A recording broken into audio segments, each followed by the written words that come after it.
All right, everything's settled. You three, do whatever you need to do. Don't mind this old guy. I still need to study the gains and losses of this chess game, the child said to the other cultivators, waving his hand dismissively and then lowering his head to examine the chessboard in front of him. Upon hearing this, the gray-robed elder and the others did not dare to delay any longer and promptly acknowledged his instructions. Then, led by the cultivator in yellow robes, they exited the hall through another side door. I never expected Brother Bai to be. The middle-aged cultivator from Beikeo Academy, who had walked only a short distance from the stone hall, couldn't help but sigh. I had no idea. Senior Lan only mentioned that he needed to handle something here. How could I dare to ask more? The cultivator in yellow robe's expression also soured slightly. After hearing this, the middle-aged cultivator refrained from asking further questions. The group of young disciples, having experienced the events just now, dared not speak casually either. In the somewhat heavy atmosphere, Han Li and the others walked through a long corridor, and after a turn, were led to a pale yellow stone door. Sitting in front of this door was a disheveled figure, motionless. Although his face was obscured by unkempt hair, it was evident from his gray-white hair that he was not young. Upon seeing this person, the cultivator in yellow robes showed a hint of respect on his face. Elder Wei, I've brought the disciples for the sword trial conference. Can we let them in now? He asked respectfully. Since we're here, let them in. It seems that the dew of nectar will flow out later than expected, so these disciples will have to wait a bit longer, the disheveled figure said calmly, with an unexpectedly deep and steady voice. Hanley glanced quickly at the figure, and a fleeting cold light flashed in his eyes. This disheveled cultivator turned out to be a cultivator at the late foundation establishment stage, and he was already at the peak of the false infant stage. This made him pay extra attention to this person. Upon hearing the disheveled figure's voice, the gray-robed elder showed a trace of excitement on his face and took a few steps forward, his voice trembling slightly as he said, "Brother Wei, are you okay?" This person turned out to be a cultivator from the Falling Cloud sect. Junior Yu, it's been many years since we last met. You've aged a bit too. The disheveled cultivator sighed lightly and said leisurely, "Brother Wei, why?" "Enough, we can reunite here after so many years. Let's not talk about the past. When I entered this place, I made an oath. I won't leave the mountain until I've formed an infant. Moreover, I've heard from our two senior brothers that everything in the sect is well managed by Junior Feng. I have nothing to worry about," said Senior Wei calmly. Upon hearing this, the gray-robed elder's expression dimmed, and the words he had wanted to blurt out were swallowed back. "A few junior brothers, please wait a moment. I'll open the restriction and let you enter the sacred place," Senior Wei said, standing up and sending out a spell from his sleeve, which struck the yellow stone door. Instantly, the door split silently in two. Before Han Li could see the situation inside clearly, he felt a pure spiritual energy rushing towards him. Sure enough, inside was the tree of the spirit eye. Although he only glanced briefly, the purity of the spiritual energy in comparison to his spirit eye jade was undeniable, and it even seemed slightly superior. Truly worthy of being the highest grade spirit eye object. Led by the disheveled elder, Han Li and the others entered. Before them appeared a huge stalactite cave. The cave was hundreds of feet long and 20 to 30 feet high. At first glance, it seemed like they had entered an underground world. What was even more surprising was that there were stalactites of various sizes on the ground, forming a natural stone forest that densely covered most of the area, resembling a small maze. Upon closer inspection, Han Li noticed faint white spiritual lights flashing between the stalactites, indicating that some kind of restriction was at work here. Just as Han Li was pondering, the disheveled elder led everyone to the edge of the stone forest. With a flip of his hand, a palm-sized white ancient mirror appeared. The elder then began chanting an incantation without further ado. With a lift of his hand, a white misty column of light shot out from the mirror, directly towards the stone forest in front of them.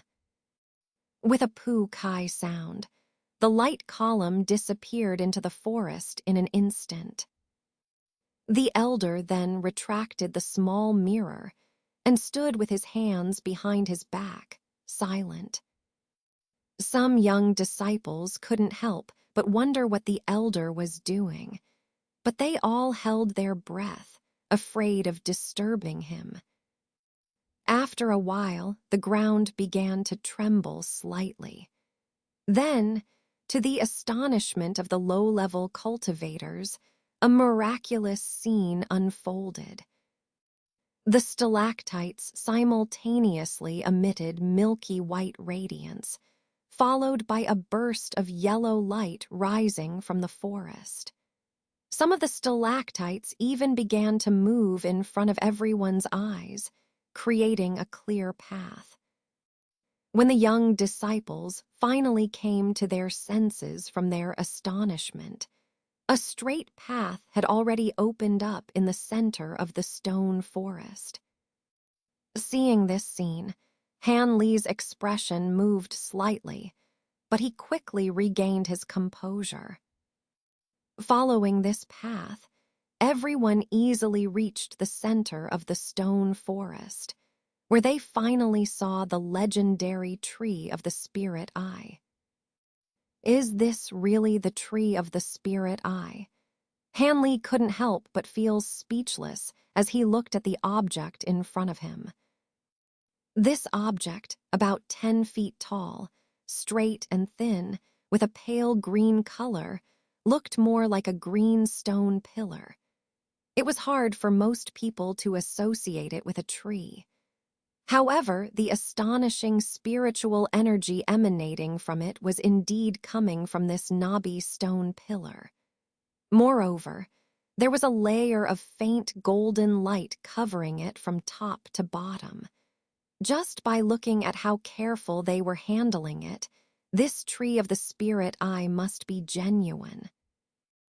Although Han Li was full of ridicule in his heart, the gray-robed elder and the other cultivators showed fiery gazes when they saw this tree. If a cultivator could directly cultivate under this tree, as long as they didn't encounter any bottlenecks, they could probably cut their cultivation time by half. Han Li, however, didn't pay much attention to the tree of the spirit eye. With a sweep of his eyes, he focused on a jade bottle under the tree. This bottle, about half a foot tall, narrow at the top and wide at the bottom, emitted a familiar medicinal fragrance, faintly diffusing out. Could this be the bright, clear spirit water that had been prepared for the most part? Han Li thought to himself. As others stopped a few dozen feet away from the tree of the spirit eye, Han Li watched the disheveled elder step forward without any hesitation. The faint golden light shimmered as it covered the tree, making it impossible to see what was inside. Seeing this, Han Li's eyebrows furrowed slightly, and he secretly called out to his spirit tool, Silver Moon. Silver Moon, can you use your earth-shifting technique to stealthily burrow into that light barrier? I don't need you to do anything. Just retrieve a piece of the spirit eye tree's root for me, Han Li whispered. Wait a moment, Han Li. I'll attempt it with my spirit form, Silver Moon's voice replied.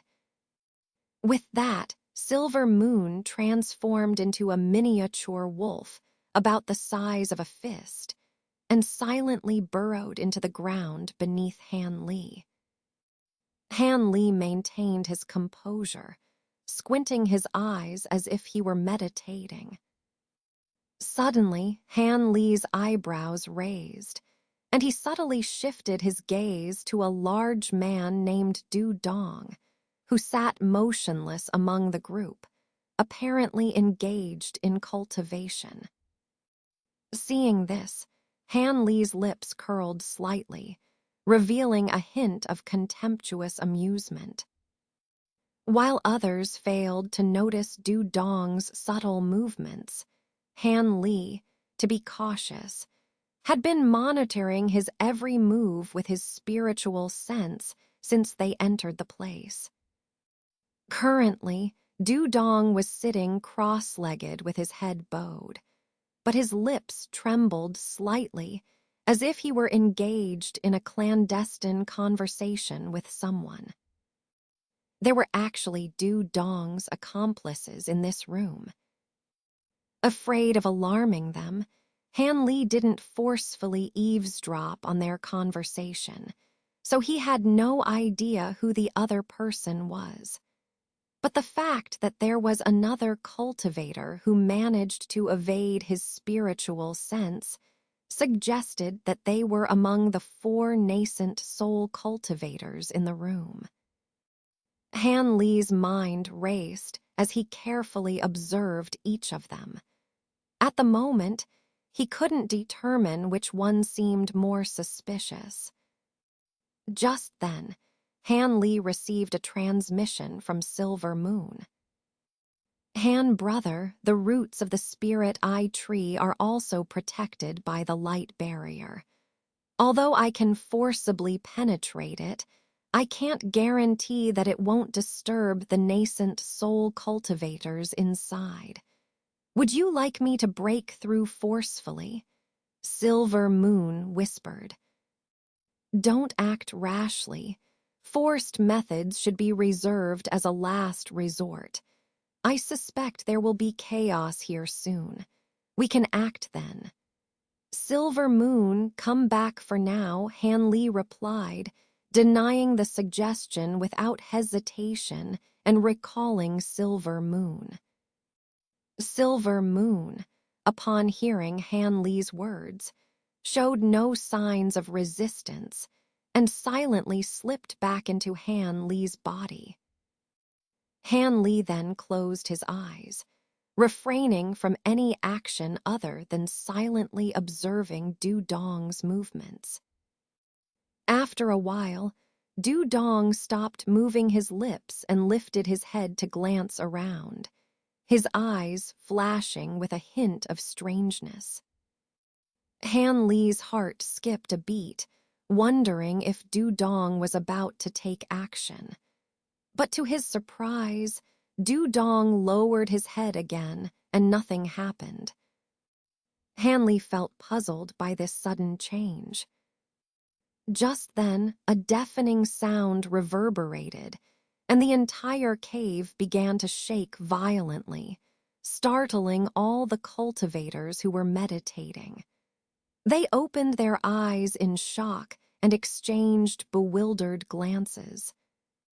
The gray-robed elder and the other two cultivators also showed a hint of surprise. The cultivator in yellow robes furrowed his brows and quickly stood up to walk towards the stone door. However, before he could reach it, the cave door opened on its own, and a gloomy-faced man walked in. "What happened, Senior Who?"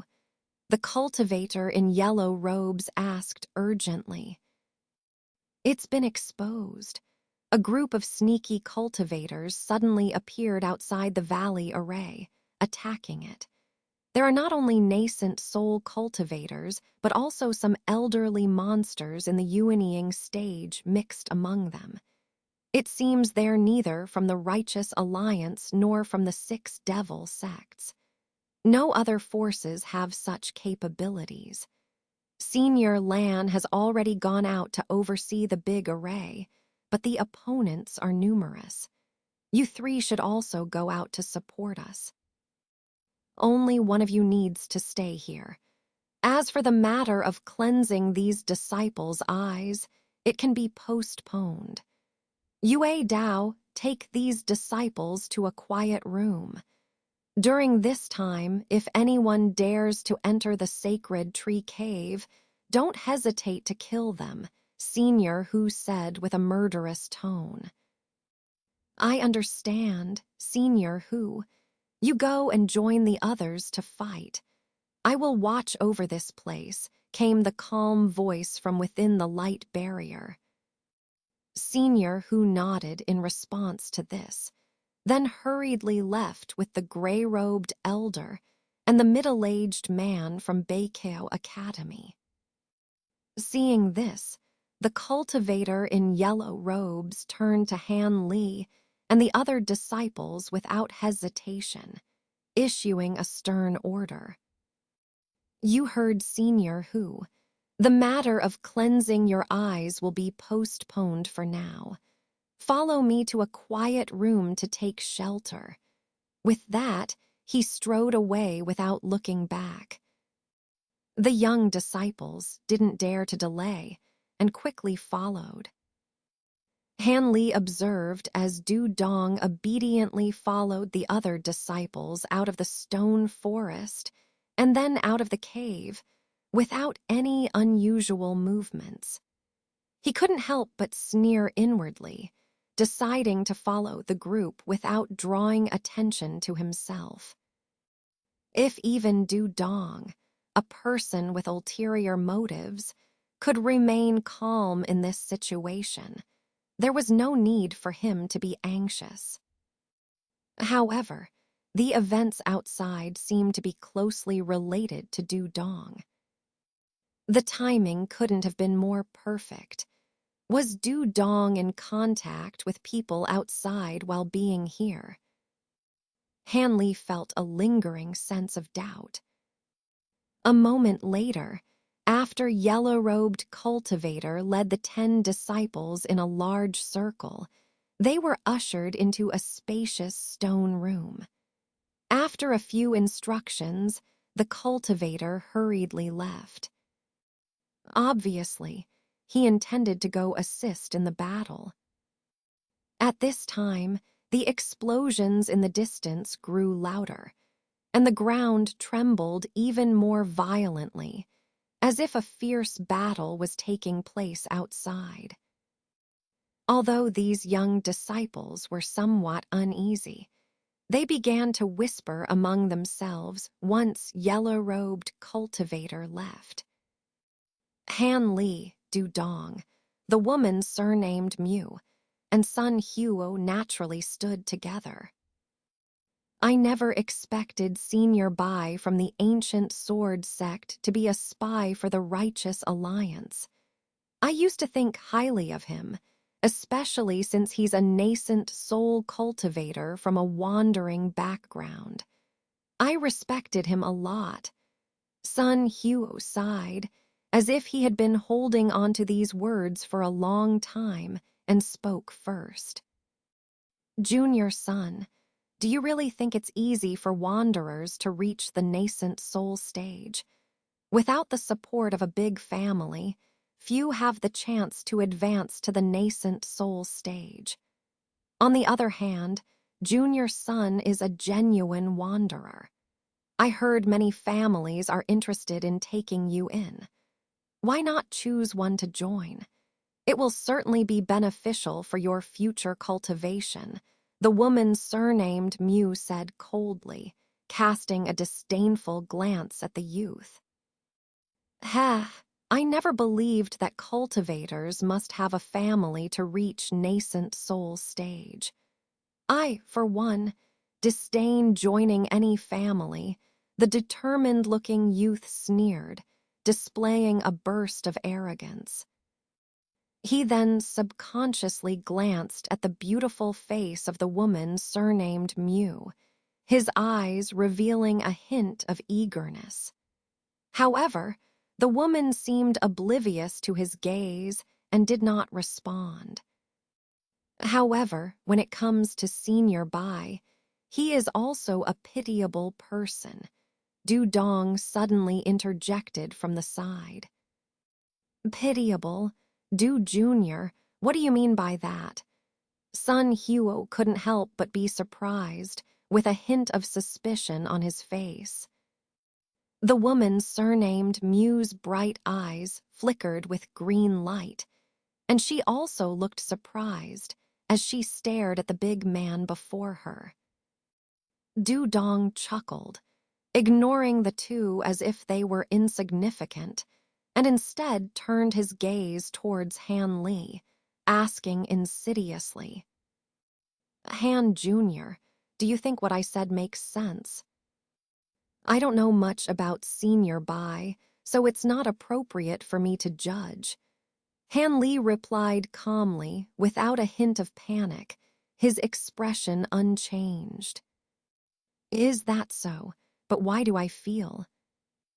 Du Junior, you're too presumptuous. Didn't you hear me call out?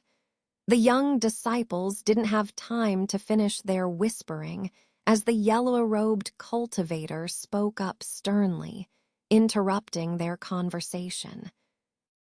With that, he led them to a quiet room, leaving Han Li, Du Dong, the woman surnamed Mew, and Sun Huo standing together. Sun Huo expressed his surprise and disappointment about Senior Bai's betrayal, while the woman surnamed Mew criticized Sun Huo's naivety and suggested that he join a family for better cultivation prospects. The determined youth, however, scoffed at the idea, asserting his disdain for joining any family.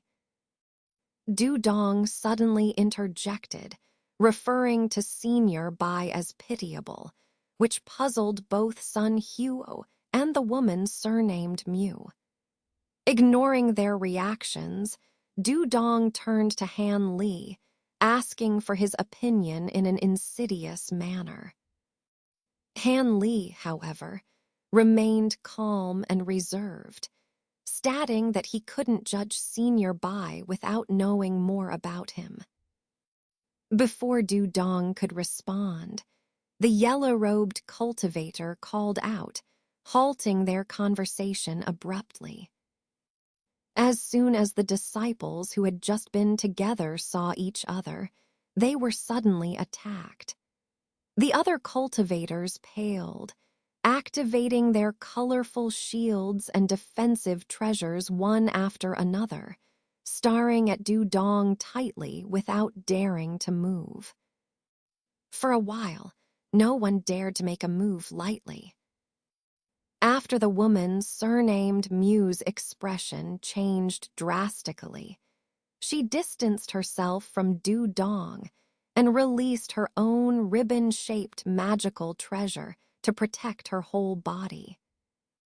As for Sun Huo, as soon as the scholar appeared, he quietly took a few steps back, his gaze shifting constantly between the scholar and Du Dong, his expression extremely unsightly. Han Li silently moved to a corner of the quiet room, his gaze flickering as he watched everything, his thoughts unknown. Just then, Du Dong's aura suddenly surged, his entire body enveloped in black light, with faint black runes appearing on his face and neck. Then, amidst the radiance, his figure suddenly grew, transforming into a giant over 2 zhang tall, with a ferocious face and azure eyes, his cultivation soaring to the mid-foundation establishment stage. Good. When it comes to concealing and transforming techniques, the Thousand Illusions sect ranks second only to the Southern Heaven. The Great Luo Thousand Illusions technique is truly well-deserved of its reputation as the sect's foundational technique. The cultivator surnamed Bai exclaimed with delight upon seeing Du Dong's astonishing transformation. HMPH. The giant form that Du Dong had transformed into snorted coldly, not saying anything, but instead, after sweeping a sinister gaze over the others, landed back on Han Li, a hint of severity flashing across his face. Whoosh and thump, 2 consecutive sounds. The cultivators in the room only saw the giant figure flicker, and after a gust of wind, he had appeared next to Han Li, who was protected by a light barrier. Then, without any hesitation, he raised his hand, instantly shattering the barrier, and with lightning-like speed, thrust his hand into Han Li's chest, pulling out a bloody heart. Han Li's body slumped to the ground. Ah. The other disciples let out angry and horrified murmurs at this bloody scene, thinking that the opponent was finally going to go on a killing spree, and each of them trembled with fear. Despite easily killing his opponent, the giant form displayed a trace of strangeness, as if he couldn't quite believe that the other person had died so easily. Frowning, he looked at the heart in his hand, which still had some warmth. Indeed, he had undoubtedly killed his opponent. What are you doing? These disciples are not to be killed at will. Some of them have quite a background. Among them, one is the direct descendant of the heavenly resentment old monster. Don't act recklessly. The scholar, seeing Du Dong suddenly attack, was shocked and angrily reprimanded.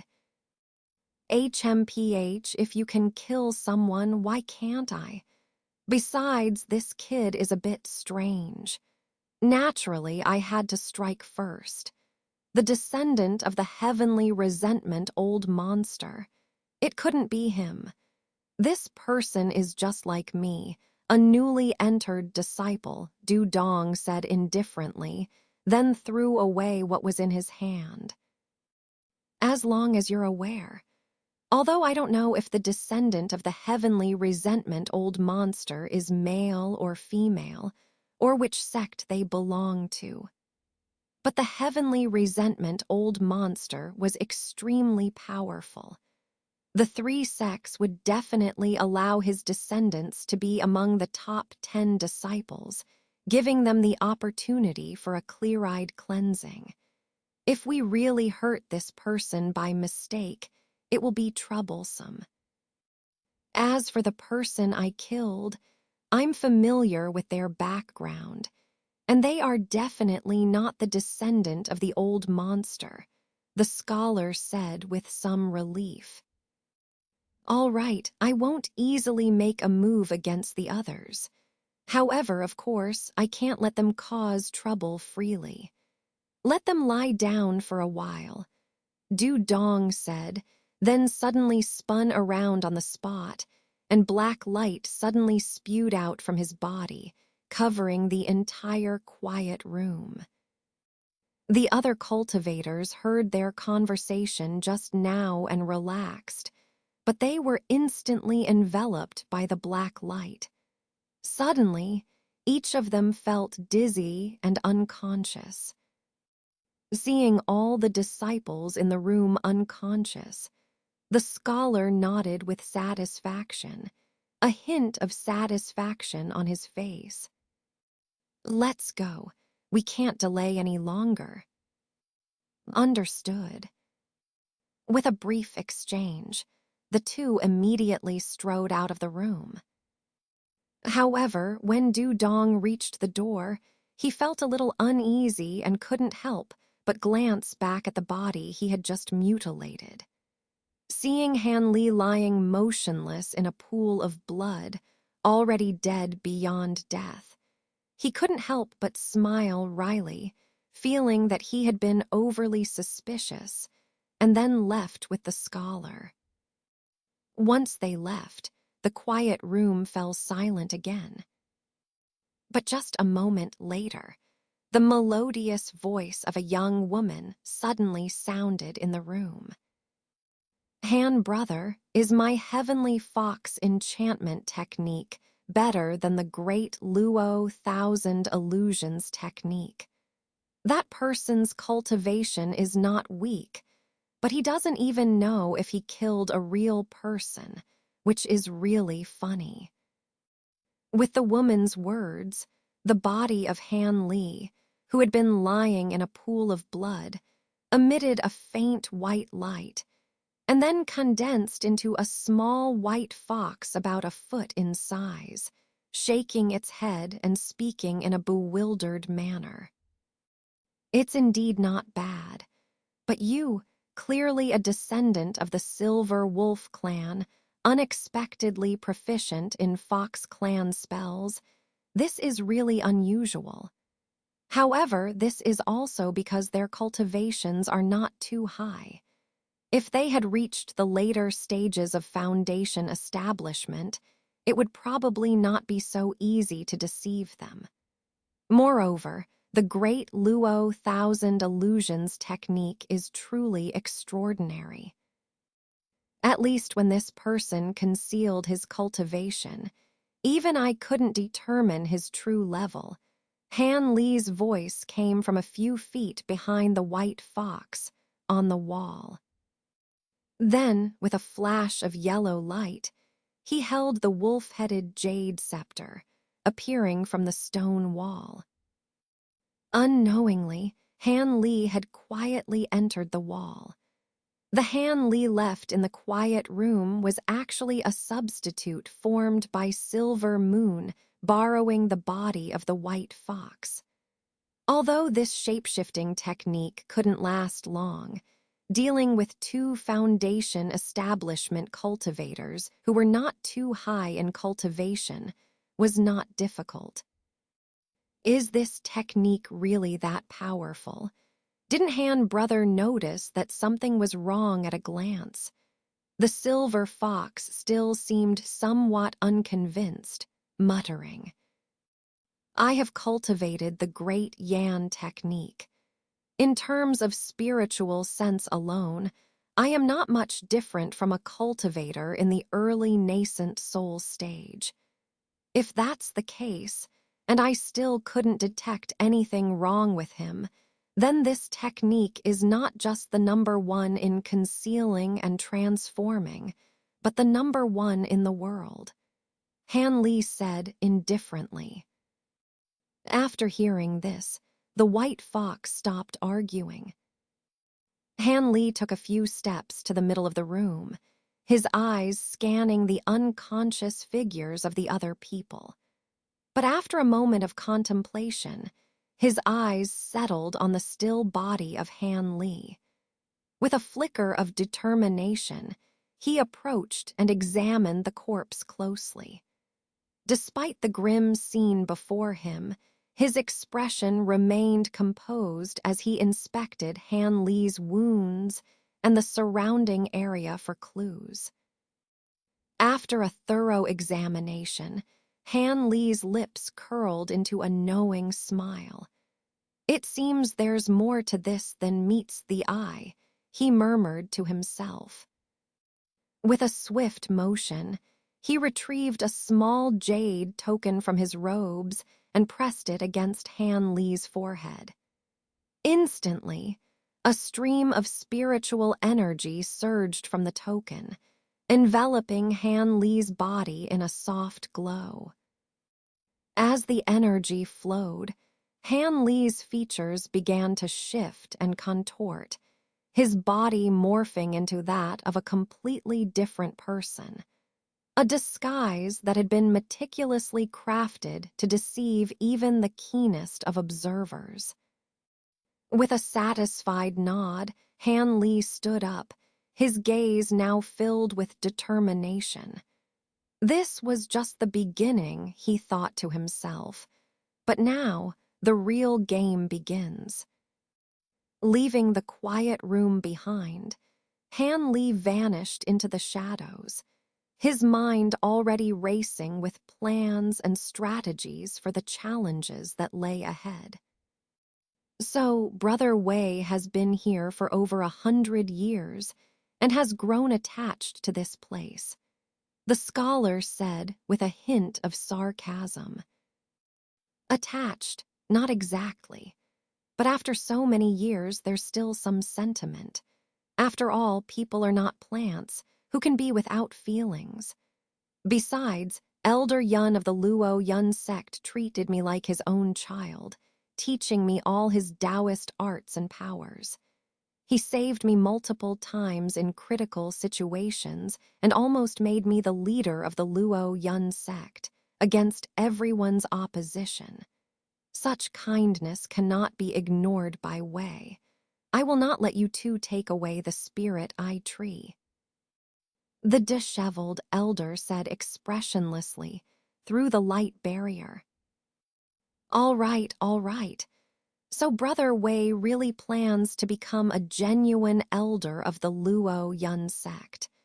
But don't forget, if we reveal your true identity, do you think a spy from the Tian Sha sect can continue to enjoy freedom here?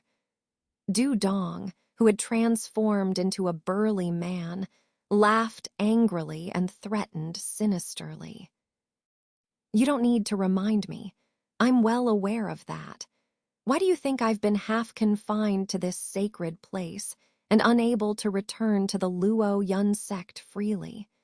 I've already aroused suspicion from my two uncles, but they lack concrete evidence, so they stripped me of my authority in the sect and confined me to this small place.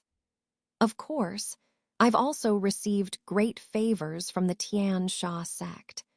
The token you showed me earlier is indeed the sect master's token. So while I cannot let you take the spirit tree, I can give you some of its elixir. This can be considered as repaying the great favor from the Tian Sha sect, the disheveled elder said calmly. What? Just give us the elixir, Fine, giving us the elixir will do. We're not really after the spirit eye tree anyway. The magical and Taoist treasures between the Tian Tao Alliance and the 6 demonic sects are numerous. Even without the spirit eye tree, we can still find plenty of spirit eye springs and spirit eye stones. Du Dong suddenly agreed readily, seeing that the scholar wanted to say more. The scholar was taken aback, but then glanced at Du Dong, and after thinking for a moment, remained silent.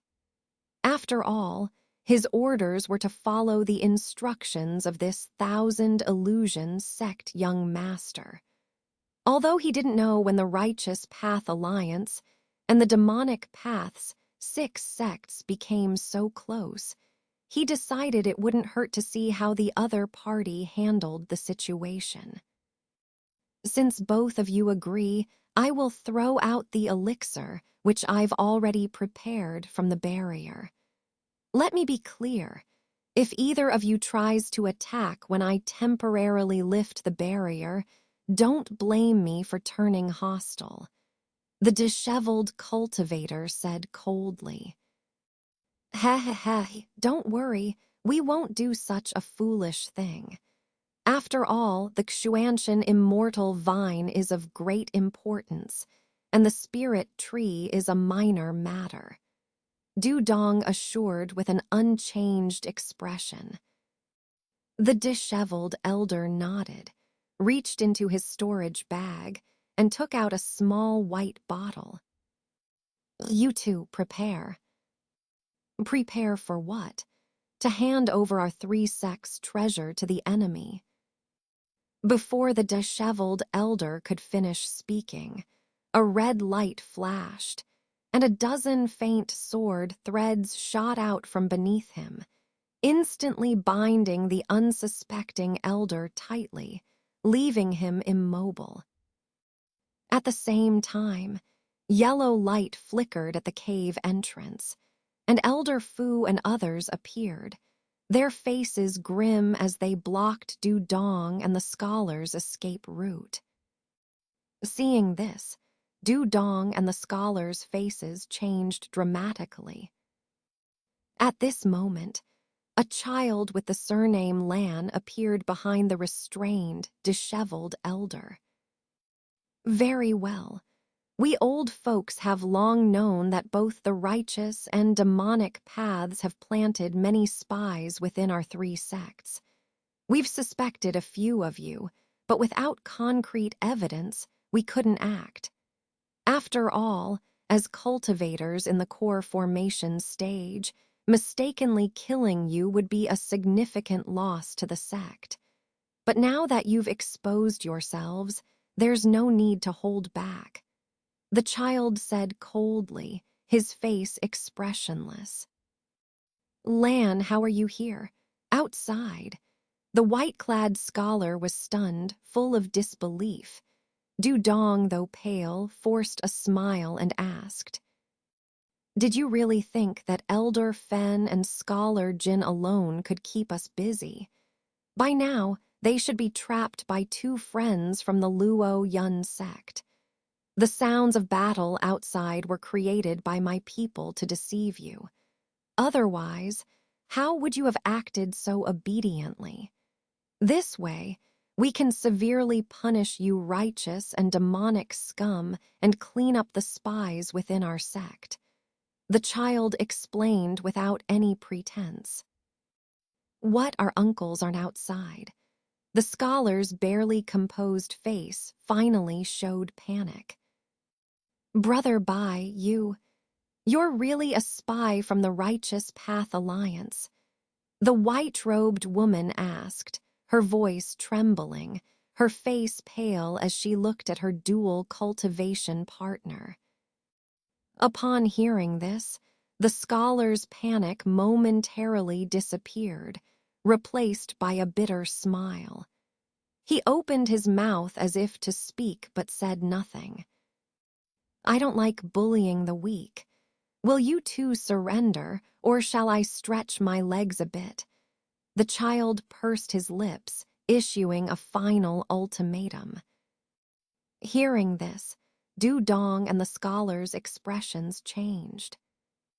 But just then, a white light shot in from outside. As the light dissipated, an old man with the surname Jiang appeared, sweating profusely. He urgently shouted to the child, Uncle Lan, something terrible has happened. Elder Cheng from the Luo Yun sect sent a message. They and our dispatched cultivators have fallen into an ambush by the Tian Sha sect and Thousand Illusion sect and are in desperate need of reinforcements. Hearing this, the room full of cultivators from the three sects was in an uproar. Weren't the three sects supposed to ambush the enemy? How did they end up being ambushed? The child was equally shocked, but quickly realized what had happened and cursed loudly. You damn demon, using a trick within a trick against us. Let's see if I don't skin you alive. After cursing, the child didn't hesitate and opened his mouth, shooting out a fiery red beam, intending to kill the two in front of him and then go to reinforce the three sect's cultivators. But at that moment, the previously bound, disheveled cultivator suddenly shouted, his arm expanding several times, glowing purple-red, and clawing fiercely at the child's face.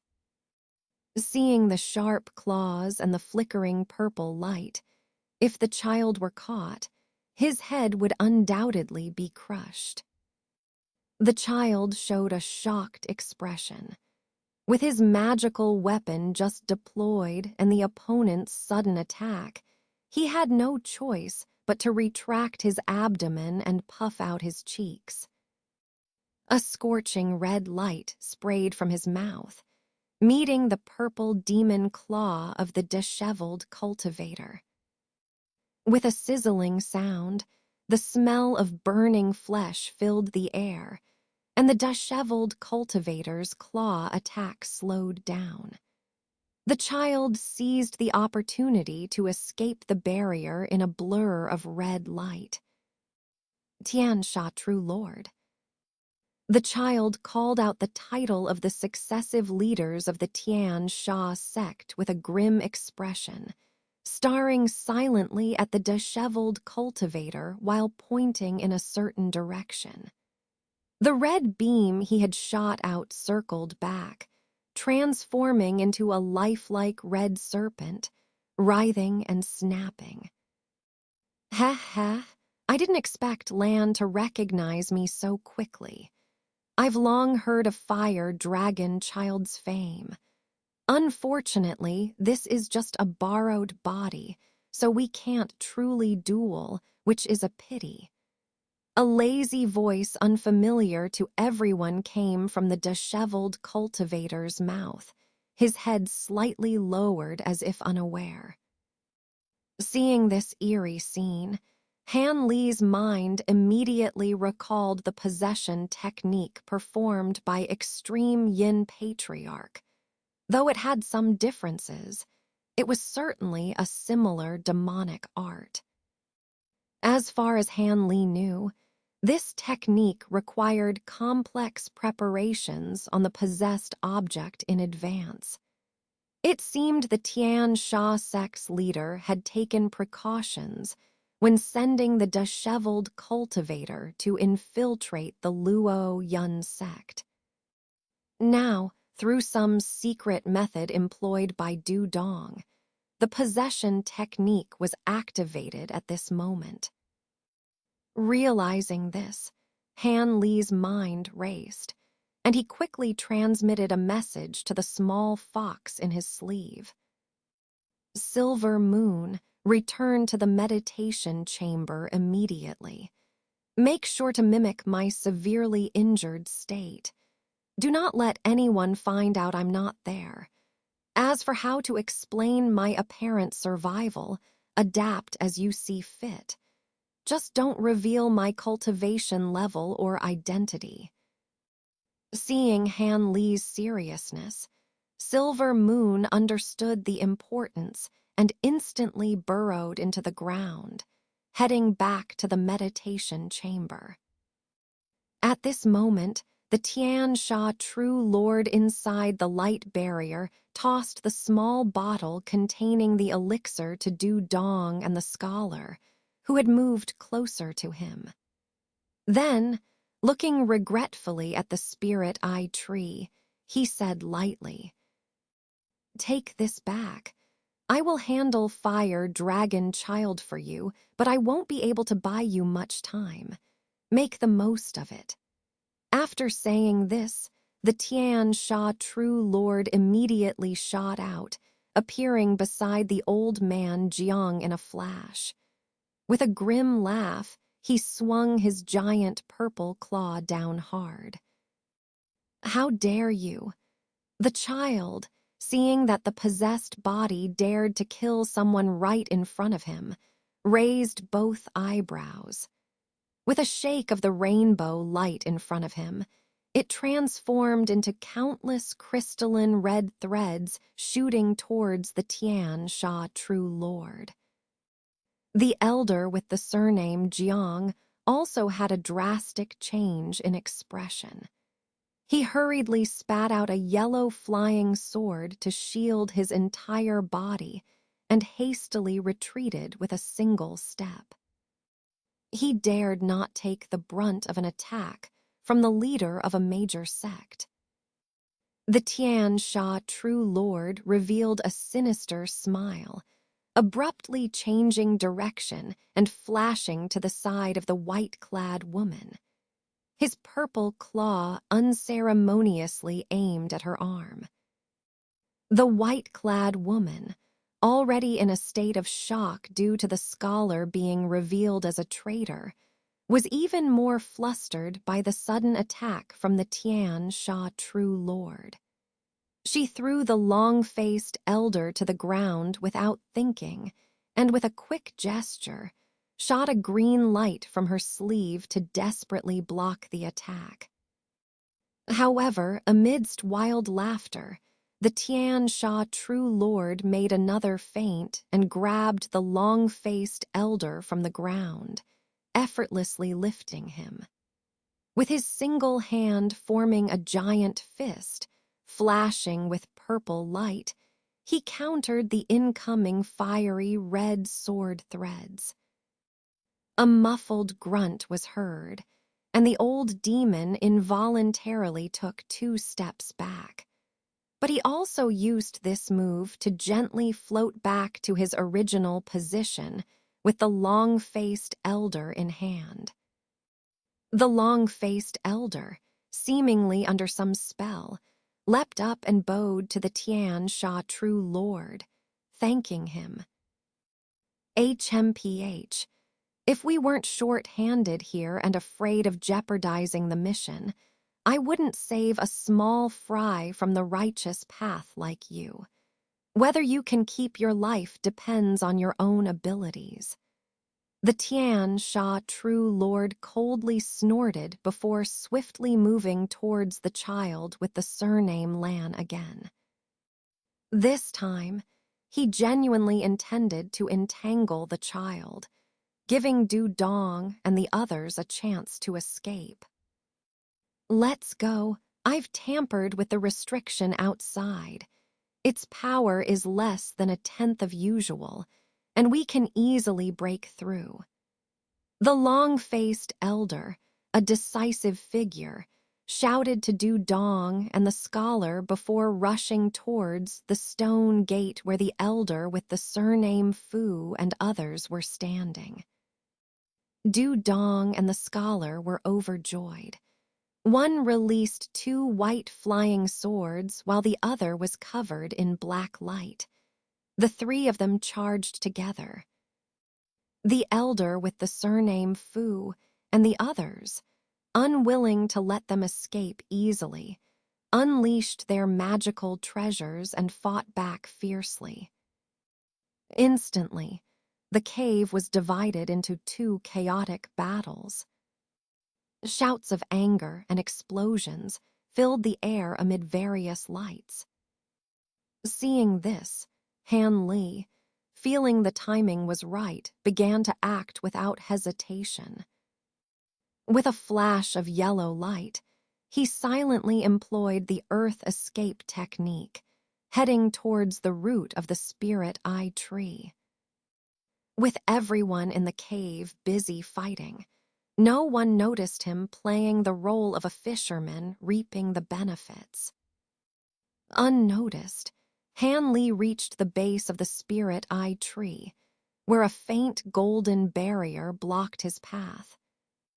With a flash of light in his eyes, Han Li raised both hands, and 10 fingers emitted green light, pressing silently against the barrier.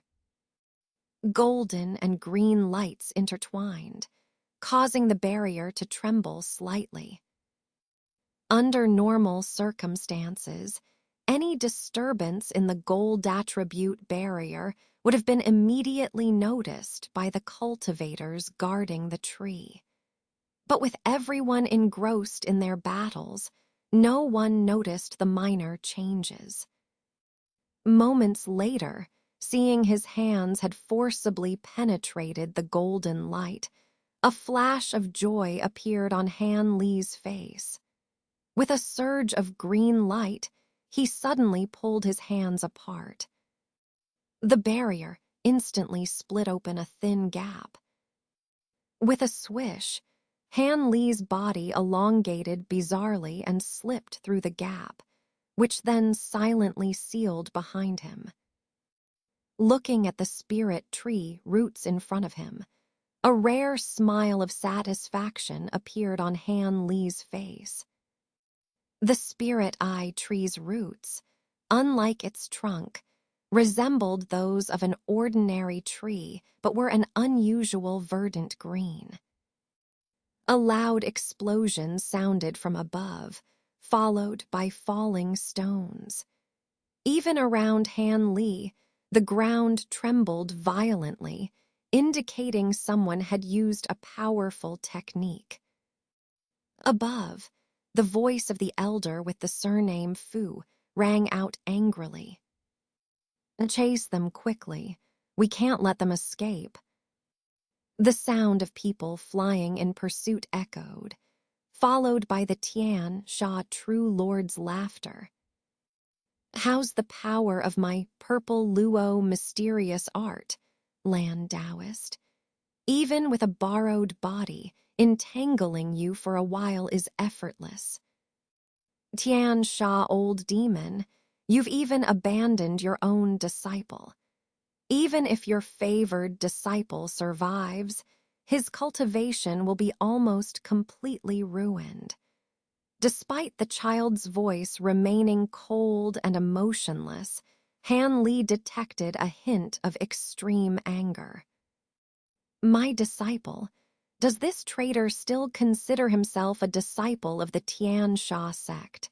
From his words, it seems he regards himself as a disciple of the Luo Yun sect. So be it, this means I have fewer scruples. Huh, where are you going?" The Tian Sha True Lord, initially very composed, suddenly changed his tone to one of surprise and shouted, "HMPH, I have no interest in entangling with a mere avatar. Those demon brats won't leave Yunmeng Mountain with that elixir." The child's voice echoed from afar, indicating he had already exited the cave. Leaving so easily, the Tian Sha True Lord growled and seemed to chase after him. In an instant, the place was left with only Han Li. Feeling relieved, Han Li wasted no time. He flicked his fingers, shooting out a few inches of green light, which flickered uncertainly. With a flash of green light, a small segment of the spirit root was easily cut off, and a few drops of milky white spirit liquid oozed from the cut. A fragrant scent filled the air. Han Li, ignoring this, covered himself in yellow light and swiftly emerged from the ground, reappearing inside the barrier above the cave floor. Glancing around, he saw a wall pierced by a large hole several feet wide, surrounded by pieces of glowing rubble. It seemed this was the destruction caused by the Tian Sha True Lord's attack. Even the iron-hard, restricted stone walls were shattered by his strike, demonstrating his incredible power. This also allowed Du Dong and the others to escape. Han Li didn't hesitate. He patted his storage bag, and a beautifully carved jade box appeared in his hand. He carefully placed the segment of the spirit root inside the jade box, then stored it securely with a serious expression. Satisfied, Han Li planned to break through the barrier and see if he could catch up with the escaping, disheveled cultivator and the others. After all, obtaining the spirit root was essential, but he also needed the recipe for minking spirit water and the method for refining dingling pills if possible. The Tian Sha True Lord, although temporarily possessing the disheveled elder, wouldn't last long and would be defeated by the child soon. As Han Li's hands flashed with green light, pressing against the barrier again, his expression changed slightly, showing a hint of surprise. Frowning, he turned and moved behind the spirit tree. There, he found a yellow cushion and a small square stone platform about a foot long, with a jade slip emitting a faint green light on it. After scrutinizing these items with his spiritual sense to ensure they contained no hidden restrictions, Han Li shot a beam of green light from his palm, retrieving the jade slip into his hand. Staring at the jade slip, Han Li remained motionless as he probed its contents with his spiritual sense. Moments later, Han Li's face showed confusion as he withdrew his spiritual sense from the jade slip. It contained the cultivation method and some alchemical insights of the disheveled elder, including the recipes for dingling pills and minking spirit water. Han Li, holding the jade slip, was puzzled. Could it be that the elder, sensing his end approaching, left this jade slip for someone specific? But since it was left openly behind the spirit tree, it seemed intended for the Luo Yun sect disciples. Did it have a special significance? After some thought, Han Li took out a blank jade slip from his storage bag and quickly copied the contents of the green jade slip. With his current cultivation, copying the jade slip took only a moment. Han Li returned the green jade slip to its original place and stored the copy in his storage bag before striding towards the golden barrier. Not knowing when the three sects' cultivators might return, he decided to leave as soon as possible. After all, his mission was accomplished.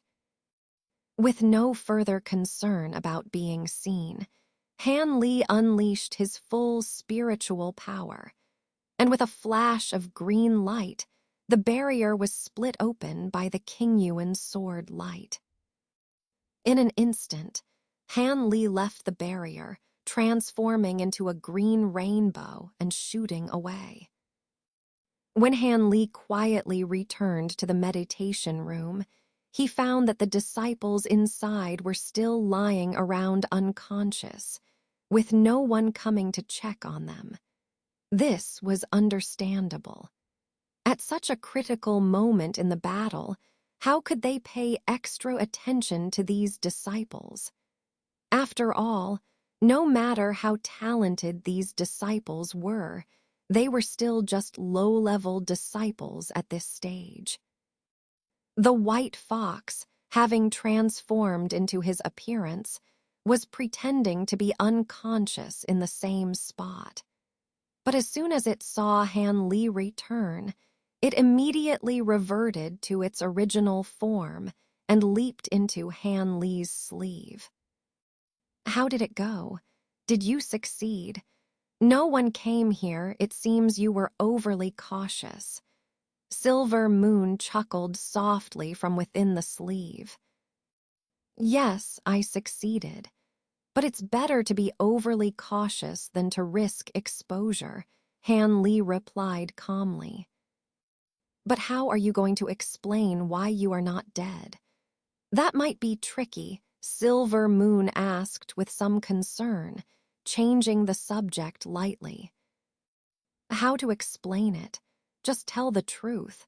Han Li seemed unfazed, speaking nonchalantly. The truth. Silver Moon was surprised. Just say I used an expensive illusion talisman to save my life. There's nothing hard to explain about that. Illusions are inherently difficult to understand, and even a highly skilled cultivator could be deceived, Han Li said unhurriedly, clearly having thought it through. Indeed, that's a good excuse. The white fox, initially startled, chuckled softly. The following events were straightforward. Over half a day later, a yellow-robed cultivator walked into the meditation room with a grim expression. Seeing the room full of unconscious disciples, he sighed lightly, then formed a hand seal and flicked his fingers, sending 7 or 8 rays of white light into the disciples' bodies. Apparently, the spell Du Dong had used to knock everyone out was not a high-level secret technique. Moments later, the disciples began to wake up one by one. Seeing the yellow-robed cultivator and the absence of Du Dong and his companion, they immediately felt reassured. Naturally, seeing Han Li unharmed and among them caused quite a stir. But Han Li quickly took out a self-made illusion talisman and flashed it before them, using his pre-planned excuse to smooth things over. Indeed, since few people had deep knowledge of illusion techniques, no one questioned him further. Even the yellow-robed cultivator, though a bit surprised, only glanced at Han Li a few times without further inquiry. However, Sun Huo and the female disciple with the surname Mu still had some doubts. After all, they had heard what Du Dong initially said to Han Li and saw him quickly turn hostile, which puzzled them. Han Li noticed their doubts but was not worried. They had no evidence, and it was unlikely they would speak out based on a few suspicions. Moreover, Du Dong had tried to kill him, not recruit him. The essence liquid was gone, and the long-haired cultivator responsible for preparing the clear spirit water was missing or dead, meaning the cleansing ritual was off. The result was that the Taoist surnamed Fu and the upper echelons of the 3 sects hurriedly distributed a magic tool to each participant as compensation and announced the end of the sword trial, with the disciples returning to their respective sects. The leading core formation cultivators, however, did not leave with them. Seeing these cultivators' grim and anxious expressions, especially the red-robed elder from Yunmeng's sect looking particularly worried, even a fool could tell that something significant had happened while they were unconscious. The lower-level disciples, including the Mu-named woman, though full of dissatisfaction and frustration, could only obediently return to their sects. Upon returning to the Loyun sect, Han Li and the others were immediately summoned by the sect's higher-ups, who questioned them closely about the events in the forbidden area. They were then dismissed with stern faces and ordered to keep silent about the matter. Han Li later learned that the plan to lure out the sect's traitor had been a complete failure, leaving the 3 sects embarrassed. Du Dong and his accomplices, under the cover of the Heavenly Fiend sect leader's possession technique, managed to take the essence liquid back to the demonic and righteous paths. All but the scholar surnamed by escaped Ziguo, with the Bai scholar being killed by the Taoist surnamed Fu and his group. When the heavenly fiend sect leader's possession technique wore off, the long-haired cultivator was captured by the boy. His fate remains unknown. The two nascent soul elders of Loyun sect and a group of core formation cultivators were ambushed by large forces from the Thousand Illusions sect and the Heavenly Fiend sect. Several core formation cultivators were killed or injured, and one of the nascent soul elders, Elder Chang, returned severely injured after being besieged by several cultivators of the same level. Though his life was not in immediate danger, his vitality was greatly damaged. This incident shook the three sects greatly. They pressed the demonic and righteous paths hard through the heavenly Tao sect, but the two sides denied any involvement, resulting in a deadlock with no resolution. However, the Heavenly Tao Alliance's undercover agents within the demonic and righteous paths reported that the essence liquid, though recovered, had no effect. The celestial vine remained withered, offering some relief to the three sects and other alliance members.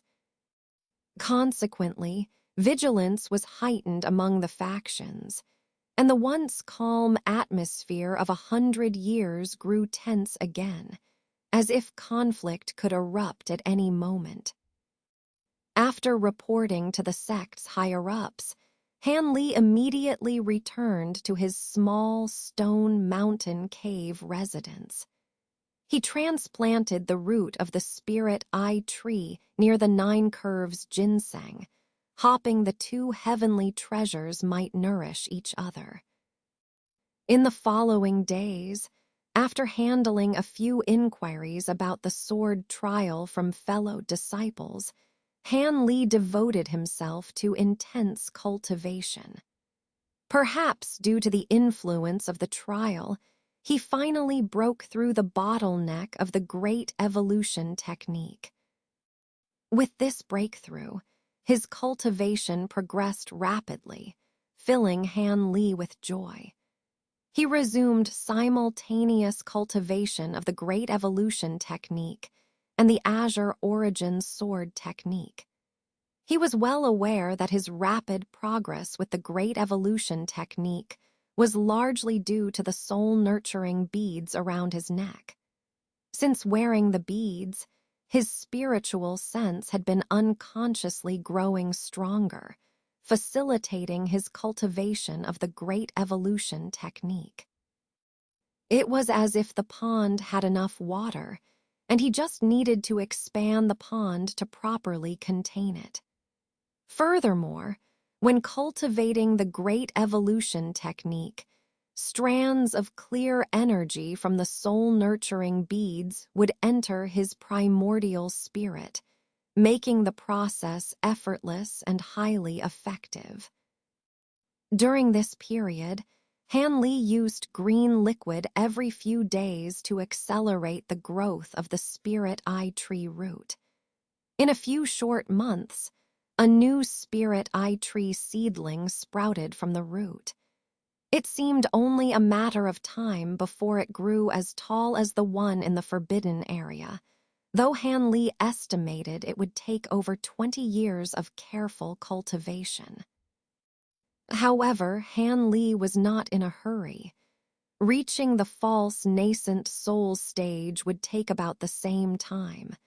Moreover, he already had a spirit fixing pill. Even if he couldn't make it in time, it wouldn't matter much. Thinking of the bewildered expression of the young man in black when he discovered the missing pill from his storage bag, Han Li couldn't help but chuckle to himself. His primary goal in acquiring the spirit eye tree was to prepare clear spirit water. Having a pair of clear spirit eyes would be a significant advantage in combat, similar to how his superior spiritual sense had repeatedly given him an edge in battles. Meanwhile, Han Li continued to practice alchemy to prepare for the eventual creation of the 9 Curves ginseng elixir. Thus, Han Li spent his days in diligent cultivation and alchemy, letting time pass by. Except for necessary social interactions, Han Li rarely left his cave residence. During critical cultivation periods requiring seclusion, Han Li would release Silver Moon to transform into his likeness and handle occasional visitors, allowing him to focus on his training. Fortunately, Silver Moon's fox demon body rapidly advanced in cultivation with the consumption of numerous pills, enhancing her illusion techniques to the point of never revealing any flaws. Initially, the Mew-named woman had some suspicions about Han Li. However, since the sword trial, Han Li had kept a low profile, making no unusual movements. Eventually, her doubts faded, and she regarded Han Li as just another ordinary qi condensation disciple. Thus, Han Li became more at ease in the Loyun sect. In the blink of an eye, Han Li had spent over 20 years in the Loyun sect as a qi condensation disciple. The time for him to form his nascent soul was finally approaching. In the alchemy room of the cave dwelling on Little Stone Mountain, Han Li exhaled a strand of finger-thick cyan pill fire, continuously enveloping a half-foot-tall silver-white cauldron. The cauldron floated on a magic formation at the center of the alchemy room, spinning non-stop. Han Li's entire body glowed with spiritual light, his expression showing some nervousness. As time passed, a faint medicinal fragrance began to fill the alchemy room. Just a few sniffs of this aroma made Han Li feel invigorated, a look of joy appearing on his face. When the medicinal fragrance finally turned from faint to rich, a gleam flashed in Han Li's eyes. He suddenly formed a hand seal, and the pill fire disappeared instantly. He lightly uttered the word open. Immediately, a magic formula shot out, accurately striking a corner of the formation. The formation emitted a low humming sound. Several interlaced red and green beams simultaneously shooting out, striking the silver cauldron. The small cauldron trembled slightly, and the lid opened on its own, revealing a milky white pill. The pill was the size of a thumb, crystal clear, and glowing with spiritual light. Threads of milky white spiritual mist surrounded it, creating a faint aura of a celestial elixir. Seeing this pill, Han Li couldn't hide the ecstatic look on his face. The 9 Curves spiritual ginseng pill had finally been successfully refined. He had failed several times before, and if this time had failed again, he wouldn't have had enough Maoyao horn and companion demon grass for another attempt. As for the most important ingredient, the 9 Curves spiritual ginseng, Han Li wasn't worried about its availability.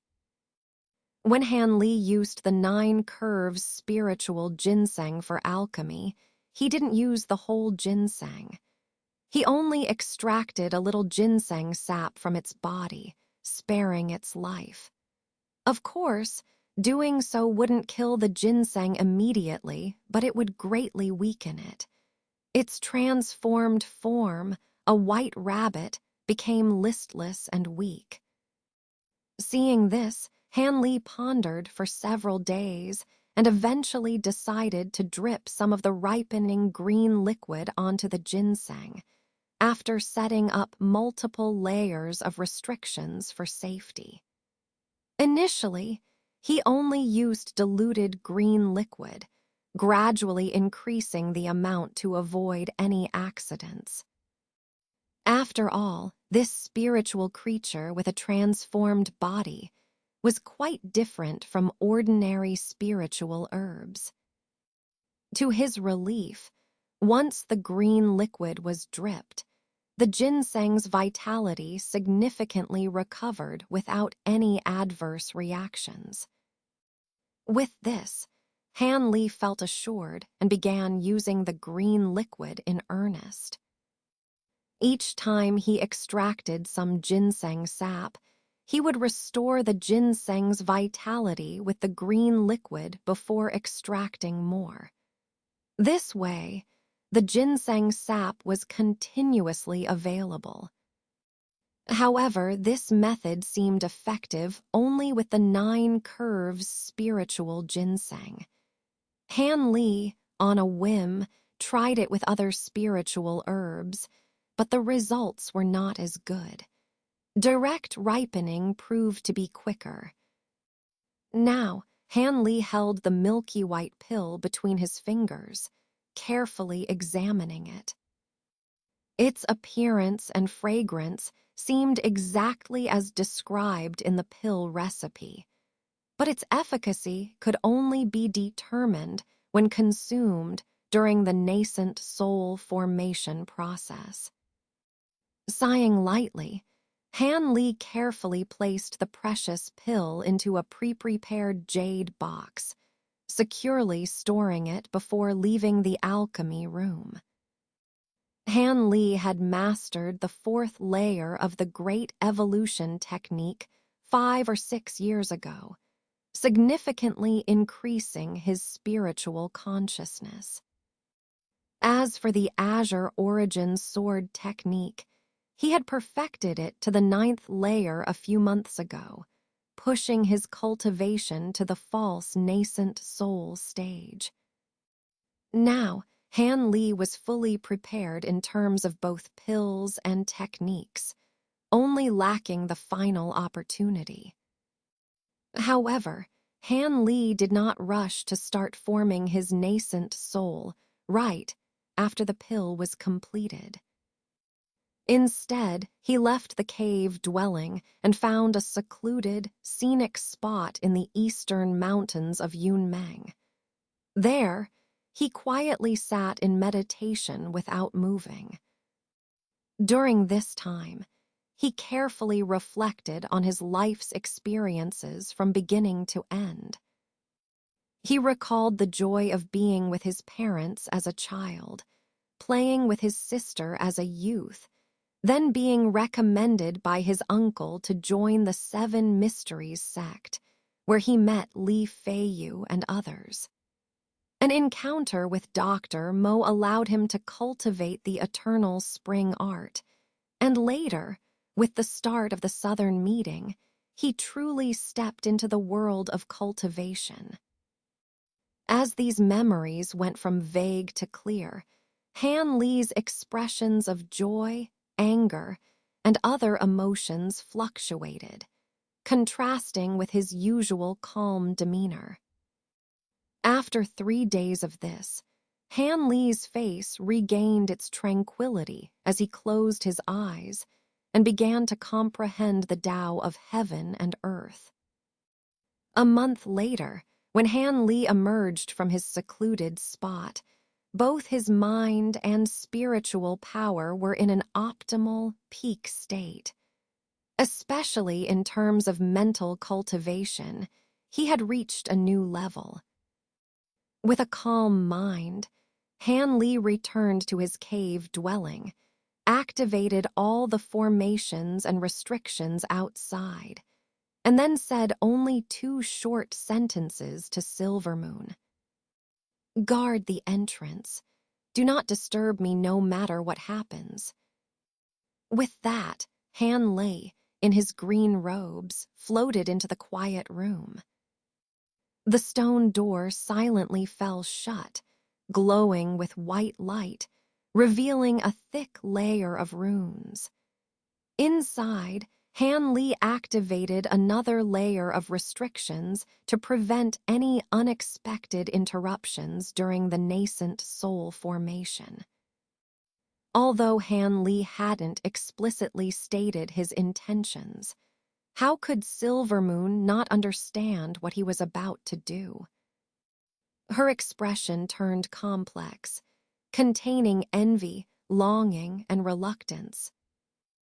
After staring at the silent, quiet room for a long time, Silvermoon sighed and left.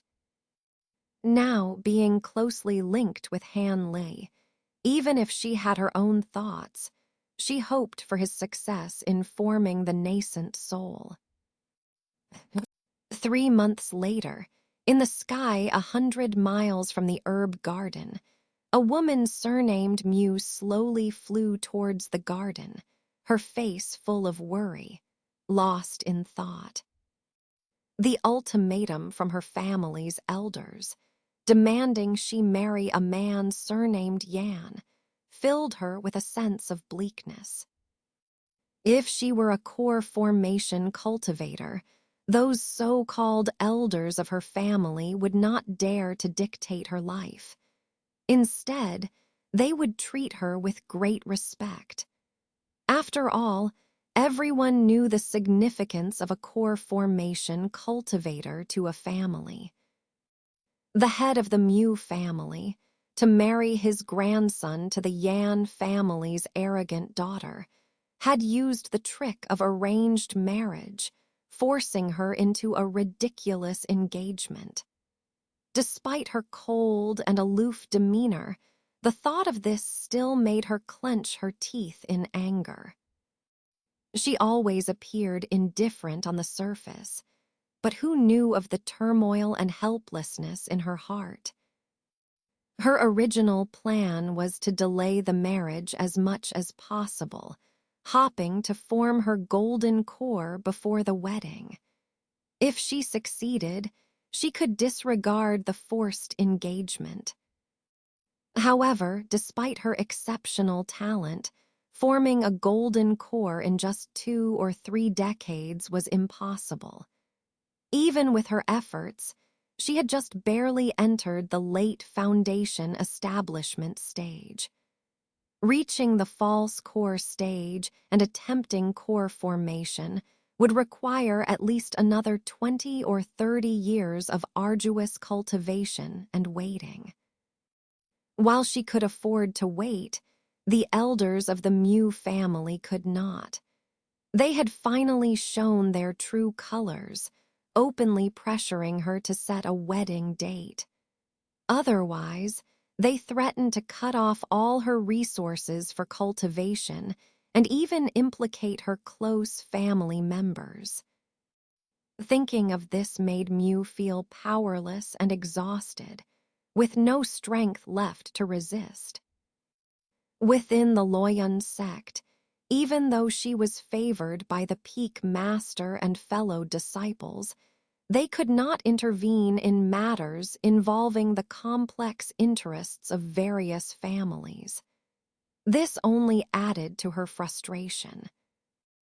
To make matters worse, the sly senior brother Yan seemed to have gotten wind of something, pestering her every day at Tianquan Peak. If not for her superior cultivation, he might have already tried to force himself on her. Her prideful nature made her want to incinerate the sneaky man with her magic weapon. Today happened to be the day when several herb gardens submitted their harvests. She seized this opportunity to avoid senior brother Yan's harassment by leaving Tianquan Peak early. After running 2 errands, she was now heading towards the herb garden managed by Han Li. Thinking of Han Li gave her a peculiar feeling. Previously, She thought of him as a mysterious figure, despite being a mere chi refinement disciple. The sword trial tournament once made her suspect he was hiding his true cultivation, possibly with another identity. Thus, she paid close attention to him for a long time. But surprisingly, after several years, he remained well-behaved without any suspicious actions. Apart from tending to the herb garden, he rarely ventured out and had few friends. This only piqued her interest in Han Li more. Though outwardly she seemed to lose interest, she secretly observed him even more. Unfortunately, Han Li kept a low profile, rarely engaging in sect affairs. In fact, she could count the times she had seen him in the past few years on one hand. After more than 20 years, she finally gave up, concluding that her earlier suspicions were unfounded.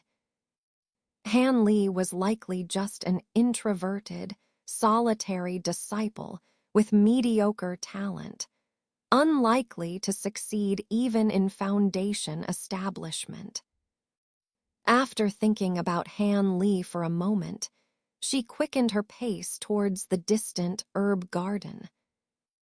The woman surnamed Mew had only flown for about 10 miles when an inexplicable sense of terror suddenly descended upon her. At the same time, the spiritual energy in the air abruptly became chaotic, forming numerous vortexes in the blink of an eye. Caught off guard, she staggered midair and nearly fell, along with her magic tool.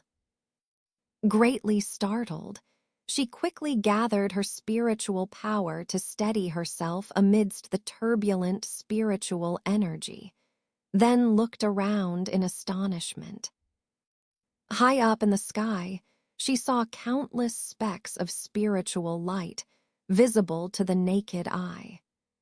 These lights, in various colors and flickering intermittently, all contained extremely pure spiritual energy, creating a dazzling and beautiful sight. Her shock deepened as she scanned the distance. The entire sky was filled with these specks of light, stretching endlessly in all directions. What in the world was happening? Floating in the air, she stared at the bizarre scene before her, utterly dumbfounded. In fact, this phenomenon of condensed spiritual light spread throughout the entire area, centering around Han Li's cave dwelling, extending for 100 miles. At the same time that the woman noticed the abnormal spiritual energy, thousands of other Loyun sect cultivators also sensed the enormous change. Those within 100 miles of the cave dwelling saw the spectacle firsthand. However, the experience was not pleasant for those within this radius. Foundation establishment cultivators managed to maintain their composure despite feeling physically uncomfortable and mentally unsettled. But for the more numerous chi refinement cultivators, the overwhelming spiritual pressure made them all feel slightly breathless, and those with lower cultivation levels even found breathing difficult. Terrified, these cultivators sat down to meditate, attempting to resist the strange and unnerving change. Outside the Loyun sect, cultivators could not see the phenomenon, but many still sensed the violent disturbance in the spiritual energy. Some highly advanced cultivators, even those thousands of miles away, turned their astonished gazes toward the direction of the Loyun sect. While most cultivators did not recognize the significance of this celestial phenomenon, those who did reacted with shock, joy, or envy. On the main peak of the Loyun sect, inside a cave mansion several thousand feet high, a silver-haired elder with a pale face was meditating, looking like he had just recovered from a serious illness. At the moment when the spiritual light appeared hundreds of miles away, the elder's white eyebrows twitched, and his eyes suddenly opened in disbelief. Without hesitation, he stopped his meditation and turned into a beam of white light, flying out of the cave mansion. Moments later, the silver-haired elder stood on a large boulder at the peak of the main mountain, gazing solemnly in the direction of Han Li's cave dwelling, his expression changing unpredictably. At that moment, a beam of yellow light flew in from the distance, heading straight for the elder's cave mansion. Seeing the elder already outside, the yellow light immediately descended, revealing a middle-aged man with a sallow complexion. Senior Brother Chang, did you sense it too? Is it true that someone is forming a nascent soul within our Loyun sect? The middle-aged man asked in astonishment, seemingly unable to believe it. Mistaken? How could that be possible? We both have experienced this process ourselves. Someone within our sect is indeed forming a nascent soul, and they are already in the final stage, about to succeed, the silver-haired elder said, not even turning his head, eyes narrowed. This is strange. In our sect, only junior marshal nephew Feng and that spy from the Tian Sha sect are in the late foundation establishment stage. But junior marshal nephew Feng was still striving for the Great Circle stage 2 years ago and is far from the false nascent soul stage, let alone forming a nascent soul. As for the spy, his cultivation was mostly crippled, and he has dropped several stages. It can't be him either, the middle-aged man murmured, lacking confidence in his words. HMPH, we are well aware of those disciples' cultivation levels. Although this cultivator is forming a nascent soul within our sect, it does not necessarily mean they are one of our own. Perhaps some bold individual snuck in or infiltrated our sect. After all, Yunmeng Mountain is rich in spiritual energy, an ideal place for forming a nascent soul, the silver-haired elder said calmly, having accurately guessed most of Han Li's situation. What should we do now, senior brother? Should we just watch them successfully form the nascent soul? The middle-aged man asked reluctantly, frowning. That's correct. We will wait and see. Whether this person can withstand the final heart demon tribulation is uncertain. Interfering now is pointless. The process of enduring the heart demon might seem to last for months or even years for the person forming the nascent soul, but for us, it is only a moment. Do you remember your own heart demon tribulation? The elder's face was pale, but his demeanor was composed. How could I forget? That experience is something I never want to relive. The heart demon tribulation manifests your deepest fears and anxieties. Without a dingling pill, I wouldn't have survived that ordeal, the middle-aged man shuddered, his face turning grim. Exactly.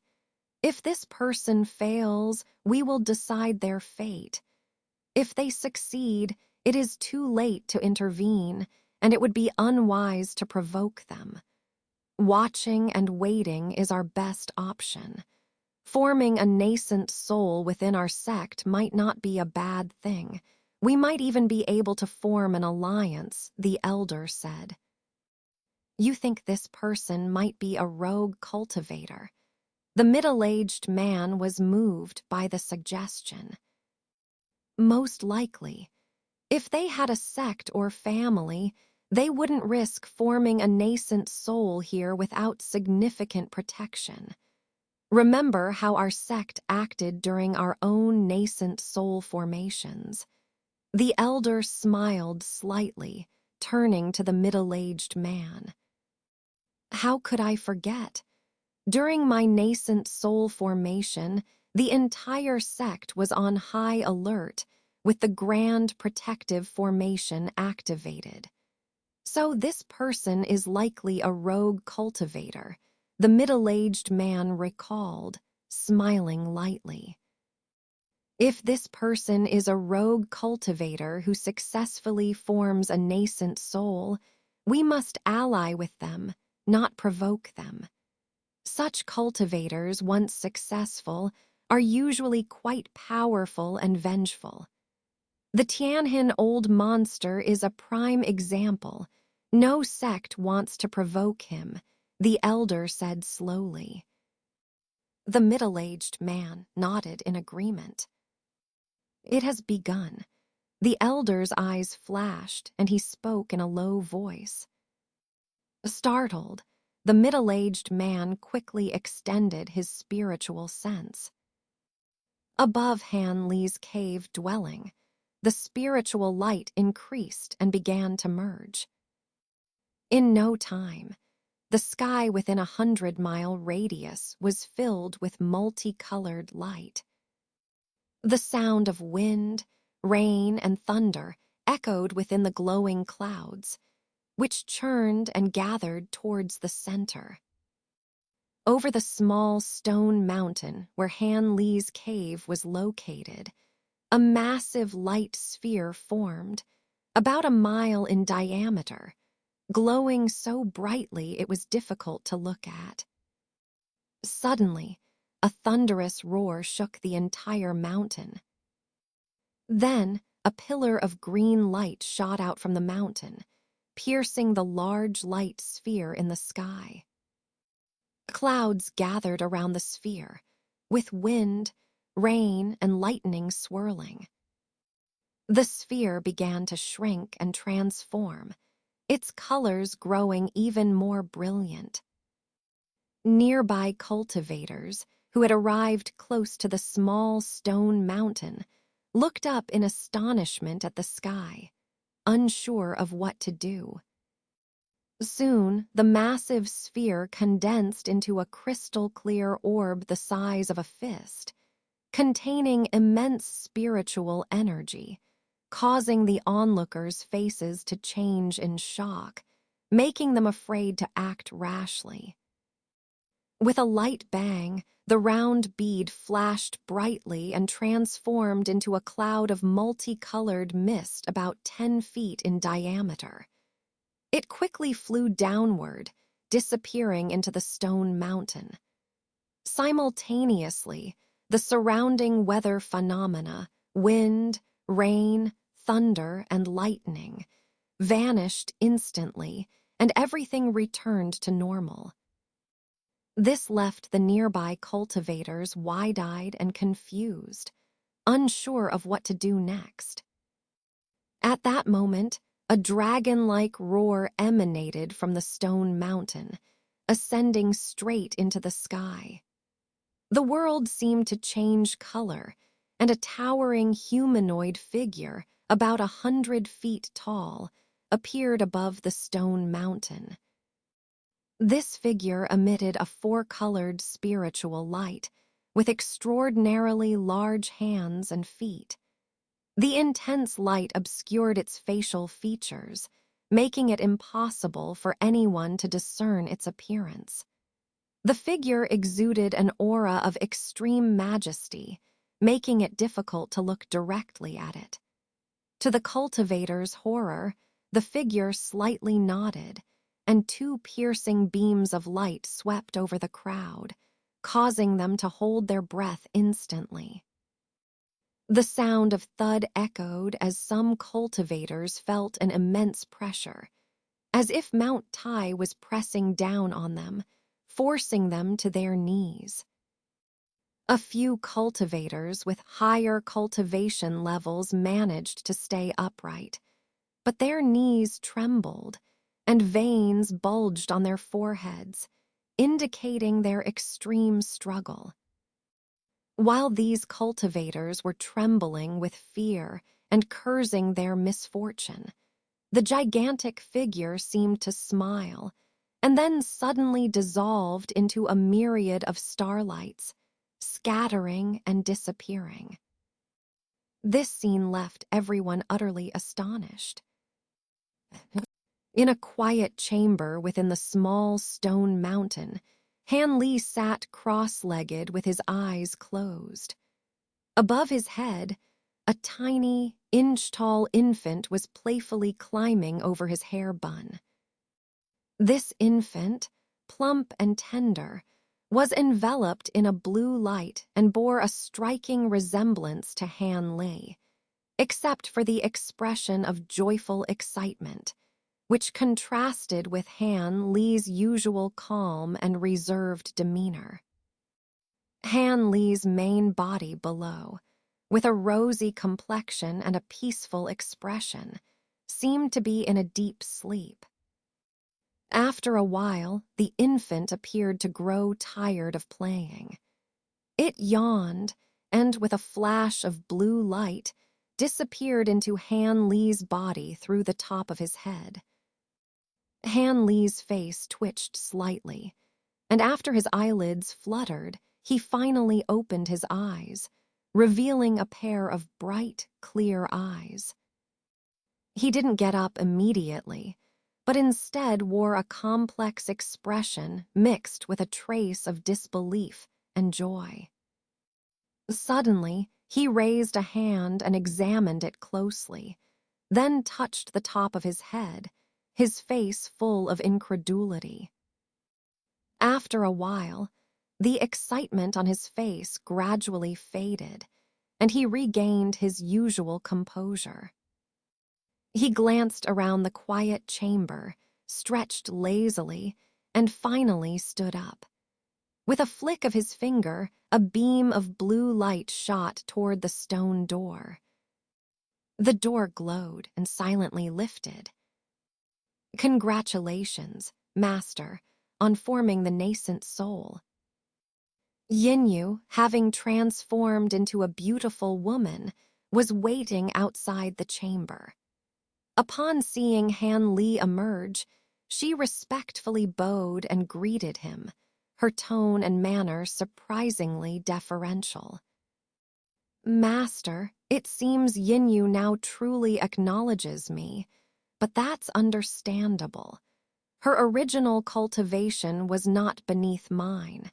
If I hadn't formed the nascent soul, she wouldn't have truly submitted to me." Han Li stroked his chin and said indifferently, "Master is correct. Now that Master has formed the nascent soul, you have joined the ranks of the most elite cultivators in this world, with a lifespan extending over 1,000 years. Considering Master is barely 200 years old, with some fortuitous opportunities, I believe reaching the divine transformation stage is not beyond reach," Yinyu said solemnly, her beautiful face filled with seriousness. "Talking about the divine transformation stage now is too far off. Many nascent soul cultivators are stuck at the early stage, unable to make any progress. Don't set your expectations too high," Han Li replied, shaking his head lightly. "I have faith in Master," Yinyu said with a charming smile, looking particularly enchanting. Han Li, however, remained indifferent. Outside the stone mountain, the number of cultivators, including those who arrived later, had grown to over 1,000. They hovered around the mountain on their flying tools, whispering among themselves. Given their knowledge and experience, they couldn't interpret the earlier phenomena accurately and could only make wild guesses. Even so, the recent events filled them with a sense of restless excitement. Many eyes were also on the herb garden Han Li was in charge of. Some cultivators had already broken through the protective barriers to investigate, but found nothing but ordinary herbs, with no sign of anyone present. Among the crowd was Mew, who had also arrived. Witnessing everything, her expression was one of uncertainty. She vaguely felt that these omens might have something to do with Han Li. At that moment, several beams of light of various colors swiftly approached and resolved into 5 or 6 solemn-faced core formation stage cultivators. Leading them was the late core formation stage elder Feng, his face stern. Beside him were the red-robed elder, the beautiful female cultivator surnamed Song, and several unfamiliar cultivators. All disciples, hear me. This mountain and its surroundings within 10 miles are temporarily designated a forbidden area. Anyone lingering nearby will be severely punished according to sect rules, the elder Feng announced coldly, his brows furrowing at the sight of so many low-level disciples. The low-level disciples of the falling cloud sect, though full of doubts, had no choice but to obey and swiftly departed on their flying tools. The area quickly cleared out. Mu Shizai, stay, one ordinary-looking core formation cultivator whispered a few words to Elder Feng and pointed to the herb garden below. Elder Feng's expression shifted, and he called out to the departing woman. Yes, Shibo. Mew, startled, immediately turned back and flew to the group of core formation cultivators, her face full of respect. Mu Shizai, I heard you are in charge of this herb garden, Elder Feng asked, his tone softening. Yes, this herb garden is managed by an outer disciple named Han Li, Mew answered truthfully. Outer disciple, where is he now? Well, I don't know. Several senior brothers have already checked the garden, but he wasn't inside, she replied hesitantly. Han Li, could it be that outer disciple who entered the top 10 in the trial 20 years ago? The red-robed elder asked, surprised. Yes, that's him, she confirmed, recalling the trial. An outer disciple reaching the top 10 is indeed unusual. Could the recent nascent soul formation be his doing? Elder Feng murmured to himself, looking at the stone mountain with a complex expression. The other core formation cultivators also had serious expressions.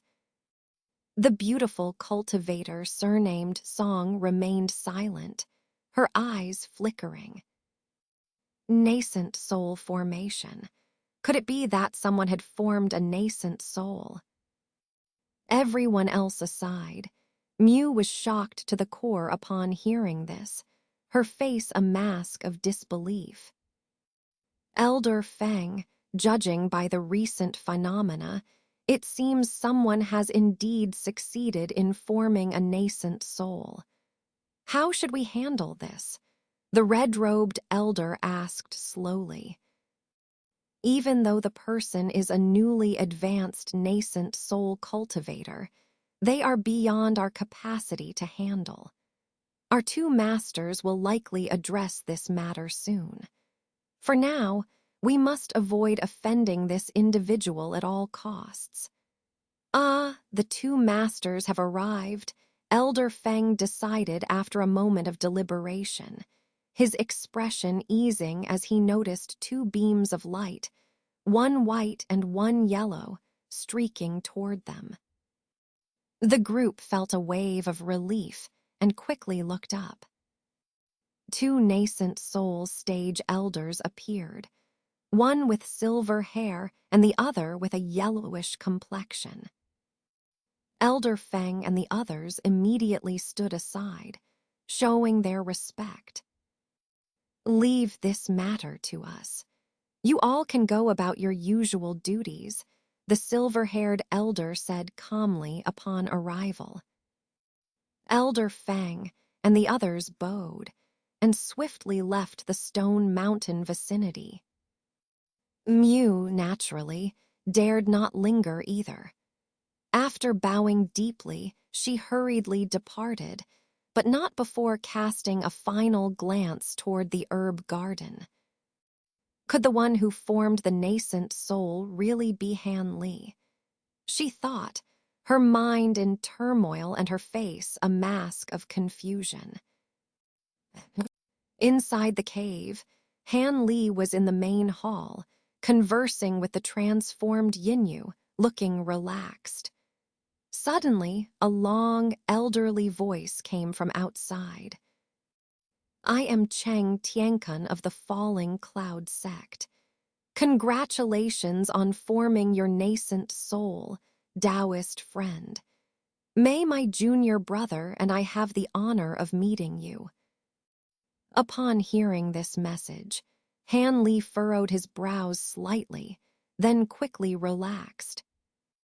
"Yinyu, lift the restriction and allow the two elders from the Falling Cloud Sect to enter. This matter must be addressed sooner or later. However, after lifting the restriction, you should not show yourself. Despite your fox demon body being adept at concealment and illusions, your demonic aura cannot be hidden from nascent soul cultivators," Han Li instructed calmly. "Yes, Master," Yinyu replied respectfully and walked out gracefully.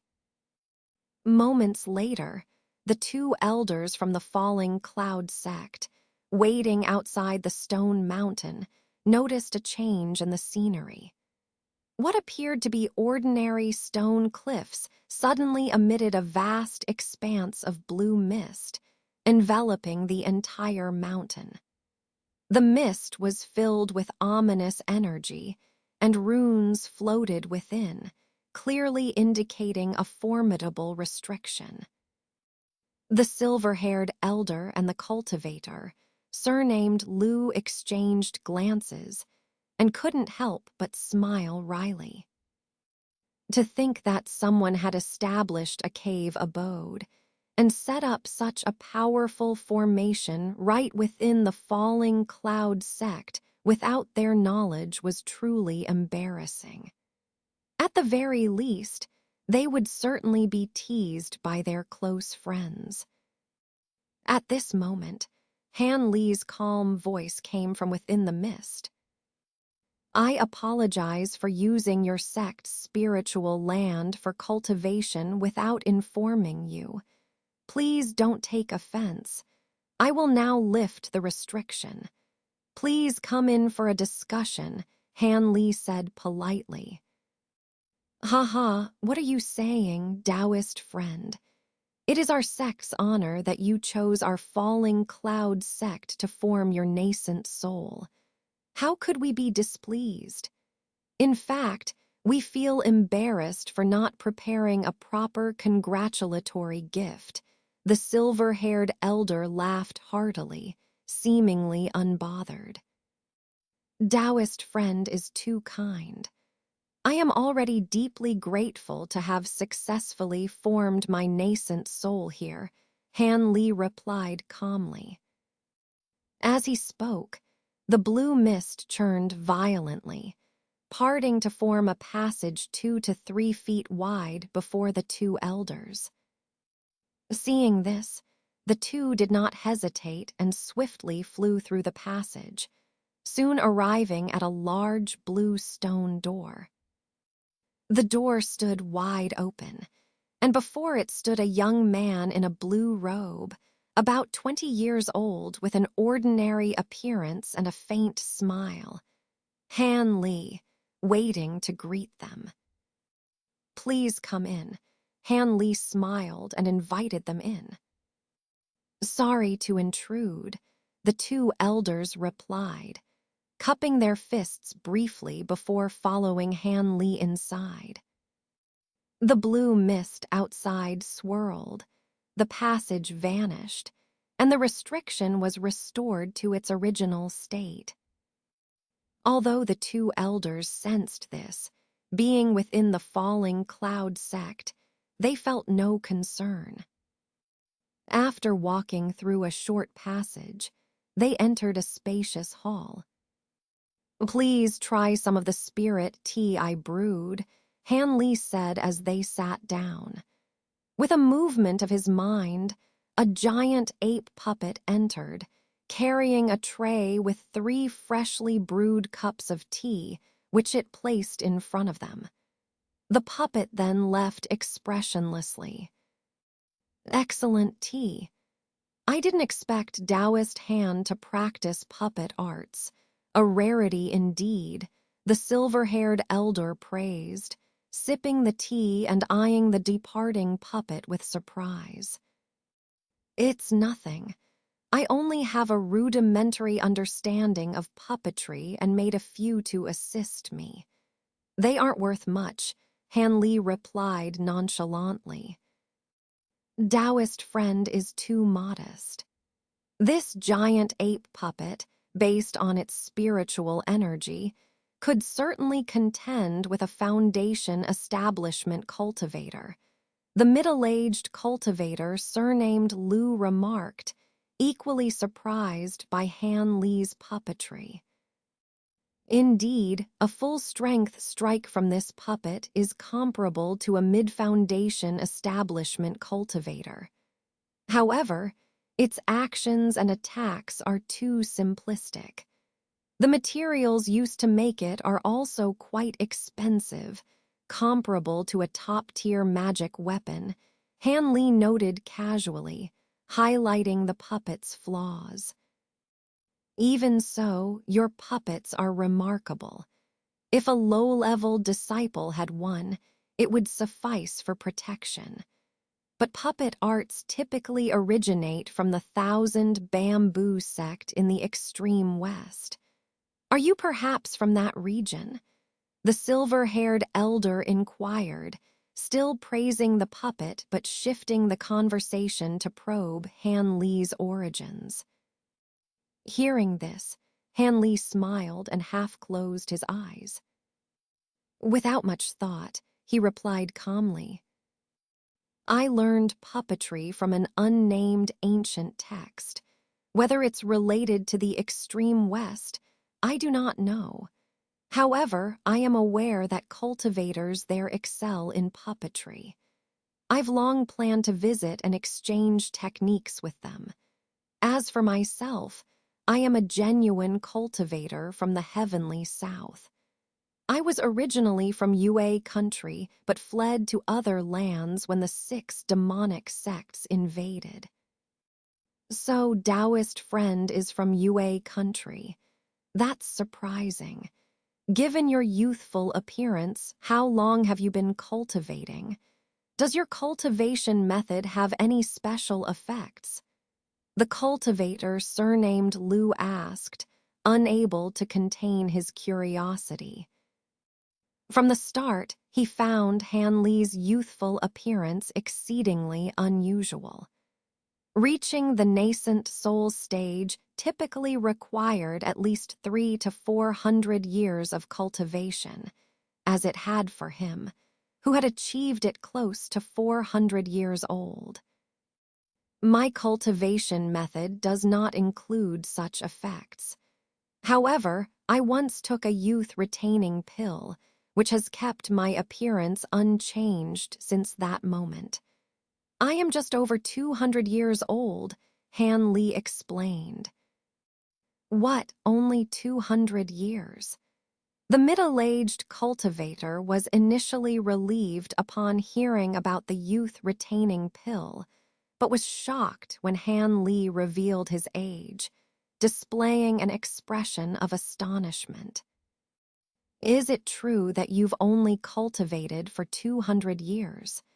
The silver-haired elder, equally surprised, asked slowly.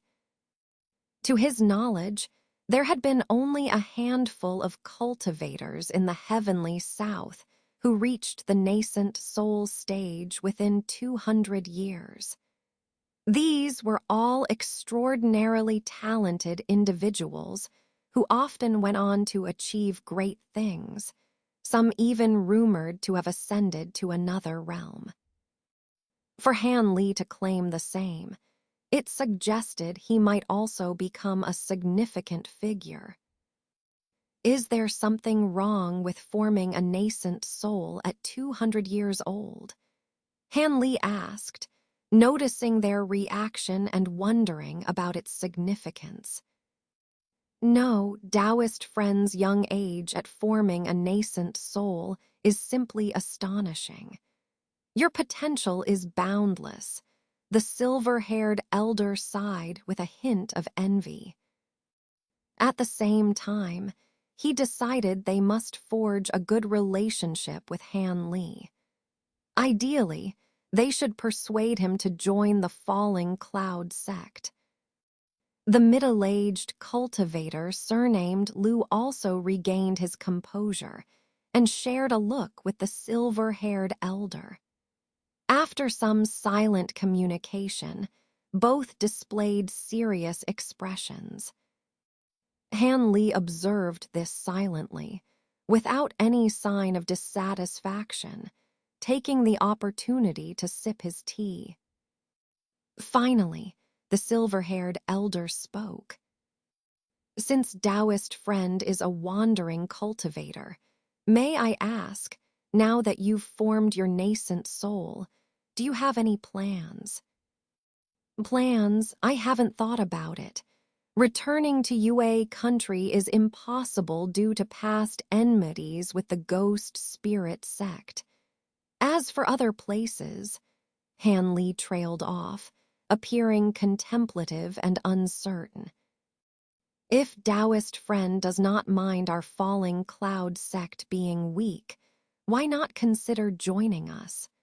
Though we are not as powerful as the ancient sword sect or the 100 Skills Institute, we incorporate various methods and do not adhere strictly to any one tradition. Should you join, you would be on equal standing with us, treated as an elder of the sect, the silver-haired elder proposed sincerely. Become an elder of the falling cloud sect.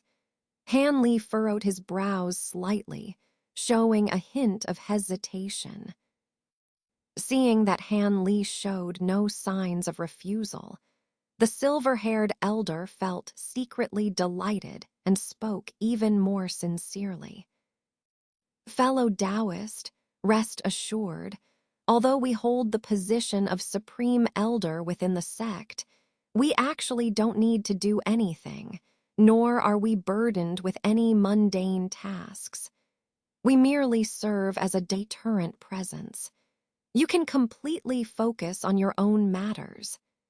Every year, the disciples of the sect offer us thousands of spirit stones for our cultivation needs. And if we have any special requirements for spiritual herbs, materials, and the like, we can instruct the disciples below to procure them, without having to bother ourselves. In short, as a senior elder of our fallen cloud sect, you will not receive any less treatment than in other sects. Fellow Taoist, what my senior brother said is true. Although Brother Han has successfully condensed his nascent soul and entered the nascent soul stage, he must still be quite unfamiliar with the process of refining the nascent soul. Not to boast, but my brother and I have been stuck in the early nascent soul stage for hundreds of years, but we still have some unique insights into cultivation. If fellow Taoist is willing to join our sect, we will certainly share our experiences with you and help you avoid some detours. The cultivator surnamed LV also persuasively spoke. After all, having a nascent soul stage cultivator join, the sect would immediately boost the sect's strength significantly. Although it still couldn't compare to the ancient sword sect, it would be on par with the 100 Crafts Institute. The position of the fallen cloud sect on Yunmeng Mountain would also become as stable as Mount Tai. Listening to the invitation of the two, Han Li felt somewhat tempted by the conditions mentioned by the cultivator surnamed LV. He naturally understood that just becoming a nascent soul stage cultivator and having a nascent soul stage cultivator provide guidance meant something significant. Perhaps he could save decades or even over 100 years of cultivation time. As for staying in the fallen cloud sect, he had considered it initially, but he hadn't seriously weighed the pros and cons. Now that the other party had actively proposed it, he had to carefully consider it. Should he continue to be a lone cultivator, become a senior elder of the fallen cloud sect, or simply find a more suitable sect to join? After contemplating for a while, Han Li raised his head and said solemnly, "The goodwill of the two fellow Taoists is appreciated. However, this matter is of great importance, and I have just successfully condensed my nascent soul, so I am still somewhat unsettled. I hope the two of you can give me a few days to consider it, and I will give you my response in 3 days." Upon hearing this, the two silver-haired elders glanced at each other, and then the elder slightly hesitated before saying somewhat apologetically, "It seems my junior brother and I were a bit impatient. Fellow Taoist is right. You should indeed take a few days to consider it carefully. How about this? I will designate this place as a restricted area for the next few days to prevent any disciples from disturbing your cultivation. 3 days later, my junior brother and I will visit you again together." After saying this, the two silver-haired elders chatted with Han Li for a few more words before politely taking their leave. Han Li politely escorted them to the entrance of the cave before returning to the main hall, where he sat down with a furrowed brow, deep in thought. Outside the hall, a white figure flashed, and Silver Moon, in the form of a white fox, elegantly walked in. "Why, can't maintain the transformation due to insufficient spiritual power again." Han Li glanced at the little fox, feeling somewhat surprised. "Yes, Master. With my spiritual power as a spiritual artifact spirit combined with a little spiritual power from my fox form, I can only maintain this human form for a short time. It will take another month before I can transform into a human again." The little fox raised her petite head and spoke with human language, sounding somewhat frustrated. "It's all right. I've been in the cauldron for many years. A few 100 years more won't make much of a difference. Besides, with Master's pills to assist, I might even advance much earlier than expected," Silver Moon said earnestly. Hanley nodded in agreement, and then suddenly asked in a deep voice, speaking of the void heaven cauldron, "I used to refrain from asking you about it due to my insufficient cultivation level. But now that I have reached the nascent soul stage, you should be able to tell me about it. After all, you have been in the cauldron for so long. You must know something about activating it. Moreover, I'm very curious about what treasures are inside the cauldron besides the heaven-replenishing pills." Silver Moon, indeed, knows the method to activate it. However, Master might be disappointed. Silver Moon hesitated for a moment before sighing and saying, "Though, how so? With my current cultivation level, am I still unable to activate the cauldron?" Hanley rubbed his chin, somewhat disbelievingly. "Master, you're unaware. When I and the other artifacts escaped from the cauldron, it wasn't because we could contend with the void heaven cauldron, a treasure that transcends the heavens. It was because the heavenly blue ice flame on the cauldron and the intrusion of the cultivators who entered the hall provided us with an opportunity," Silver Moon explained slowly. "Transcendent treasure? What is this celestial treasure? Isn't the void heaven cauldron just an ancient artifact? From your tone, it seems that activating the void heaven cauldron is closely related to the heavenly blue ice flame." Han Li's face flashed with doubt, asking somewhat puzzled. "In fact, celestial treasure is just another term for ancient artifacts used by ancient cultivators. Only artifacts with tremendous magical powers are given this title, and the void heaven cauldron is precisely such a celestial treasure. Although I don't know the specific powers of this cauldron, it definitely surpasses ordinary ancient artifacts in power.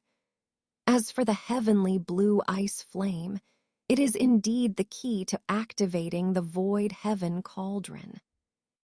No, it should be said that it is the first step in controlling the celestial treasure. Only by refining this flame can Master have the opportunity to control this spiritual treasure." Silver Moon's tone became grave. "Celestial treasure. If even ancient cultivators called it by that name, then this treasure must indeed be extraordinary. But since refining the flame is only the first step, what else needs to be done? You might as well tell me everything," Han Li said, not showing any disappointment, but rather revealing a hint of excitement. He clearly understood that with so many conditions required to use this treasure, it must be far more powerful than he had anticipated. This was naturally a pleasant surprise. As long as he had the void heaven cauldron in his hands, even if the conditions were stringent, there would eventually be a day when he could control this treasure. Han Li was quite confident in this. What else needs to be done? I don't know either. Because after Master refines the heavenly blue ice flame, you will naturally receive the next hint. I only know this much. Silver Moon shook her head lightly, honestly admitting. I see. Well, let's start by refining the heavenly blue ice flame, and then we'll talk about other matters. Oh, by the way, you seem to have not mentioned what other treasures are inside the cauldron. Han Li didn't show any disappointment. Instead, he glanced deeply at the little fox before asking slowly. Silver Moon didn't intend to conceal anything. Besides the two heavenly replenishing pills, there are simply no other ancient artifacts left in the cauldron. There is only an empty cauldron. After all, over the years that the Void Heaven cauldron has been stored in the Void Heaven pavilion, there have been sporadic instances of powerful cultivators who managed to trigger the heavenly blue ice flame on the cauldron using special means. Every time this happened, one or two treasures would take the opportunity to escape. As a result, the treasures inside the cauldron gradually dwindled. What you saw in the Void Heaven pavilion last time was the only remaining ancient artifact, Silver Moon explained anxiously, afraid that Han Li would be dissatisfied. I see, it doesn't matter. With my current cultivation level, I'm not interested in ordinary ancient artifacts anymore. Being able to claim the Void Heaven cauldron as my own is the best outcome. Han Li didn't show any disappointment. Instead, he spoke calmly, as if he had anticipated this to some extent. Master can be so calm. Silver Moon admires it greatly. What Master said is indeed correct. From what I know, even in ancient times, there were at most 50 or 60 ancient artifacts that could be called celestial treasures. Each one of them possessed immense magical powers, almost comparable to overturning the seas and mountains. To be honest, when I first saw how your little bottle could ripen spiritual herbs, I almost thought it was also some kind of spiritual treasure. But upon further thought, I realized it was unlikely. Silver Moon suddenly laughed lightly and said, "Oh, why is that? Is my little bottle's power inferior to those spiritual treasures?"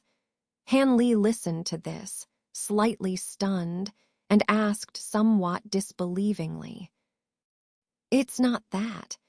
Regardless of whether your little bottle has other magical powers, just being able to ripen spiritual herbs is enough to overshadow all spiritual treasures.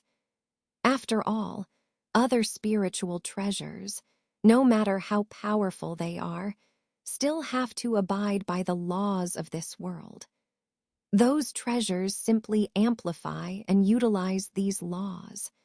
But the effectiveness of your little bottle in ripening spiritual herbs is truly defying the natural order. I estimate that only the spirit realm after ascension, or even the higher realms of the immortal realm, could produce such treasures. The little fox stuck out her pink tongue and licked her lips before solemnly saying, "So you mean my treasure might have been refined by cultivators from higher realms like the spirit realm or immortal realm?" Han Li couldn't help but inhale sharply at this, feeling somewhat moved. "Yes, indeed," Silver Moon nodded. After hearing this, Han Li fell silent, suddenly taking out the mysterious small bottle from his storage pouch. Rarely, he held it carefully in his hand and examined it closely, his expression changing constantly. After a while, he slowly put away the bottle, then suddenly turned to Silver Moon and asked, "Silver Moon, you should have heard the words of those two fallen cloud sect elders next door. Do you think I should stay or look for a better place?" "Well, since the master personally inquired, Silver Moon will be bold. May I ask if the master has any plans for the future? If there are no other plans, staying in the Fallen Cloud sect would be a good choice. Those two are both early nascent soul stage cultivators, and the master won't be constrained by anyone within the sect. Moreover, the fallen cloud sect is also considered a sizable sect, capable of providing some support to the master. Of course, if the master has other arrangements, that's also fine. As a nascent soul stage cultivator, even as a lone cultivator, there wouldn't be any sect daring to easily provoke you. Silver Moon calmly spoke. For now, I don't have any specific plans. I need to spend several years solidifying my nascent soul first. Besides, I must make a trip to the far west in the future. I must obtain the 3 remaining layers of the Daean arts. And eventually, I must also go to the Yuanwu kingdom. I promised someone in the past to annihilate the Fu family of that country. I wonder if there's any connection between this family and the Fu family of the Beikyo Institute. Han Li said indifferently. If that's the case, it's better for the master to stay in the fallen cloud sect for now. Being a lone cultivator is still somewhat solitary, and having guidance from a nascent soul stage cultivator would be greatly beneficial to the master's cultivation. Silver Moon thought for a moment and suggested. That makes sense. I'm feeling a bit tired now. You may leave first. Han Li didn't indicate whether he would accept this suggestion. Instead, after changing the subject, he got up and walked towards the bedroom. The white fox glanced at Han Li's retreating figure, showing a pensive expression, before also leaving the hall. Lying on the stone bed in the bedroom, Han Li stared blankly at the ceiling of the blue stone room, his mood fluctuating, making it difficult for him to fall asleep. The process of condensing the nascent soul seemed simple, but the great risks involved made Han Li shudder when he recalled them. During the nascent soul formation, the reversal of all the meridians during the pill refining process almost made him suffer unbearable pain, nearly pushing him to the brink of death. However, relying on his much higher cultivation base than others of the same level, he managed to endure it. The miraculous effect of the 9-turn spirit ginseng pill played the most crucial role. Otherwise, Han Li doubted whether he would have fainted on the spot. The process of nascent soul formation was extremely dangerous. However, compared to the backlash from the demonic heart afterward, it was like child's play. Originally, he thought that with his possession of the soul-nurturing wood, the polished pearl, and several other treasures, plus a specially prepared soul-calming pill, he would pass through the demonic heart trial with ease, perhaps even easier than other nascent soul cultivators. But he didn't expect the demonic heart to be so powerful and cunning, far exceeding the rumors by several times.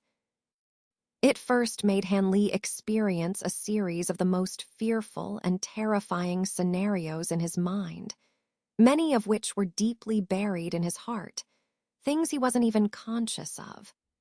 Whether it was his hometown being raided by bandits, his parents and younger sister being murdered, or losing all his cultivation and becoming an ordinary mortal again, with the secret of the little bottle exposed, being hunted down by all the cultivators in the cultivation world.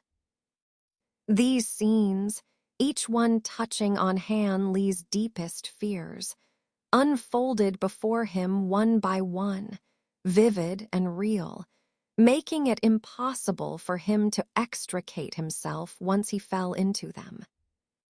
Even though Han Li was usually steadfast and calm, he almost succumbed to anger and fear because of these illusions. Fortunately, the soul-calming pill and other treasures were not just empty talk. They managed to maintain a bit of clarity in his mind at the critical moment, allowing him to break free from the illusions and return to reality. Even so, it still made Han Li break out in a cold sweat. Before he could calm his mind, the next wave of attacks from the demonic heart came immediately. In a state of mental confusion, he fell into numerous wonderful and happy illusions. Whether it was reuniting with his parents and younger sister, returning to the happy life of his childhood, or suddenly marrying Nan Gongwen and embarking on a dream of dual cultivation, and finally scenes of him being surrounded by the Mo sisters, Chen Kyaokian, and several other women, all serving one husband. For these illusions, Han Li only indulged in them briefly before breaking free from the infatuation. Below, he achieved great success in cultivation, dominated the southern cultivation world, and finally ascended to the spirit realm, becoming an immortal and living the same lifespan as heaven and earth. These scenes also appeared one after another after experiencing numerous years and months, as if he had experienced several lifetimes of joy and sorrow, before suddenly waking up from the illusion due to some fortuitous enlightenment. Finally breaking free from the demonic heart's confusion and successfully forming his nascent soul. Han Li lay quietly on the bed, recalling everything, feeling a bit amused in his heart. He couldn't help but recall the situation when his nascent soul first separated from his body. When his nascent soul had just formed and flew out of his body from the heavenly aperture, he clearly felt that his nascent soul was himself, and he was the nascent soul. However, he couldn't control any of the nascent soul's movements, and could only watch as it played and frolicked on his head, as if he had returned to his carefree childhood. At that moment, he felt an unprecedented peace and tranquility in his heart, putting all his worries and sorrows aside, as if he had entered a state of returning to the origin. Afterwards, Han Li understood why such a situation had occurred, because his nascent soul had just formed and hadn't yet reached the stage of one heart and one mind. Once his nascent soul completely formed and his cultivation advanced, such a situation would naturally not occur again. In his contemplation, Han Li couldn't help but recall the scenes of the first time his nascent soul left his body. Although he felt peace and tranquility, he couldn't control his nascent soul's actions at all, and could only watch as it frolicked around. At that moment, he felt an unprecedented peace and tranquility in his heart, putting all his worries and sorrows aside, as if he had entered a state of returning to the origin. Afterwards, Han Li understood why such a situation had occurred, because his nascent soul had just formed and hadn't yet reached the stage of one heart and one mind. Once his nascent soul completely formed and his cultivation advanced, such a situation would naturally not occur again. In the midst of flipping back and forth, Han Li, exhausted from the formation of his nascent soul, finally fell asleep drowsily. In this rare moment, he had an extremely pleasant dream, as if he had returned to the mountain village, running joyfully with his elder brother and younger sister, then returning home to eat and chat with his parents. It was truly a wonderful dream. 3 days later, when the two silver-haired old men arrived as promised, Han Li immediately agreed to join the fallen cloud sect. The two senior elders of the fallen cloud sect were naturally overjoyed. They immediately proposed to hold a grand internal meeting and invite high-level cultivators from other sects to hold a ceremony for Han Li's induction into the sect. Upon hearing this, Han Li immediately shook his head like a rattled drum, flatly rejecting it. Instead, he suggested keeping everything simple and just informing the other two sects on Yunmeng Mountain. After all, the nascent soul stage elders of these two sects would eventually have dealings with him. Everything else should be done low-key. Han Li didn't want to attract too much attention to himself. Although the two silver-haired old men felt that this was somewhat inappropriate, they could understand Han Li's aversion to crowds and didn't insist. Later, Han Li followed the two silver-haired old men and appeared in the main hall of the Licky Peak, where he met with several Foundation establishment stage disciples. About half of these Foundation establishment cultivators naturally recognized Han Li, the Qi refinement stage disciple. In the past few days, they had heard some rumors and knew that a newly promoted nascent soul cultivator was going to join their fallen cloud sect. After analyzing Han Li's identity from various aspects, they had already guessed it. When they really saw Han Li, although they didn't know what these people were thinking, they all showed respectful manners without any trace of strangeness. When Han Li saw his former masters, the old man in red and the two peak masters of the Tianquan Peak, they also respectfully called him Senior Uncle Han one after another. Although their faces were calm, Han Li found it somewhat amusing.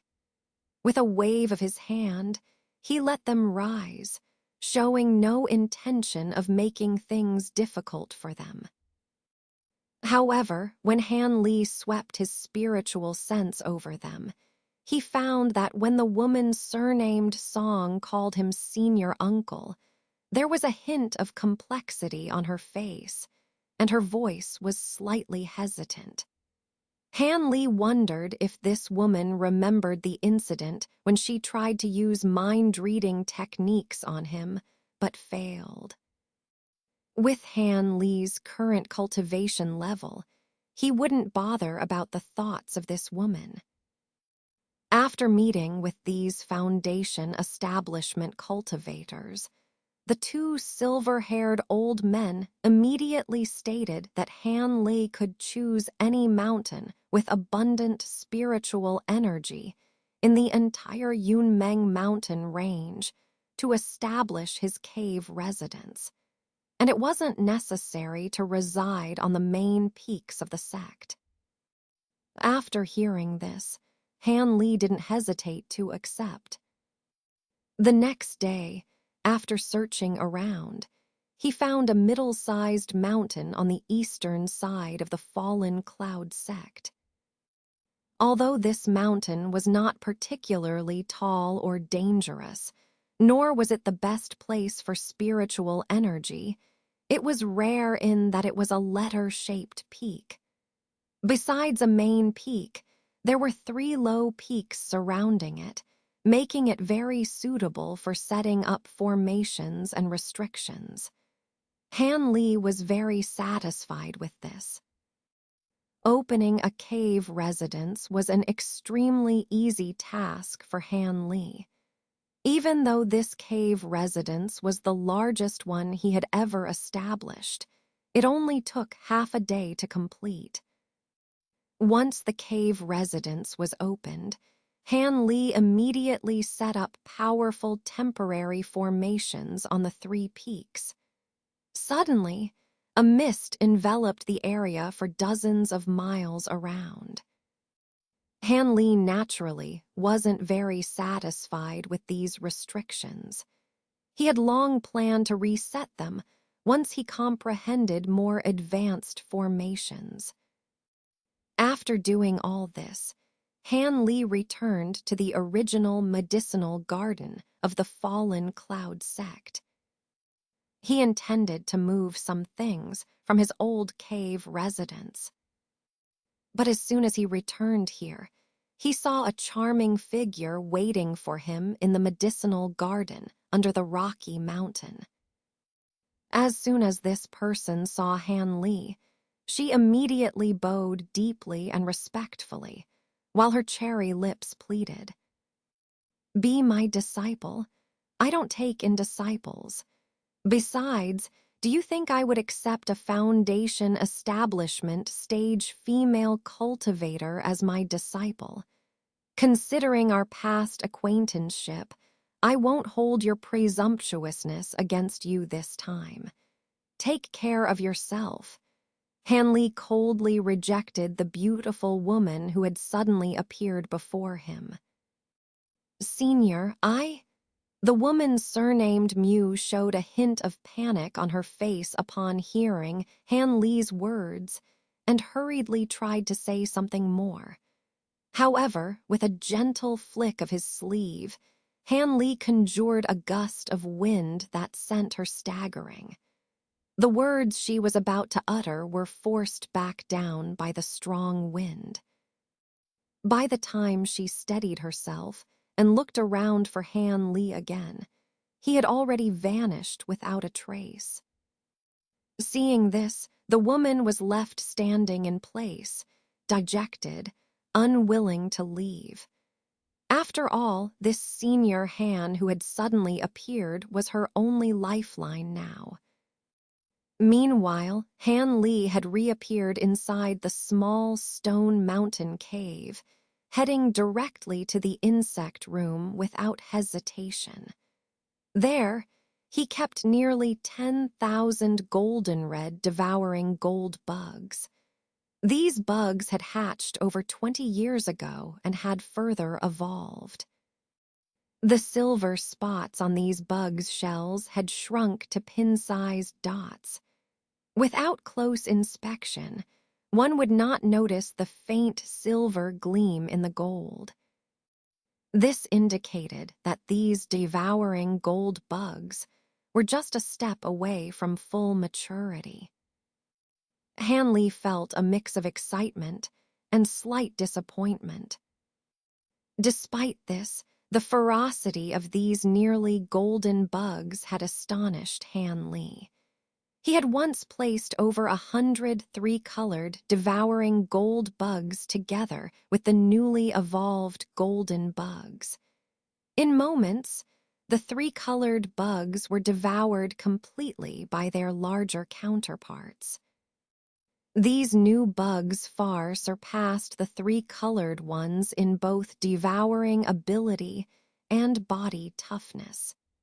As they approached maturity, they began to emit a terrifyingly fierce aura and developed a taste for blood, becoming incredibly bloodthirsty and brutal compared to their former selves. Han Li believed that without the prior application of control spells, these bugs would undoubtedly have turned against him. Even so, Han Li sensed signs of the new devouring gold bugs slipping out of control. It seemed that after another evolution, ordinary control methods would be insufficient to manage these ferocious bugs. Despite these thoughts, Han Li continued his usual practice, isolating and nurturing the largest of the gold-silver bugs to hasten their maturation. He hoped to see them evolve into the legendary mature spirit bugs of ancient times. Based on the increasingly lengthy evolution cycles, it might take over 100 years for these bugs to reach their final stage. However, this interim period would give Han Li the time to find better methods to control these spirit bugs. While contemplating this, Han Li carefully stored the devouring gold bugs and then went to the herb garden to move the spiritual eye tree, which had grown nearly as tall as him, and the 9-turn spiritual ginseng.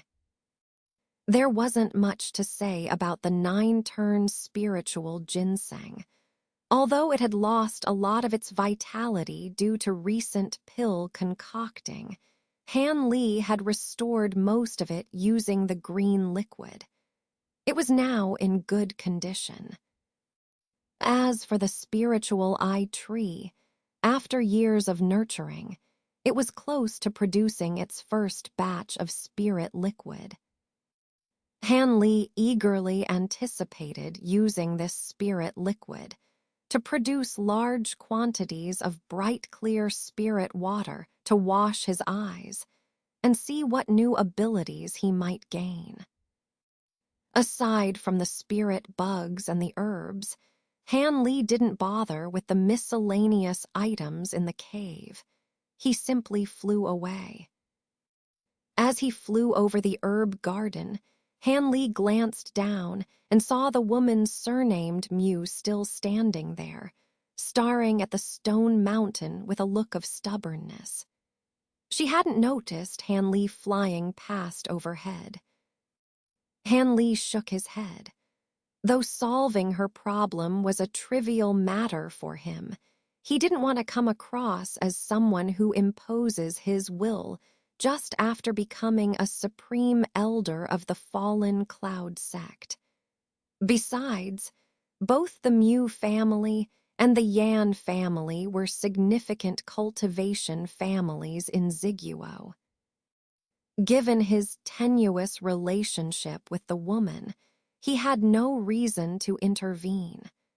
He couldn't take on every problem brought to him by acquaintances in the sect. Family matters of others were of no interest to Han Li. Han Li silently flew away from the fallen cloud sect and arrived at the mountain where his new cave was located. Parting the mist of the restriction with a wave of his hand, Han Li flew straight to the central peak where his new cave was. Familiar with the layout, Han Li quickly settled the spirit bugs and herbs.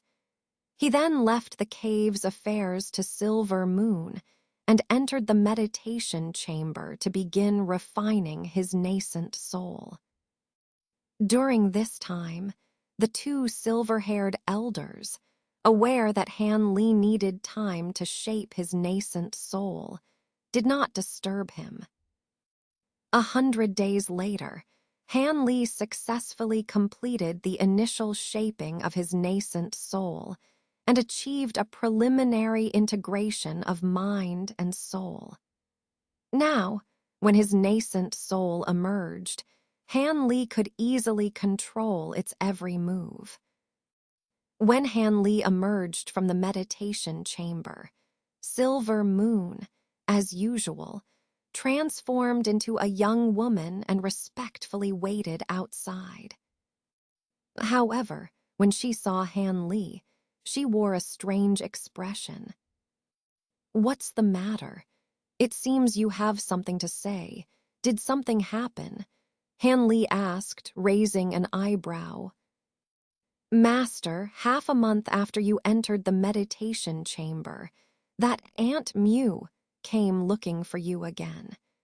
She's been waiting on a small hill outside the sub-peak for several days," Silver Moon said with a slight smile. "That woman still doesn't know her place. Let her wait if she wants to. I'm not going to create trouble for myself, Han Li said with a raised brow and an expressionless face. But Master, soon after she arrived, we received sound transmission talismans from both the Mu and Yan families. Since you were in seclusion, I copied and saved the messages.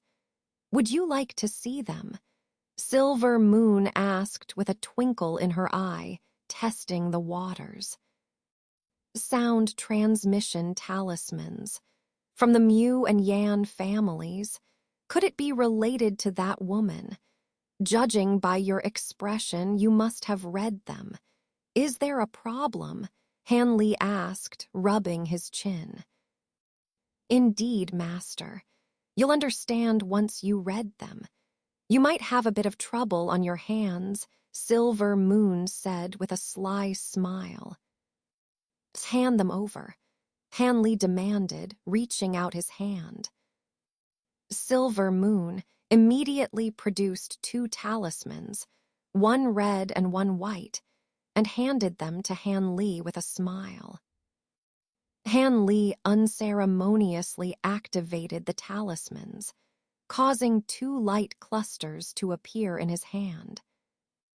As Han Li focused his mind on the light clusters, he listened intently. Moments later, his face turned from surprise to anger. Humph, that woman's got some nerve. Does she really think that just because she called herself my senior aunt for a few years, I would let her get away with such nonsense? Han Li's face darkened, and his voice grew cold. She must know she's angering you with this move. However, she probably realizes you're not truly heartless.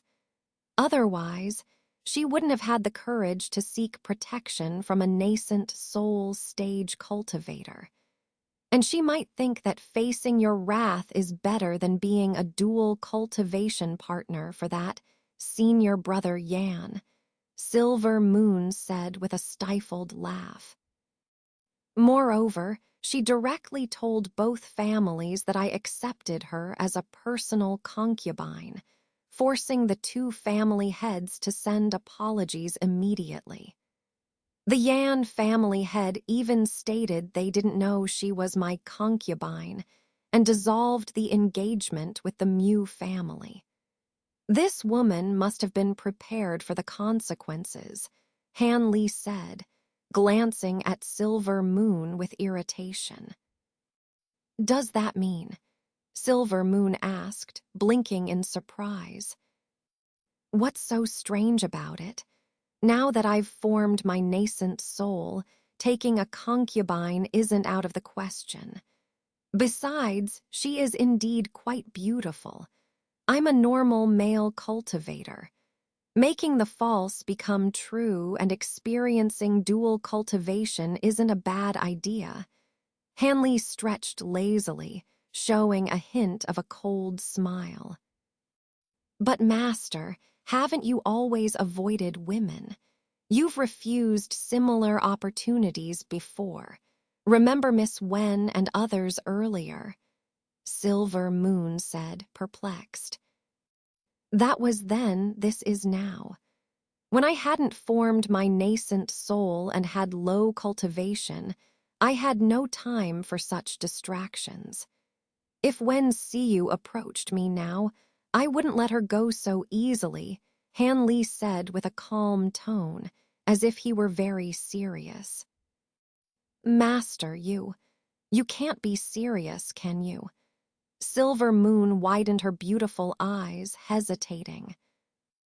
You'll find out soon enough if I'm serious or not. For now, summon that woman for me.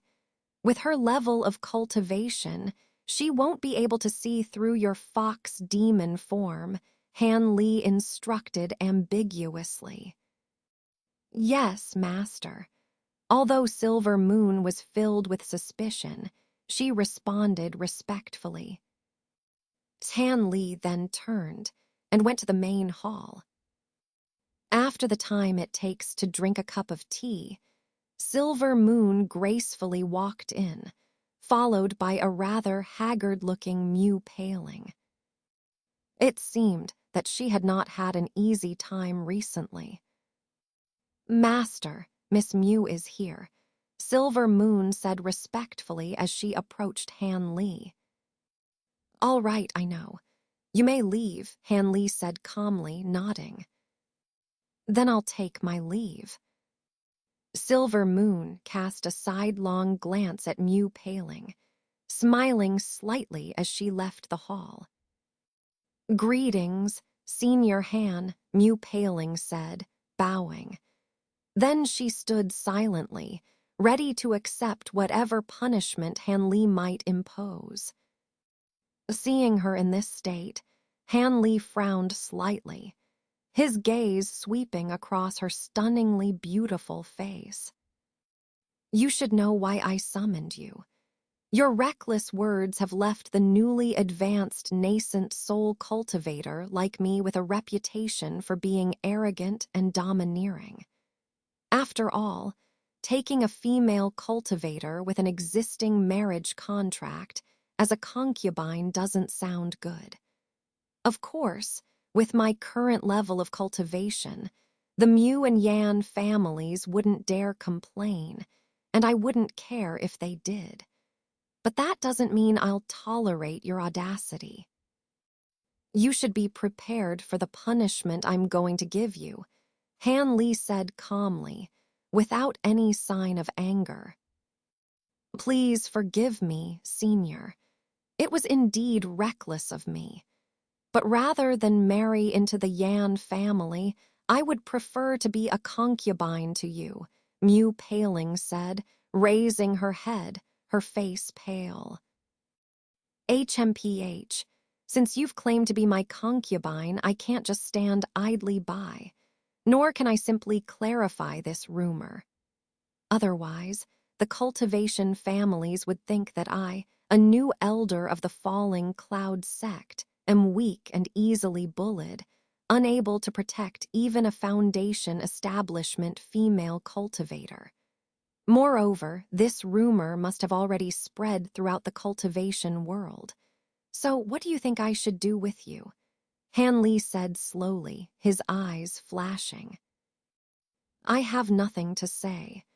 I will accept any punishment you deem fit," Mew paling said softly, biting her lip.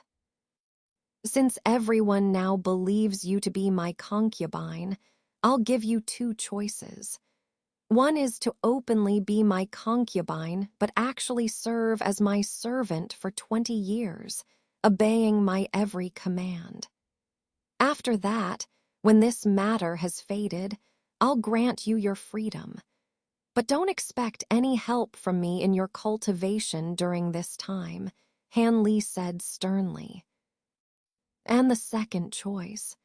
Mew paling asked, a hint of disappointment flashing across her face as she raised her head. "The second choice is to make the pretense a reality. Truly become my concubine, serving by my side and never betraying me. I won't be stingy with my concubines and might offer you some guidance in cultivation when I'm in a good mood. But let me make this clear. If you choose to become my concubine, I will place a restriction spell on you to prevent any betrayal. Today, you may be willing to be my concubine, but if you change your mind tomorrow, my secrets could be at risk," Han Li said, staring at her. Mew paling was stunned for a moment. Then her face became conflicted as she pondered Han Li's conditions. It seemed she wasn't entirely opposed to the idea of becoming Han Li's concubine. "I know you're proud and hold yourself in high regard. Even though I'm a nascent soul cultivator, I'm not your ideal partner. But that doesn't matter. You're not my ideal partner either. Yet this doesn't stop me from taking you as a concubine. If you want my protection and wish to advance further in cultivation, this is not too high a price to pay. You've also seen over the years that I'm not a cruel or erratic person. Even with the restrictions spell, following me won't be too harsh on you. It's not an unreasonable trade. And if you truly earn my trust in the future, lifting the spell isn't out of the question. Otherwise, you can serve as my servant for 20 years. It will pass in the blink of an eye, Han Li said nonchalantly, his gaze shifting away from her as if indifferent to her decision. Senior, may I have a few more days to think it over? Mew Paling asked hesitantly, caught between her desire for independence and the lure of guidance from a nascent soul cultivator. Becoming Han Li's concubine wasn't something she found entirely unacceptable. As Han Li had anticipated, she had already come to terms with the idea. There wasn't much disgrace in being the concubine of a nascent soul cultivator. After all, if any nascent soul cultivator openly declared his intention to take a foundation establishment female cultivator as a concubine, many young and beautiful female cultivators from various sects would be eager to accept. All right, you may leave the mountain. Come back in 2 days. That should be enough time for you to decide, Han Li said generously, showing no sign of making things difficult for her, and then called Silver Moon back out. After bowing and taking her leave, Mew Paling followed the reappearing Silver Moon out of the hall, still somewhat dazed. A while later, Silver Moon returned gracefully. Master, your conditions are rather, Silver Moon said, her eyes twinkling with a playful smile. Rather what? Harsh? This arrangement suits her wishes. I gain a young and beautiful concubine, Han Li said, looking at Silver Moon with a calm expression. Harsh is not the word. It's just that Miss Mew, with her strong will to cultivate and her pride, will indeed find it difficult to choose. But given your many secrets, the restriction spell is absolutely necessary, Silver Moon sighed softly. Silver Moon, I sense you have a favorable impression of this woman, Han Li said, scrutinizing Silver Moon's alluring figure with some surprise. Favorable, not quite, but her personality gives me a sense of familiarity, reminding me of someone I was once very close to. This naturally evokes a bit of concern, Silver Moon said, smiling wryly after a moment's hesitation. Hearing this, Han Li nodded and didn't pursue the matter further. Silver Moon tactfully refrained from mentioning Mew Paling again, instead discussing the refinement of the azure blue ice flame with Han Li, a topic of much greater interest to him. 2 days later, Mew Paling was once again led into the hall by Silver Moon to see Han Li. Have you made up your mind? Will you serve as a servant for 20 years, or will you accept the restriction spell? Han Li asked directly. I have thought it through. For a low-level female cultivator like me, becoming the concubine of a nascent soul cultivator is a rare opportunity. However, if I am to be your concubine, I hope you can promise me one thing. If you agree, I will willingly accept the restriction spell and serve you for life, Mew Paling said, having made up her mind. A condition. Let's hear it, Han Li said, showing no surprise as if he had anticipated this.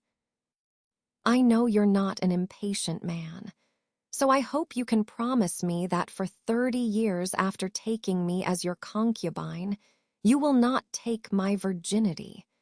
I'm at a critical stage in my cultivation, and whether I can form a core depends on these 30 years. My cultivation technique places great importance on remaining a virgin. This is why I have been reluctant to marry. After 30 years, regardless of whether I succeed in forming a core, I will fully commit to dual cultivation with you, Mew Paling said, her face flushing slightly, either from the boldness of her request or from embarrassment at mentioning dual cultivation. 30 years. Very well, I agree to your condition, Han Li said immediately, his eyes gleaming without showing any dissatisfaction. In a few days, I will formally inform the other elders of the sect about taking you as my concubine.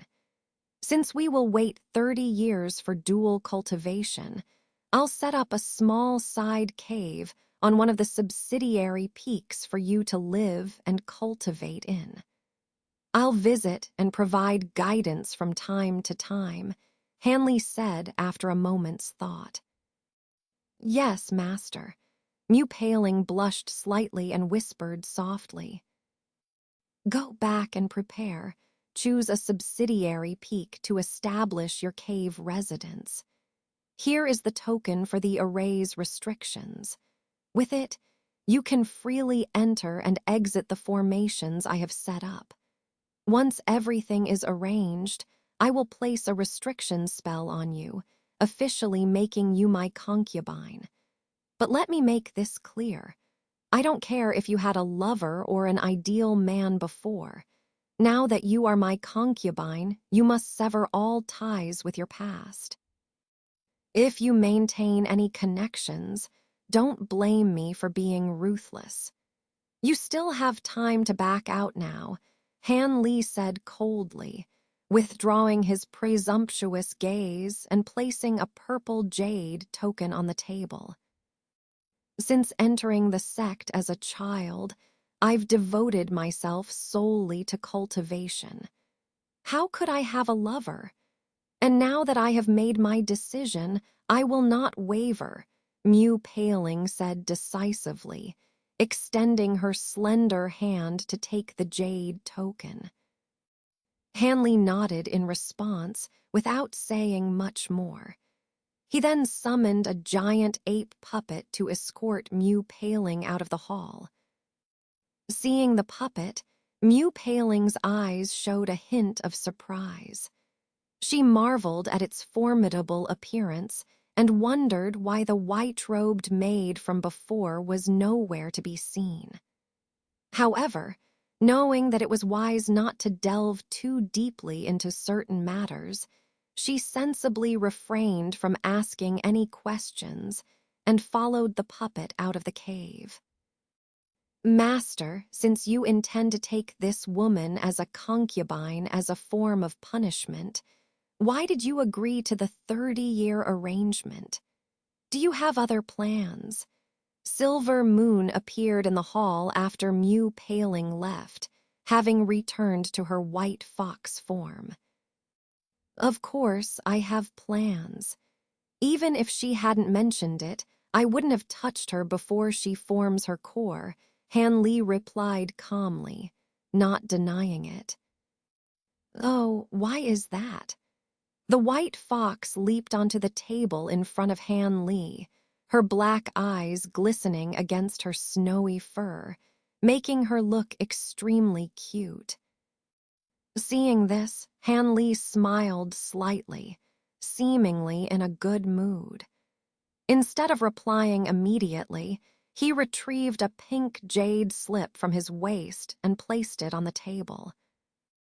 Do you remember the storage bag I got from that Six Paths Scion? This jade slip was found inside it. After studying it, I discovered that it contains several demonic dual cultivation techniques, Han Li explained, gently caressing the pink jade slip with a finger. Silver Moon was momentarily stunned, looking at the jade slip and then at Han Li, her face showing a hint of doubt. Knowing that Han Li would explain further, she remained silent. As expected, Han Li continued. The other techniques recorded in this jade slip are quite powerful but not extraordinary. However, two of them stand out. One is the dragon capturing technique, suitable for core formation cultivators. It allows them to continuously absorb the pure yin essence of female cultivators with special constitutions, greatly accelerating their cultivation. However, it damages the female cultivator's vitality, so the more concubines the male cultivator has, the better. The Six Paths Scion likely used this technique, which explains why he had so many foundation establishment female cultivators around him. Otherwise, even with exceptional talent, he couldn't have reached the late core formation stage so young without the mysterious small bottle that accelerates medicinal growth. The other technique, the Phoenix cultivation method, is specifically for nascent soul cultivators. Unlike the dragon capturing technique, it requires a virgin core formation female cultivator to dual cultivate. Once the female cultivator reaches a high level of this technique, the male cultivator can use a secret art to forcibly break through their bottleneck by absorbing her pure yin essence. This requires the female's full cooperation and sufficient cultivation level. Dragon capturing technique, Phoenix cultivation method. Are these dual cultivation techniques really that powerful, or is it just an exaggeration? Silver Moon blinked, finding it hard to believe. I thought the same initially. But after seeing the names of the creators of these techniques at the end of the jade slip, I became mostly convinced. Han Li sighed. Oh, could it be?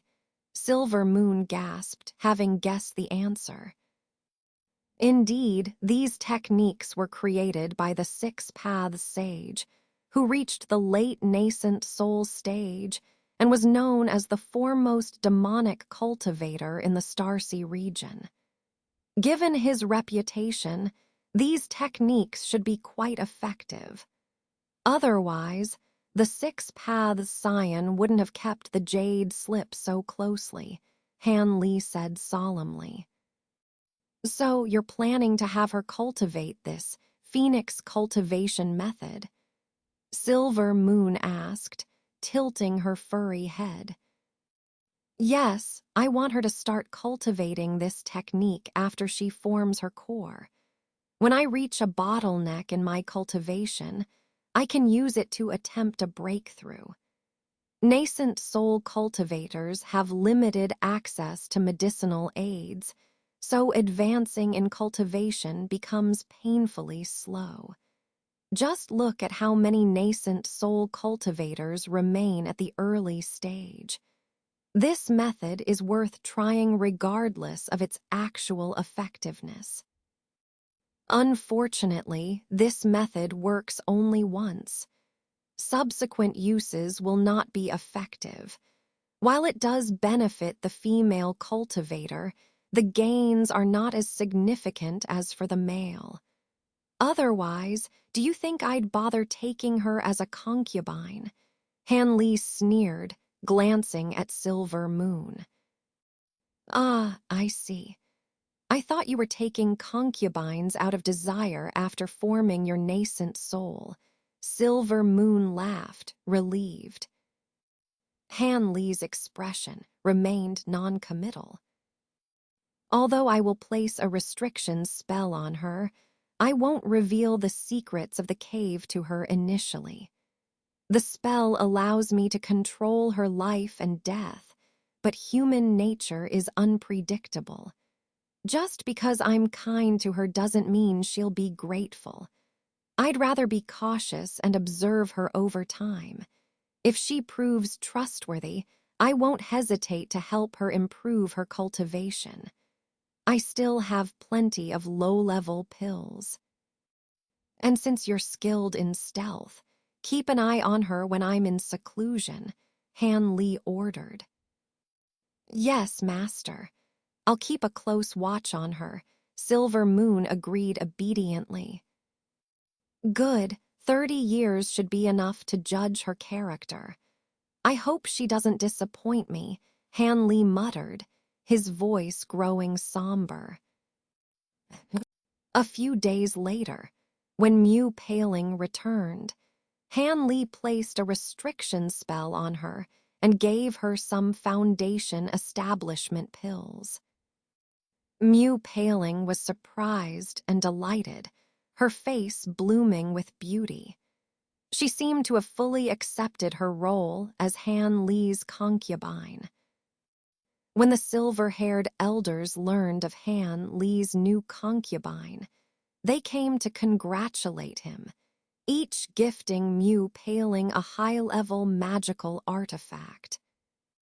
Han Li responded politely, expressing his gratitude.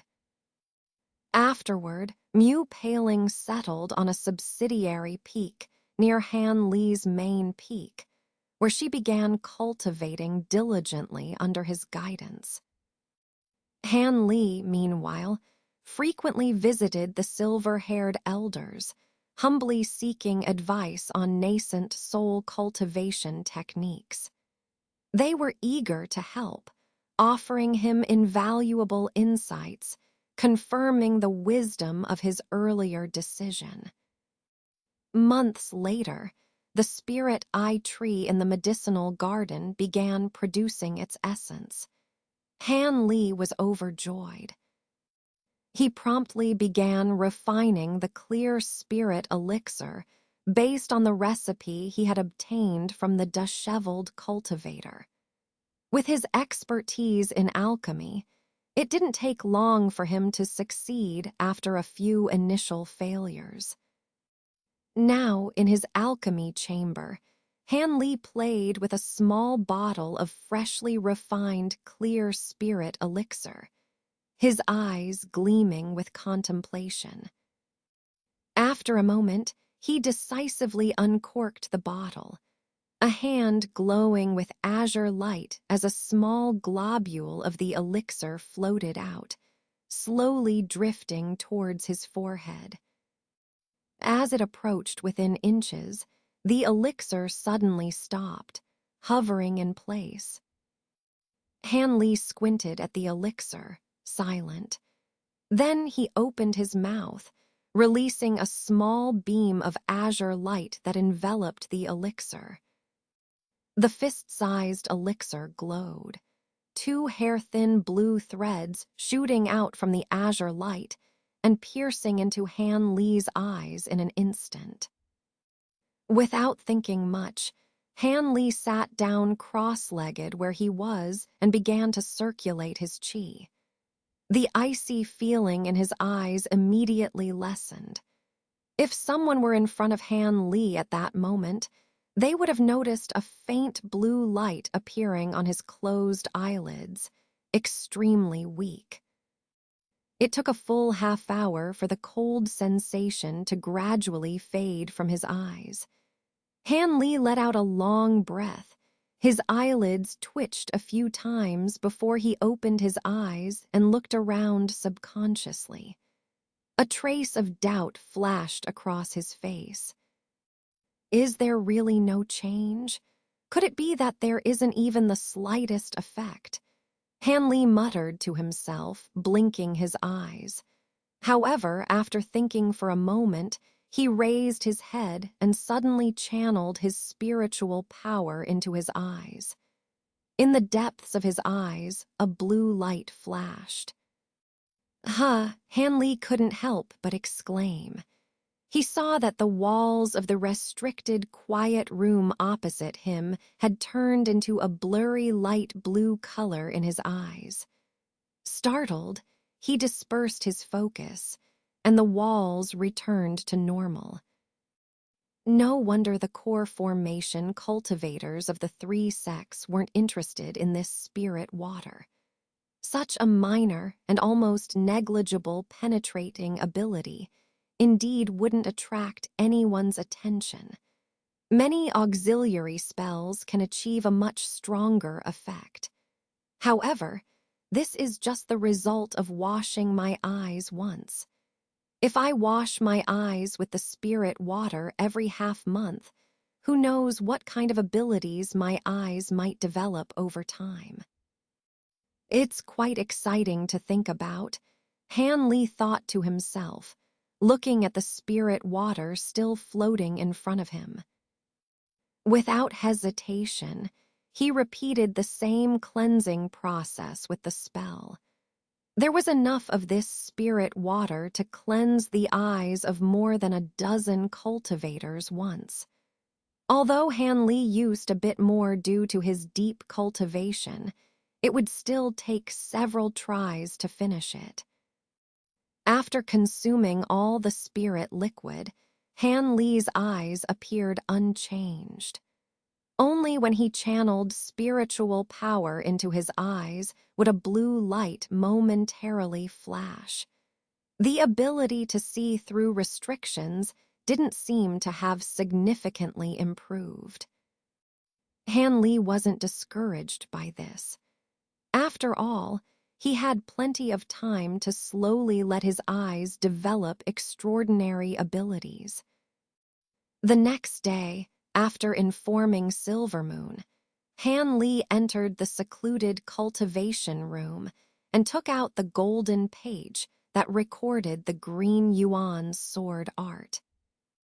This sword art consists of 13 levels, making it a complete and powerful technique. The abilities detailed on the pages progress from the basic green yuan sword light and protective sword shield to the more advanced sword shadow splitting technique, each becoming increasingly potent. The first two abilities are nothing special. They are convenient to use but not particularly powerful. The third ability, the sword shadow splitting technique, was more to Han Li's liking. Despite not immediately showing its full potential in battle, it was because his opponents were too strong that its true power wasn't evident. He believed that against opponents of similar cultivation levels, the attack of several hundred sword lights would be unmanageable, quickly turning them into pieces. Now that he could cultivate the 10th level of the sword art, he could naturally learn new abilities from it. It was rather amusing that, although he obtained the full set of the green yuan sword art from the golden page, the creator seemed to have deliberately obscured the final section of the cultivation incantation for the ultimate ability. Even though he knew the radiant and unclear light characters represented the final ability, his cultivation level wasn't enough to decipher it.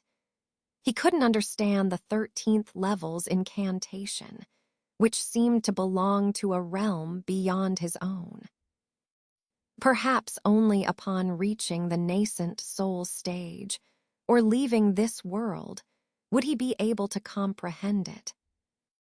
Back then, Han Li wasn't anxious about this because it was common in the cultivation world for restrictions to be placed on inheritance items to prevent disciples from practicing beyond their means and causing harm to themselves.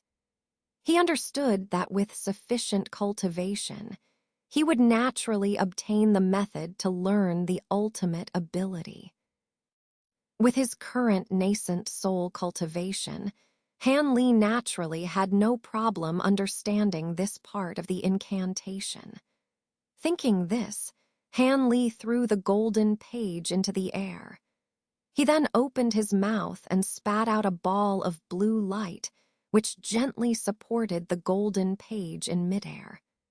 Han Li then flicked his fingers, sending strands of green yuan sword light into the golden page. After absorbing the light, the page started to glow, and tiny ant-sized golden characters began to appear on its surface. Without any hesitation, Han Li reached out and grabbed the golden page, the characters on the page immediately flooding into his mind. Han Li accepted them calmly. Sure enough, the previously obscured parts of the green yuan sword art now clearly unfolded before his eyes. Without thinking further, Han Li closed his eyes to examine the newly acquired incantation. The Grand Zhang Sword Formation. What is this? How is it related to formations? Han Li muttered in surprise, a look of astonishment appearing on his face as he read through the unfamiliar content. Golden characters continued to appear in his mind, and Han Li fell into deep contemplation, his body unmoving. He sat like this for 3 days and nights. The expression on Han Li's face was extremely strange, alternating between excitement and worry, and he occasionally broke out in a cold sweat. On the evening of the 3rd day, Han Li's expression finally steadied. After a while, he took a deep breath, opened his eyes, and a profound look flashed in them. This sword formation sounds exaggerated. If it can achieve even 1/3 of the power it describes, it would be enough to dominate Tiannan, Han Li muttered, finding it hard to believe what he had comprehended. However, who knows how many years it will take to use this ability? The number of sword lights required to form the formation is already astonishing, needing at least 100 sword lights. No wonder the 2 golden pages, one for the incantation and one for the method of refining the green bamboo bee-cloud sword, are a complete set. The sword shadow splitting technique must have been created for this purpose. Otherwise, it wouldn't be possible to form this sword formation, Han Li thought to himself. Of course, the more powerful the flying swords and the more sword lights there were, the more powerful the sword formation would be. Han Li estimated that given enough time, he could use 72 flying swords to form 360 sword lights. If he set up such a large sword formation, even a mid-nascent soul stage cultivator wouldn't be able to escape unscathed, let alone a late-stage one. Moreover, as his cultivation progressed, increasing the number of sword lights would make it possible to kill even late nascent soul stage cultivators. However, besides needing enough sword lights to form the formation, using this ability also required refining the green bamboo bee-cloud sword with a material called Zhang essence. This material wasn't unfamiliar to Han Li, as it was a renowned sharp metal treasure in the cultivation world, rarely seen and comparable to the precious refined crystal he had once obtained. For some cultivators, the Zhang essence was even more valuable than the crystal. This was because incorporating even a small amount of Zhang essence into a blade or sword-type magical treasure, followed by some refining, would greatly enhance its sharpness, making it invaluable to cultivators who used such weapons. However, this posed a significant problem for Han Li. Even if only a small amount of Zheng essence was needed for each flying sword, spreading it across 72 swords would require an astonishing quantity. Where could he find so much sharp metal treasure? Whenever a cultivator obtained such an item, they either immediately incorporated it into their magical treasure or exchanged it for something they needed. Once it appeared, it was quickly used up. This meant that even in the material-rich Starry Sea, this treasure hadn't appeared for thousands of years. No matter how many spirit stones Han Li had, he couldn't exchange for it if there was none to be found. Faced with the powerful Grand Zheng sword formation ability, Han Li could only look at it with frustration. After thinking it over repeatedly in the quiet room, Han Li could only let out a bitter laugh and temporarily set the matter aside. He then took out a jade box from his storage bag. Opening the lid, a golden, lightning-emitting orb was revealed inside. The dry blue ice flame, Han Li murmured, his expression immediately turning serious. Now that his cultivation had advanced, he could finally attempt to control this flame. If he succeeded in refining it, his chances of acquiring the void sky cauldron would greatly increase. Faced with something that could easily annihilate a cultivator's nascent soul, Han Li didn't dare to be careless. Several techniques for refining demonic fire flashed through his mind, and he finally chose a secret method from the mysterious Yin manual, finding it the most reliable. Once he made up his mind, Han Li concentrated on the golden orb for a while before calmly extending a finger and pointing at it. With a crackling sound, a thin arc of electricity suddenly shot from his fingertip, hitting the golden orb in the box precisely. The golden orb trembled and emitted a brilliant light, then was immediately drawn by the arc of electricity, floating out of the box and rising to the top of the quiet room. Han Li, sitting cross-legged below, looked up at the sphere enveloped in golden light with narrowed eyes, his 10 fingers constantly flicking and forming several complex hand seals. Amidst the thunderous rumbling, a dense web of pale golden arcs formed, about a foot wide, encasing the orb and trapping it within, ready to strike. Only then did Han Li breathe a sigh of relief. With a thought, he connected with the repelling divine lightning surrounding the icy flame.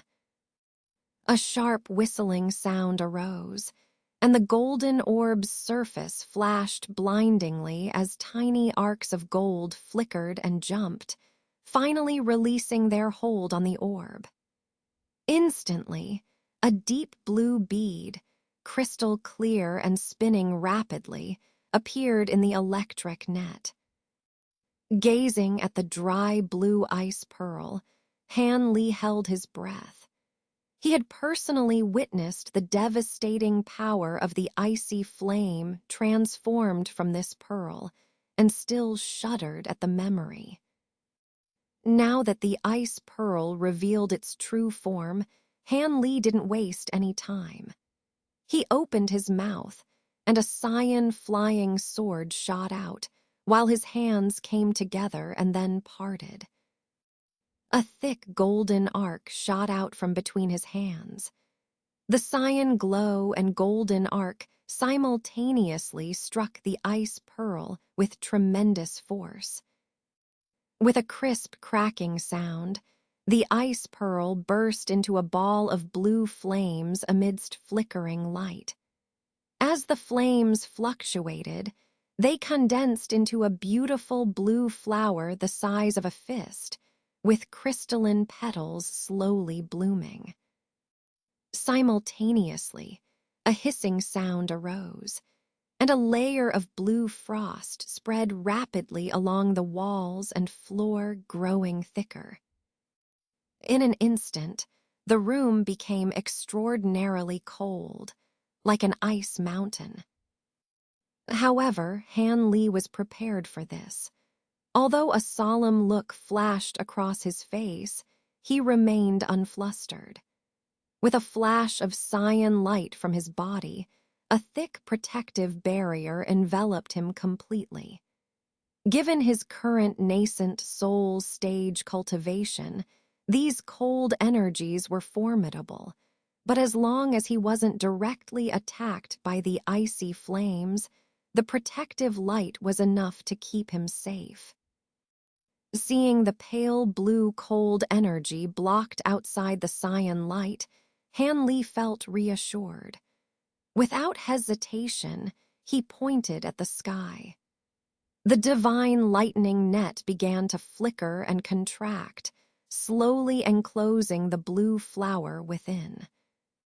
As the golden light and blue glow alternated, the giant blue flower reverted to a flame form, struggling desperately against the shrinking net. Watching the dry blue ice flame being restrained again, Han Li took a deep breath, and with a thought, the thunderous sound resumed. The golden net opened a small gap, which instantly closed again. In that brief moment, a thread-thin blue flame escaped, shooting toward Han Li as if sentient. Seeing this, Han Li remained expressionless, making a gesture with both hands and closing his eyes. From his crown, a stream of cyan energy surged out, and an inch-tall infant appeared in the cyan light. It was Han Li's nascent soul. The nascent soul's face was taut with concentration. As soon as it appeared, its eyes locked onto the approaching blue flame, and its chubby hands rubbed together before raising them. Two dazzling beams of cyan light shot out from its hands, and at the same time, the nascent soul opened its mouth and spat out a fist-sized light orb. The three beams of cyan light simultaneously met the blue flame. The cyan and blue lights flashed, and the blue flame was immediately enveloped by the cyan light. It struggled fiercely within the cyan light, trying to break free, but it was too small.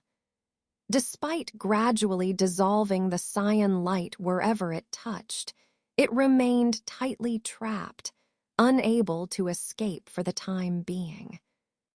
Seeing this, the nascent soul smiled slightly. With a wave of its tiny hand, the light orb containing the blue flame flew back to it. Concentrating on the item before it, the nascent soul showed a hesitant and fearful expression.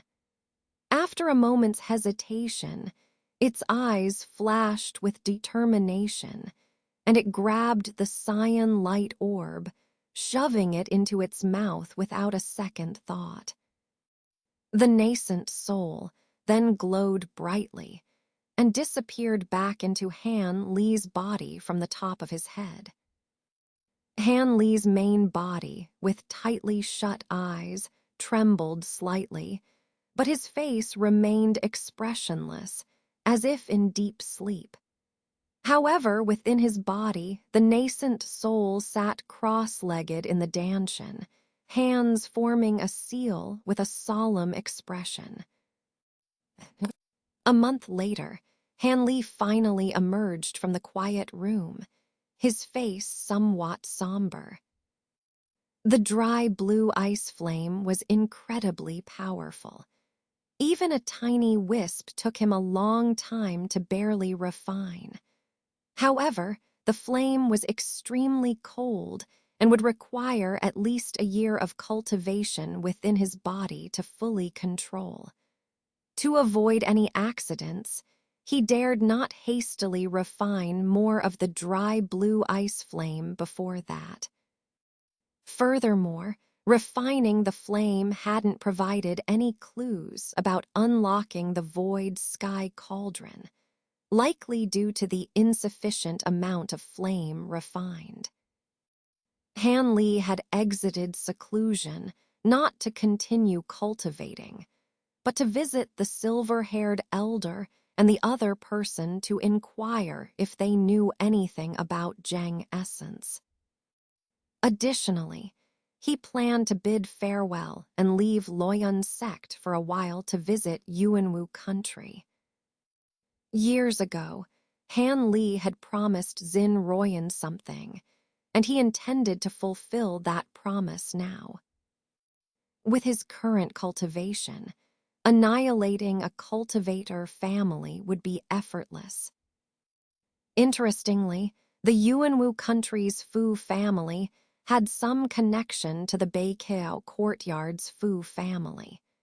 It was said that the Yuanwu Fu family was a distant branch of the Beiqiao courtyard's Fu family.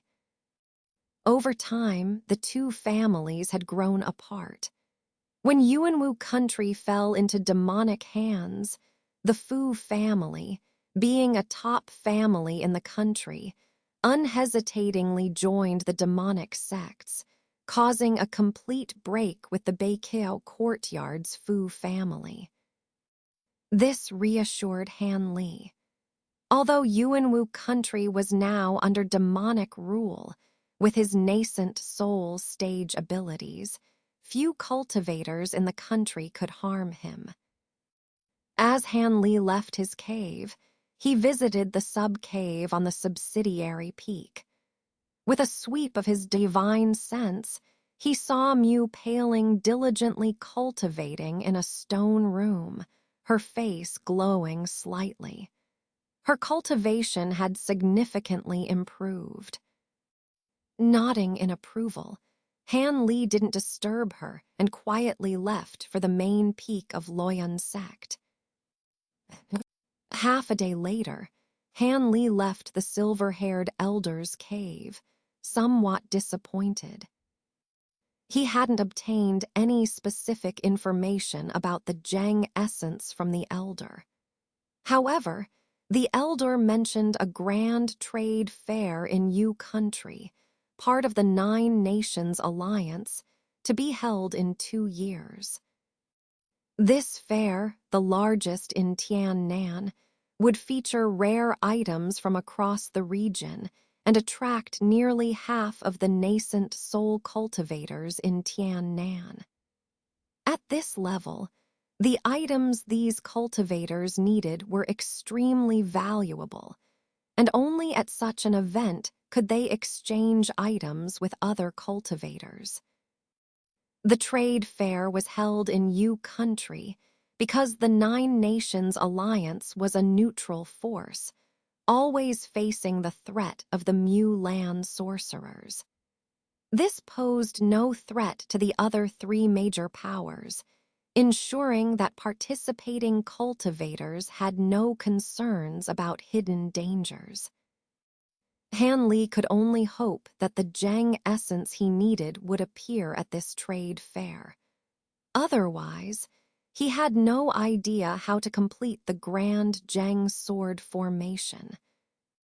Traveling to the legendary Great Jin Empire seemed too far-fetched. After inquiring about the Zheng essence, Han Li didn't mention his destination.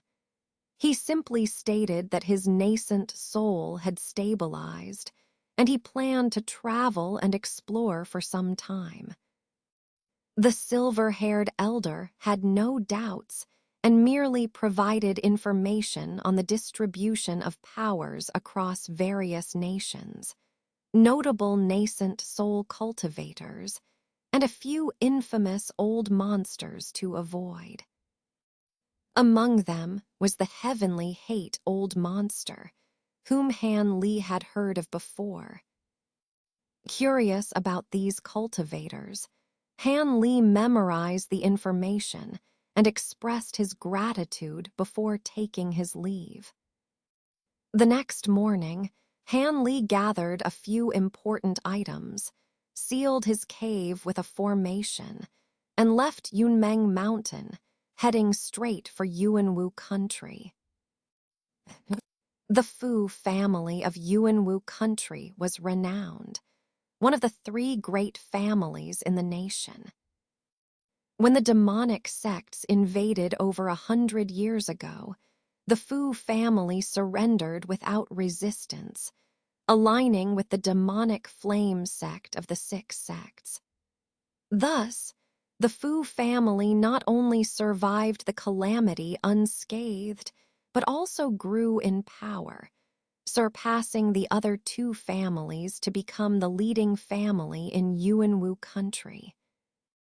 Over the past century, the Fu family frequently sent its members to join the demonic flame sect, even marrying off talented family women to the sect's high-ranking members, securing the sect's support and enjoying unparalleled prosperity. The Fu family's main stronghold is located in the depths of a mountain called Zidao in the western part of Yuanwu country. This mountain is shrouded year-round in a pale purple mist. When ordinary people enter, not only can they not see anything, but after a while in the mist, their eyes start to water and their throats swell painfully. If they stay longer, they might even die from the poison. The locals know the dangers of the purple mist and avoid it like a deadly scorpion. However, every year some outsiders, unaware of the danger, wander in and meet their end there. The Fu family, who considers the entire mountain their territory, pays no mind to these deaths.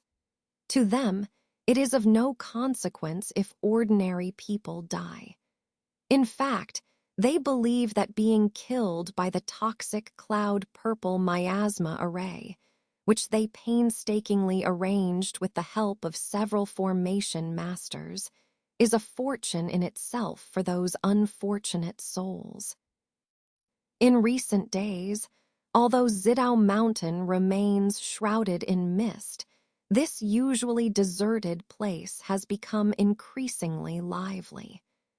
Cultivators have been appearing outside the purple mist, shouting a few words before showing a radiant red invitation.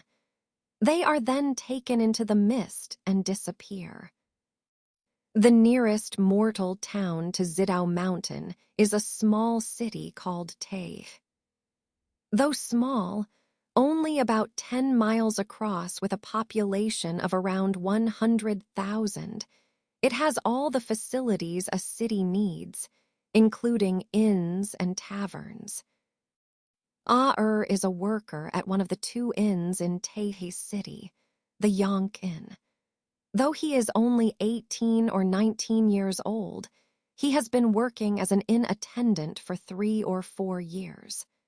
Currently, he is leaning weakly against the inn's front door, listlessly inviting passers-by to stay at the inn. It's not that is being lazy, but rather the scorching summer sun has sapped his energy after a morning of calling out for business.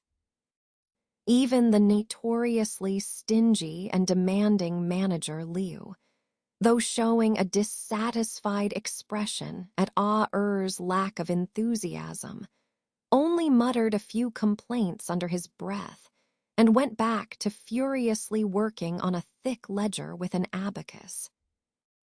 Looked up at the hazy sky, grumbling inwardly, then mumbled a few indistinct words of greeting. He considered sneaking back to the kitchen to drink some cool water when he suddenly noticed the sky darken, and a refreshing coolness spread around him, making him look up in surprise. He was startled to see 3 strange individuals standing before him. One was a short, plump man in a high crown and hemp robe, looking like a large, soft ball. Another was a tall, bald man with a fierce face, standing over 10 feet tall. The last one had loose hair tied up and an intimidating aura, with cold, piercing eyes. "Are the three of you here to stay at the inn?" Despite his surprise, Ah-Er's years of experience as an inn attendant quickly took over, and he greeted them with a smile. From his experience, though these three looked fierce, they were likely generous customers. "Of course we're staying. Why else would we be here?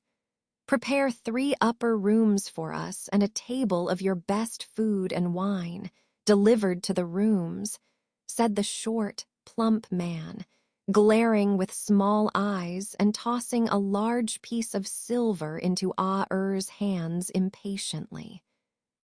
"Yes, right away. Please come in, sirs. The food and wine will be ready shortly." "Ah-Er, prepare the best 3 upper rooms for these gentlemen," Manager Liu, who had been watching the scene, rushed to the door, grabbed the silver from Ah-Er's hands, and greeted the guests with a flattering smile. "Yes, Manager," Ah-Er replied, though inwardly cursing Manager Liu for taking the tip he had received. He sighed at losing the silver and led the 3 men to a room on the 2nd floor, then left. As soon as Ah-Er left their side, the unbearable heat returned, making him scratch his head in confusion. He thought about it but couldn't understand, so he went downstairs with a puzzled look.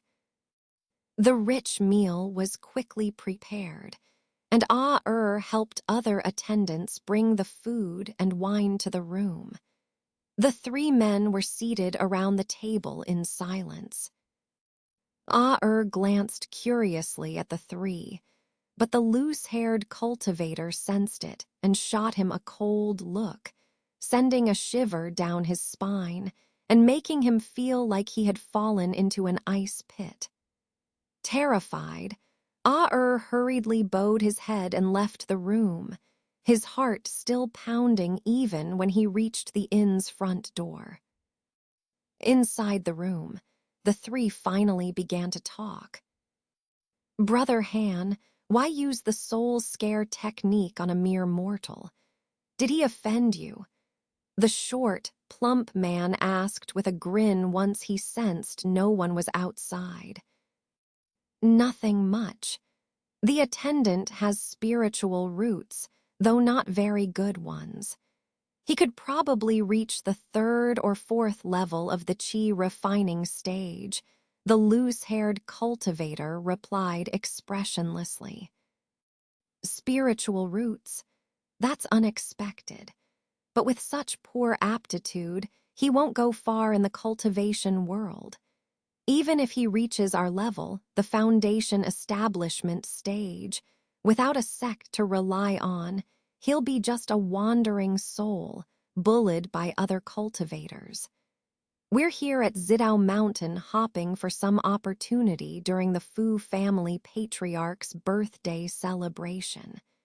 If a major family or sect notices us, our fortunes could change. Unfortunately, as itinerant cultivators, we can only enter the Fu family stronghold during such events. Otherwise, we wouldn't be here for half a month," the plump cultivator sighed. Indeed, the loose-haired cultivator nodded coldly, not wanting to say more. Seeing this, the plump cultivator exchanged a glance with the bald man, who then spoke up. "Brother Han, my brother and I have been traveling with you for days, knowing only that you're an itinerant cultivator with impressive skills. We don't know where you practiced before, and we've never heard your name," the bald man said, staring at the loose-haired cultivator with his bull-like eyes. The loose-haired cultivator's expression didn't change as he replied calmly, "I was a cultivator in Yue country and only recently moved to Yuanwu country. It's not surprising you haven't heard of me." Yue country? Isn't that controlled by the ghost spirit sect? Why not try your luck there instead of coming to Yuanwu country? The plump cultivator asked, blinking his small eyes. Do you think I haven't tried? I just couldn't find a way in. In Yue country, the ghost spirit sect dominates, leaving no room for other sects. So I came to Yuanwu country for opportunities. As soon as I arrived, I heard about the Fu family patriarch's birthday. It's a rare chance, and I won't miss it, the loose-haired cultivator said calmly. I see. Brother Han has had it tough. The plump man laughed and changed the subject to rumors in the cultivation world. After they finished eating and drinking, the loose-haired cultivator excused himself and went to the adjacent room to rest. Once he left, the plump cultivator's smiling face turned sinister. He pulled out a talisman, performed a quick incantation, and threw it into the air, creating a barrier of white light around the room. It was a soundproof talisman. Brother Luo, do you think he's really an itinerant cultivator? The bald man asked urgently. When he traveled with us, his flying sword was obviously a top-grade spiritual weapon. Moreover, I observed that his storage pouches were numerous, all bulging with items, and some were even beast pouches. How could a mere wandering cultivator possess such things? Clearly, he's a disciple of some small sect who came out for training. If he were from a major sect, each one would be arrogant and wouldn't agree to travel with us. Moreover, while at Zidao Mountain, he didn't produce an invitation. Heh heh. After all, with the growing power of the demonic path, some small sect cultivators naturally don't dare to act openly, claiming to be wandering cultivators and becoming secretive. They fear offending the demonic path and having their lineages destroyed. So, although this person's cultivation and spiritual weapon are not weak, we've never heard of him. The short, plump cultivator analyzed with a smug expression. Listening to Brother Luo, this Han guy is like this. In that case, we can act boldly. Although this person is somewhat wary of us, he certainly doesn't suspect that we're hiding our cultivation levels. With the two of us at the Foundation establishment mid-stage, eliminating him, a cultivator at the initial stage, is a piece of cake. This kid is just asking for trouble, unexpectedly bumping into us. The Pengyi twin evils. The bald, muscular man's eyes gleamed with unusual greed as he rubbed his hands together. Naturally. However, to make things easier, let's try to lower his guard as much as possible. If we succeed in ambushing him, it's much easier than a direct confrontation. So, let's wait until 2 days before Patriarch Fu's birthday celebration to make our move. During these days, let's pretend to be friendly with him, then use our ultimate move to finish him off. The short, plump cultivator licked his thick lips slyly, speaking with malice. All right, everything will follow Brother Luo's plan. It seems that even if we can't join any sect this time, our gains won't be small.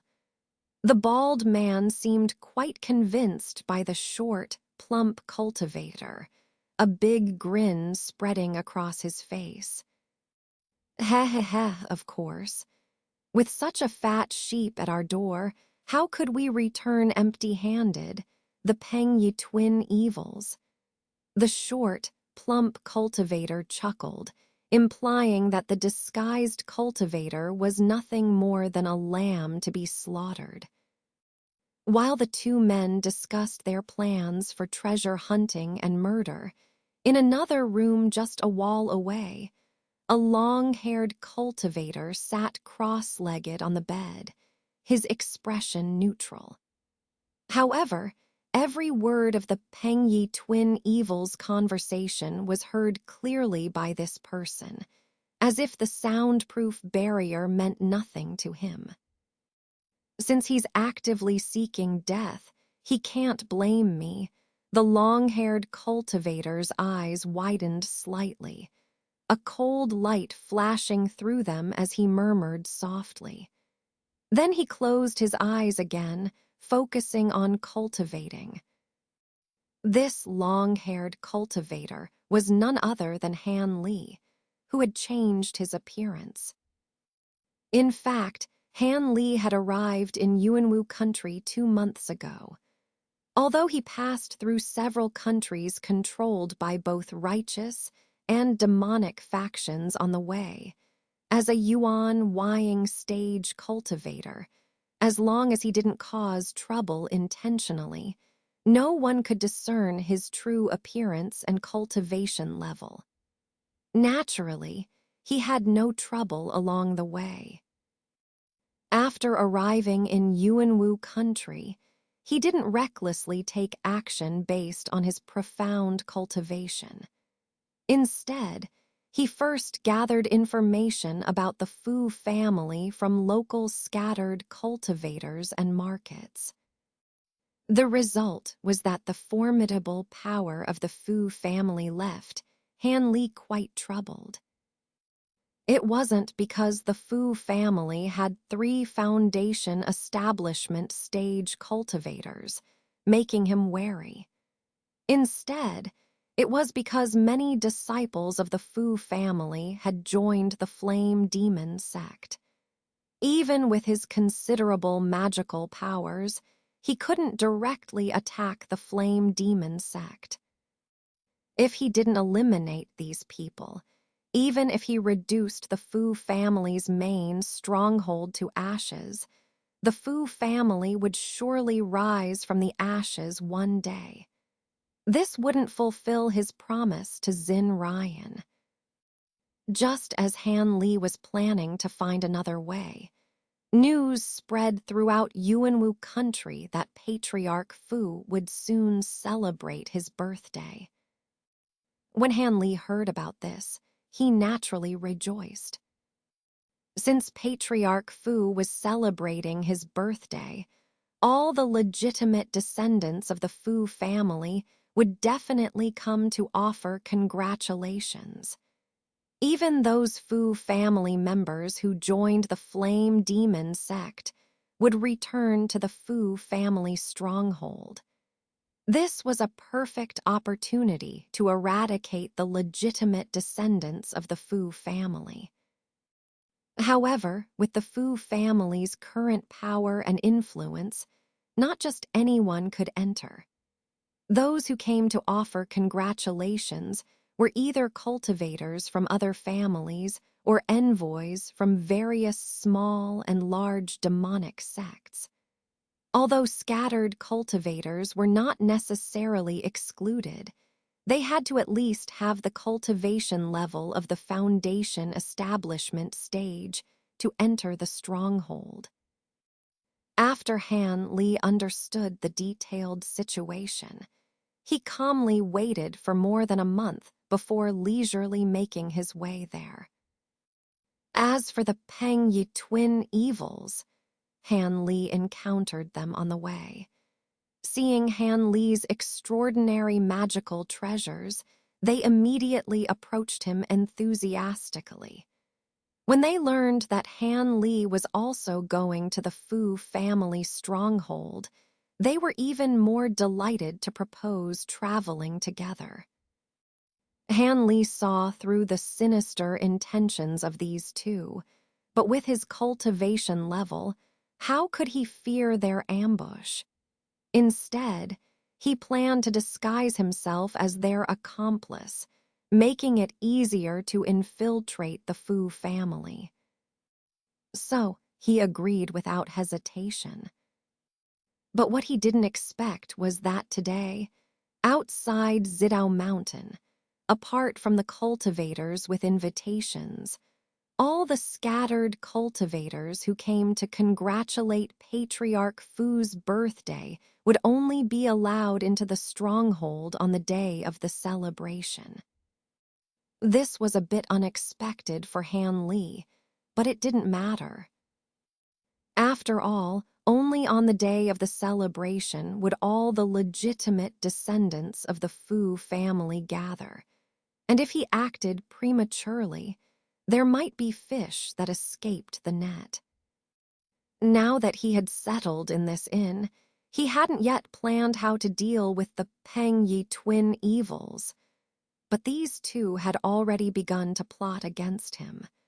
With a cold sneer in his heart, Han Li naturally had no intention of showing mercy. Over the next 10 days, Han Li and the Peng Yi twin evils wandered around nearby places during the day and returned to the inn to cultivate at night. The day of the patriarch's birthday was approaching. During these days, the two men were extremely affectionate towards Han Li, calling him Brother Han incessantly, as if they had been friends for many years. Meanwhile, more scattered cultivators came to the small town to congratulate Patriarch Fu's birthday. Although most scattered cultivators were used to roughing it, there were still some cultivators who were accustomed to worldly pleasures and stayed in the two inns in the town. As a result, Han Li encountered several other scattered cultivators staying in the same inn.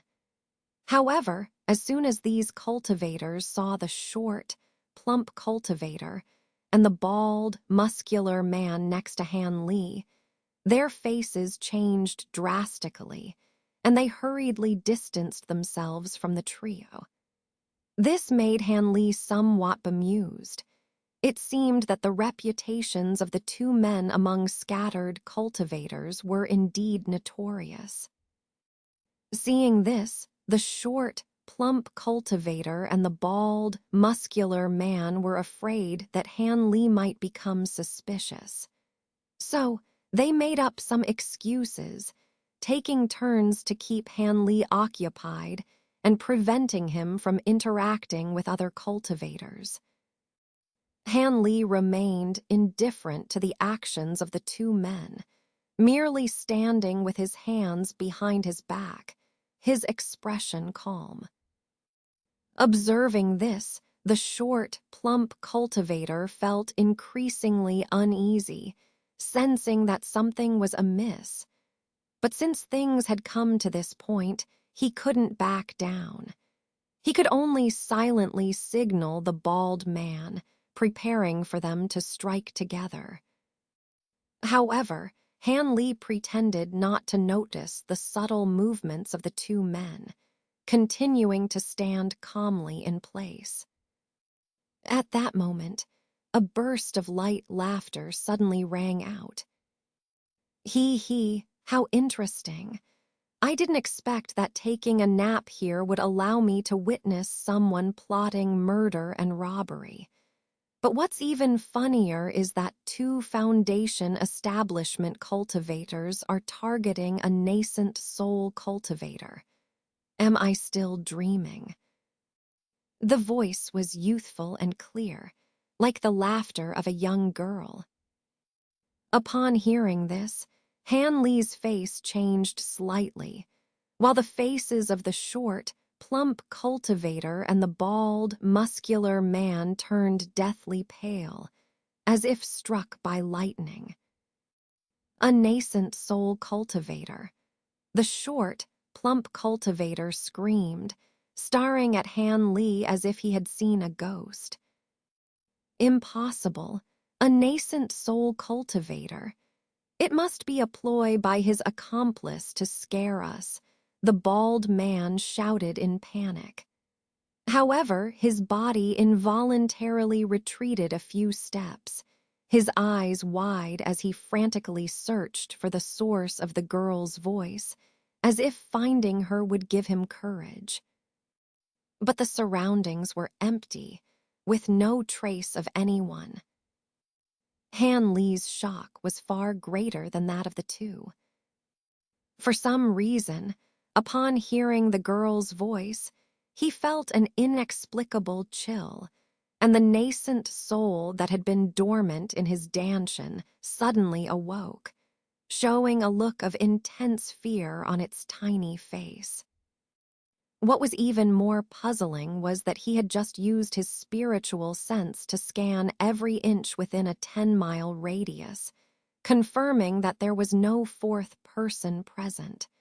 Yet the girl's voice clearly came from nearby.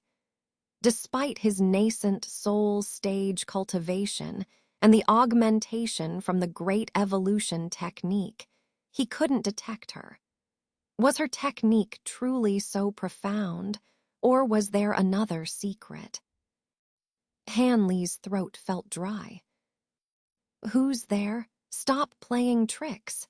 Even the infamous twin fiends of Pengyi dare to toy with us. The short, plump cultivator's face regained some color.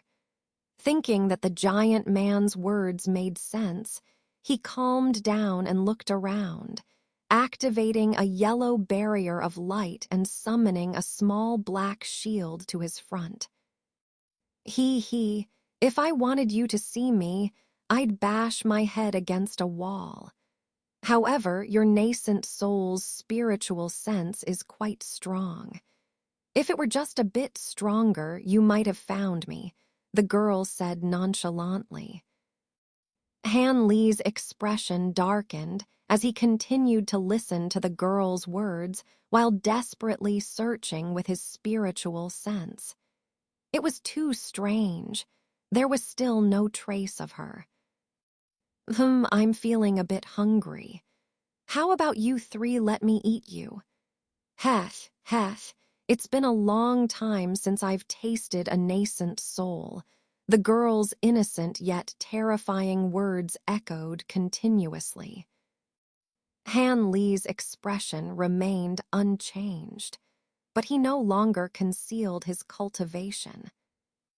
A flash of green light erupted from his body, and an astonishing aura surged forth, releasing dozens of green beams. 72 azure bamboo cloud swarm swords emerged, protecting him. He's really a nascent soul cultivator. Senior, spare me. I had eyes but failed to see. It was not my intention to offend you. Brother, why are you running? We stand no chance of escaping before Senior Han. The short, plump cultivator, seeing Han Li reveal his true cultivation and so many flying swords, was terrified out of his wits and immediately knelt, begging for mercy. The bald man reacted differently. His face turned pale, and he instantly produced a golden talisman, slapping it onto his body and transforming into a golden beam, attempting to flee. You think you can escape with a gold escape talisman? Han Li sneered and pointed a finger, sending a flying sword flashing like a green rainbow. It caught up with the golden beam in an instant, and with a flash of green light, the bald man's scream was heard. The golden beam dissipated into countless golden lights, and the bald man vanished. Tusk, such a waste. Even the primordial spirit of a foundation establishment cultivator is a great supplement. Since I woke up, I've only eaten 7 or 8 of them, the girl complained loudly at Han Li. Why hide and play tricks? You're merely a nascent soul cultivator.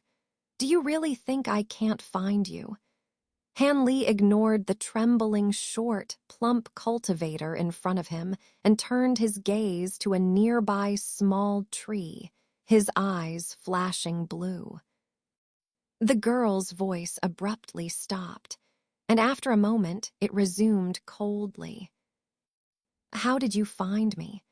My illusory light transformation technique shouldn't be detectable by a nascent soul cultivator. Regardless of how I discovered you, won't you reveal yourself? Or do you want me to cut down this tree? Han Li said calmly, though he was inwardly sweating and feeling fortunate.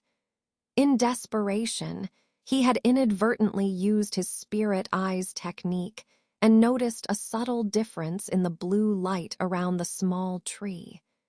Taking a gamble, he had spoken out and surprisingly guessed correctly. You sure talk big for a mere nascent soul cultivator. I wonder what it would be like to devour your nascent soul. The girl's voice turned sinister, and the small tree glowed green and transformed into a tiny figure no taller than half a foot. The figure had a delicate face, long hair, and a body emitting a green glow, seemingly unclothed. The girl's voice came from this tiny figure. A nascent soul. No, that's not right, Han Li exclaimed, but then hesitated. A nascent soul? You can call me that. You're the first nascent soul cultivator I've seen since I woke up. I don't know if you're unlucky or if I'm lucky. The tiny figure said leisurely, looking at Han Li with a greedy expression, as if seeing through to his dantian. Devour my nascent soul. Aren't you afraid of bursting your stomach? Han Li laughed angrily. With a clap of his hands, a faint golden arc of lightning appeared between his palms. Since entering the nascent soul stage, Han Li could now hide the demonic thunder inside his body, controlling it without external tools. Though his 72 flying swords were outside, he could still use the demonic thunder as needed. Golden lightning.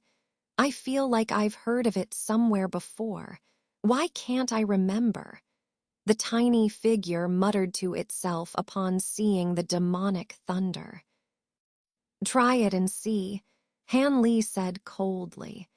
And with a gesture, the arc of lightning transformed into a golden serpent, striking towards the tiny figure. Strangely, the tiny figure did not dodge, but allowed the golden serpent to swallow it. The golden arcs of lightning coiled around and exploded on the tiny figure, filling the air with golden light and thunderous noise. Han Li's eyes narrowed, his face showing no joy but instead becoming grimmer. The girl's voice, filled with mocking laughter, rang out from within the golden light. I remember now, this is demonic thunder. Heh, this is quite a rare treasure. I didn't expect a mere nascent soul cultivator to possess such a thing. But if you think you can harm me with it, you're wasting a precious resource. The green little figure emerged from the exorcism divine thunder completely unscathed, and instead, it sneered at Han Li. Don't get too smug too soon. If you truly had the confidence to devour my nascent soul, why would you only resort to mere taunts? If I'm not mistaken, while you can indeed devour the souls of low-level cultivators, it's pure wishful thinking to claim you can devour a cultivator's nascent soul. Perhaps you could have done so in the past, but now it's obvious that your power is insufficient and you can only rely on this monstrous form. Enough talk. Let's see how you fare against my flying swords, Han Li said with a cold smile. With just a few words, he made the little figure's face change drastically, and its eyes shot out a venomous glare. At this moment, Han Li pointed at the flying swords hovering in front of him. The 12 swords let out a long hum and then shot forward as streaks of blue light. The green little figure stood there with a gloomy expression, unmoving.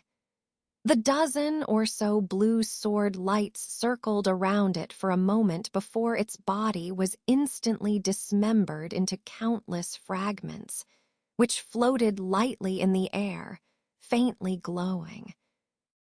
Seeing this, Han Li was slightly taken aback. However, strange laughter echoed from the other side. The fragments of the little figure's body flashed with light and reassembled, forming a green little figure identical to the original. Tusk, not bad. Your set of flying swords is made from golden thunder bamboo, right? Though I don't know how you got so much golden thunder bamboo. Thinking you can hurt me with just these swords is ridiculous. As for whether I'm all talk, you'll soon find out. The little figure seemed completely infuriated by Han Li's earlier words. After saying these words with a sinister tone, it started to perform some hand seals, green light flashing from its body as if it was about to use some powerful spell. But before it could succeed, a flash of light appeared above its head. The 12 flying swords simultaneously emitted arcs of electricity, forming a large golden net that descended upon it. HMPH, you still won't give up. Didn't I say that exorcism divine thunder is useless against me? Wait, what are you doing? The girl's voice began with some bewilderment, but soon turned into a sharp, extremely panicked shriek. Because after the net descended, it didn't explode. Instead, it instantly contracted, wrapping the little figure inside and continuing to tighten. The little figure, realizing the danger, desperately tried to resist with its green light, but it was futile.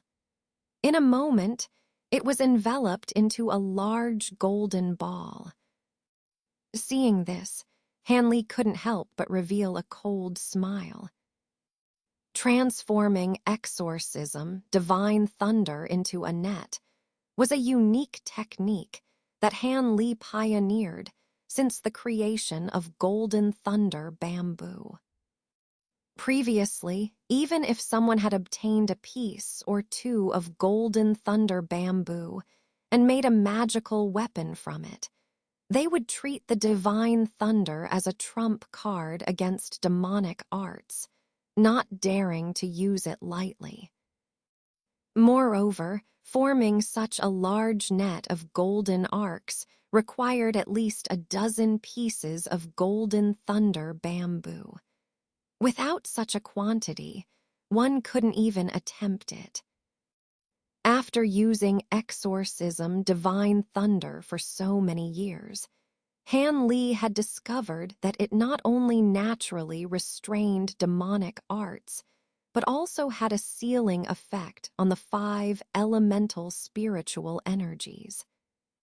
Whether it was the Shura sacred fire back then or the wind spirit force later on, he could use the exorcism divine thunder to trap them, preventing them from erupting or escaping. This unexpected discovery delighted Han Li. In his core formation stage, his limited cultivation had prevented him from using the golden arc net skillfully, so he rarely used it in battles. But now, with his cultivation greatly advanced, having mastered the fourth layer of the great evolution technique and significantly enhancing his spiritual sense, he no longer had such concerns. This little figure, although its origin was unknown, was definitely not a flesh and blood or ghostly entity.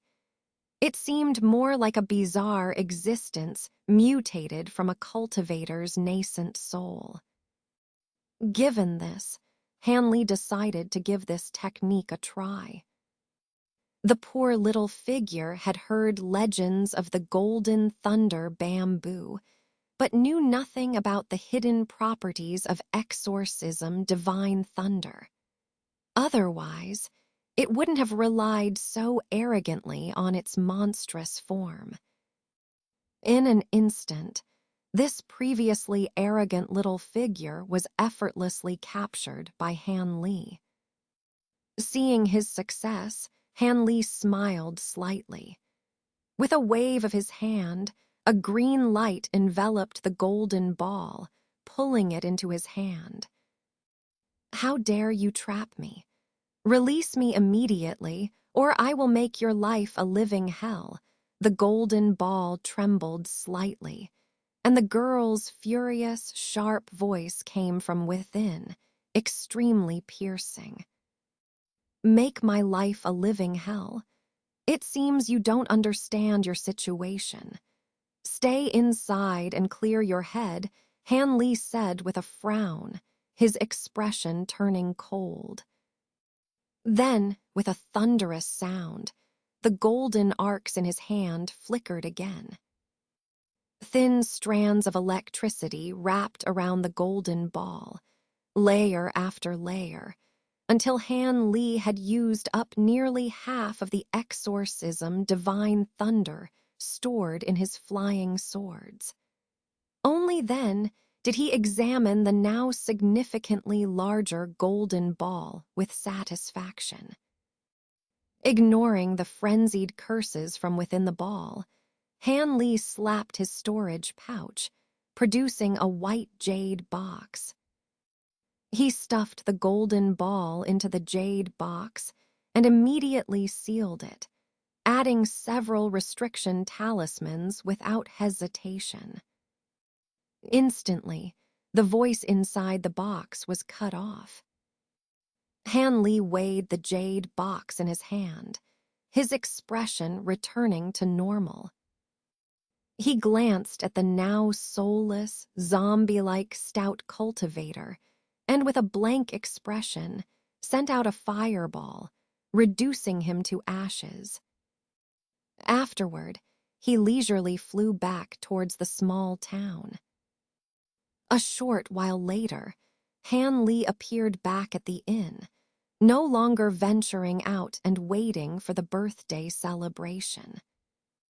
Not long after, cultivators in the state of Yuanwu were astonished to discover that the infamous Peng Yi Duo evil, known for murdering and robbing among rogue cultivators, had mysteriously vanished without a trace. No one heard from them again. In the world of cultivation, this typically indicated their demise. As this news spread, rogue cultivators in the state of Yuanwu cheered.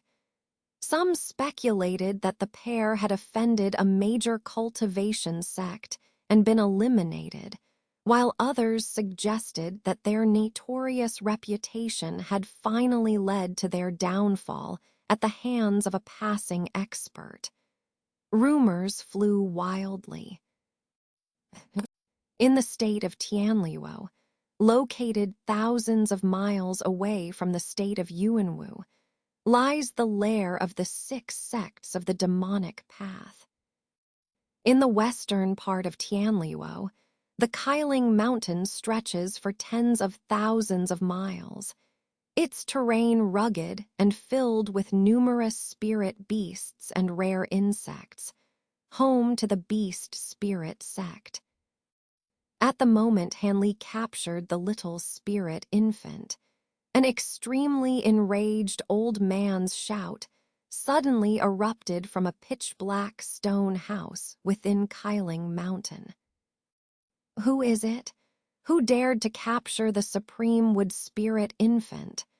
Someone, quickly contact our beast spirit sect disciples in the state of Yuanwu. If they fail to locate the escaped supreme wood spirit infant within 3 months, they will be punished twice as severely and must commit suicide to atone. And be careful not to alert the demon flame sect to this matter. Though the old man was furious, his orders were still clear and methodical. Yes, Uncle Master, I will issue the order immediately. A steady male voice responded from outside the stone house. Wait, also send Yun Zhai and Liu Yu to the state of Yuanwu personally.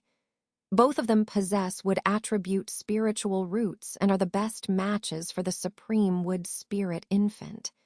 If they get close enough, they might sense something, but tell them to be cautious.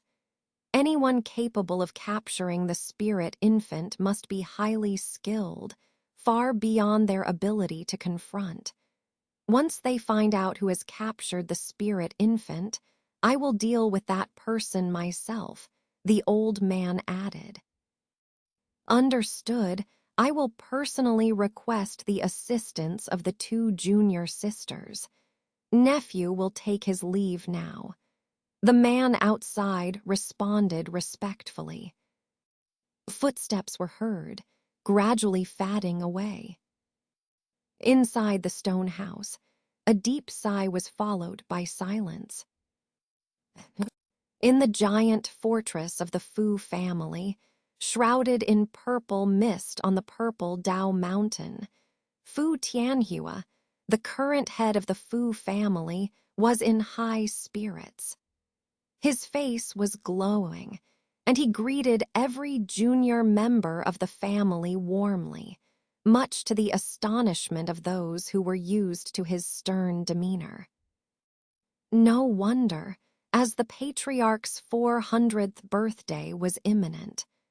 Being the oldest core formation cultivator in the Fu family, even 2 protectors from the demon flame sect were coming to celebrate his birthday, a significant event that would greatly enhance the family's reputation. Naturally, the younger members of the Fu family did not dare to be negligent. They busied themselves diligently within the fortress, ensuring everything was perfect for the birthday celebration. After a round of inspection, the old patriarch seemed very pleased and entered a side hall accompanied by several juniors. Kinger, have the honored guests from the demon flame sect not arrived yet? They won't fail to come, will they? The eagle-eyed, purple-robed patriarch of the Fu family asked leisurely, reclining on a grand chair in the side hall. His voice was not loud, but it was filled with authority, befitting someone who had managed the Fu family so prosperously for over a century. Reporting to the patriarch, senior son from the demon flame sect has already sent word through our clan's disciples. He and Protector Mo will definitely come to congratulate you in person. They should arrive within a day or 2, replied a middle-aged cultivator, standing respectfully, his face showing no sign of neglect. Exactly, ancestor. There's no need to worry. Elder's son and Mo have had a relationship with our Fu family for over a century, and they will definitely arrive on time. Their current high status in the demon flame sect is also due to our strong support. Moreover, we have married the 2 most outstanding women in our family to them as concubines. How could they possibly not come? A thin-browed, robed elder standing beside the fair-faced, middle-aged man also spoke respectfully. "I'm not worried about Sun and Mo not coming. It's just that the closer it gets to the birthday celebration, the more restless I feel, as if something major is about to happen. It's really troubling. Have we recently offended any formidable individuals or larger sects?" The Fu family ancestor stroked his long beard, his eyes flashing coldly as his former smile disappeared completely. Upon hearing this, everyone in the hall couldn't help but look at each other. After a long pause, the fair-faced man cautiously replied, "Ancestor, you know that while our Fu family has thrived and grown powerful over the years, we have offended countless families and minor sects. But the ones who harbor the greatest enmity towards us are still the Qin family and the Hu family. Could it be that these two families are up to something? It shouldn't be those two families. They used to be able to contend with us, but now they have very few high-level cultivators left and no longer have the capability to stir up trouble." The Fu family ancestor shook his head coldly, but after frowning, hesitated before continuing. "However, if the two families were to join forces or ally with other hostile minor sects to launch a surprise attack, it could indeed severely weaken our family. After all, to curry favor with the Demon Flame sect, we killed many of the two families' resisting cultivators. Now, the Qin and Hu families have been forced to abandon their foundations and hide in seclusion. It's not impossible for them to harbor such deep hatred against us and plan something drastic." The Fu family ancestor's face grew somber. "So, ancestor, what do you suggest we do?"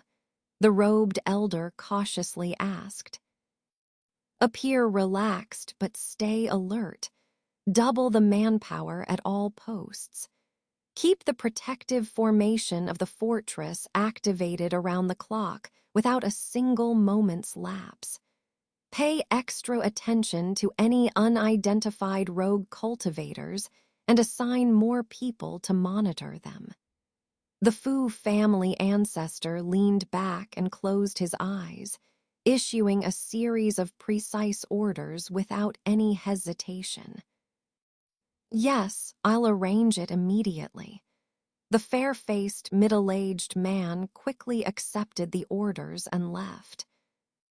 The other younger members of the Fu family left in the side hall, sensing the ancestor's displeasure, stood silently, not daring to breathe loudly. "Tianyun, call out your third uncle and have him place the ironback sacred beast into the spirit beast pouch. He will accompany me to the birthday celebration. Only he can command our family's sacred beast." The Fu family ancestor suddenly said. "What, ancestor? Didn't you previously say that my third uncle is at a critical stage of his cultivation and should not be disturbed for this celebration?" The robed elder was taken aback. "HMPH? That was then, this is now. We cultivators may not be able to completely avoid danger or foresee the future, but sometimes our premonitions are incredibly accurate. Better to be cautious. I'd rather be overly cautious than let our family face a disaster." The elder snorted coldly. "Yes, I'll go get my third uncle out of seclusion." The robed elder, frightened by the ancestor's tone, hastily agreed and left. The Fu family ancestor, still not satisfied, issued several more orders before finally feeling at ease. He believed that with such extensive preparations, they would be able to handle any situation. 3 days later, outside the purple mist of Zidao Mountain, a large group of rogue cultivators, numbering around 20 or 30, had gathered on an open hillside. They pointed at the purple mist and whispered among themselves. Han Li, mingling alone among the cultivators, silently observed his surroundings, looking like a typical solitary rogue cultivator. He was surprised by the number of Foundation establishment rogue cultivators in the state of Yuanwu. The attendees at the Fu family's ancestors' birthday celebration were likely just a small fraction of them. Back in the state of Yue, apart from the 7 sects, Foundation establishment rogue cultivators were rare. Although the state of Yuanwu was larger, it wasn't expected to be much different. After all, it had only been a little over a century since the turmoil, leading Han Li to marvel at the changes. Unbeknownst to Han Li, before the conflict between the righteous and demonic paths, most Foundation establishment pills were controlled by sects and families, making it difficult for rogue cultivators to advance. But during the chaos, many sects and families were destroyed, causing a large number of Foundation establishment pills to circulate. While many were acquired by other sects and families, a significant number fell into the hands of rogue cultivators, causing their numbers to increase sharply over the past century. Despite this increase, the high-level rogue cultivators couldn't form a unified force due to strategies of absorption or suppression by both the righteous and demonic paths, as well as the Heavenly Tao Alliance. While Han Li was pondering this, 7 or 8 red lights suddenly shot down from the sky, revealing a group of men and women in red robes. Leading them were 2 core formation cultivators, one with a white, pockmarked face and a gourd at his waist, the other with an ordinary appearance but piercing eyes. Each had a beautiful female cultivator by their side, and 4 disciples at the Foundation establishment stage followed them. They're from the Demon Flame sect. At the sight of these people, the rogue cultivators on the hillside stirred, and someone whispered. That's Elder Sun and Elder Mo, who handle external affairs for the Demon Flame sect. The 2 female cultivators with them are the famous Fu family beauties, now serving as concubines to these 2 elders. More informed rogue cultivators whispered even more quietly to their companions, afraid of being overheard by the Demon Flame sect members.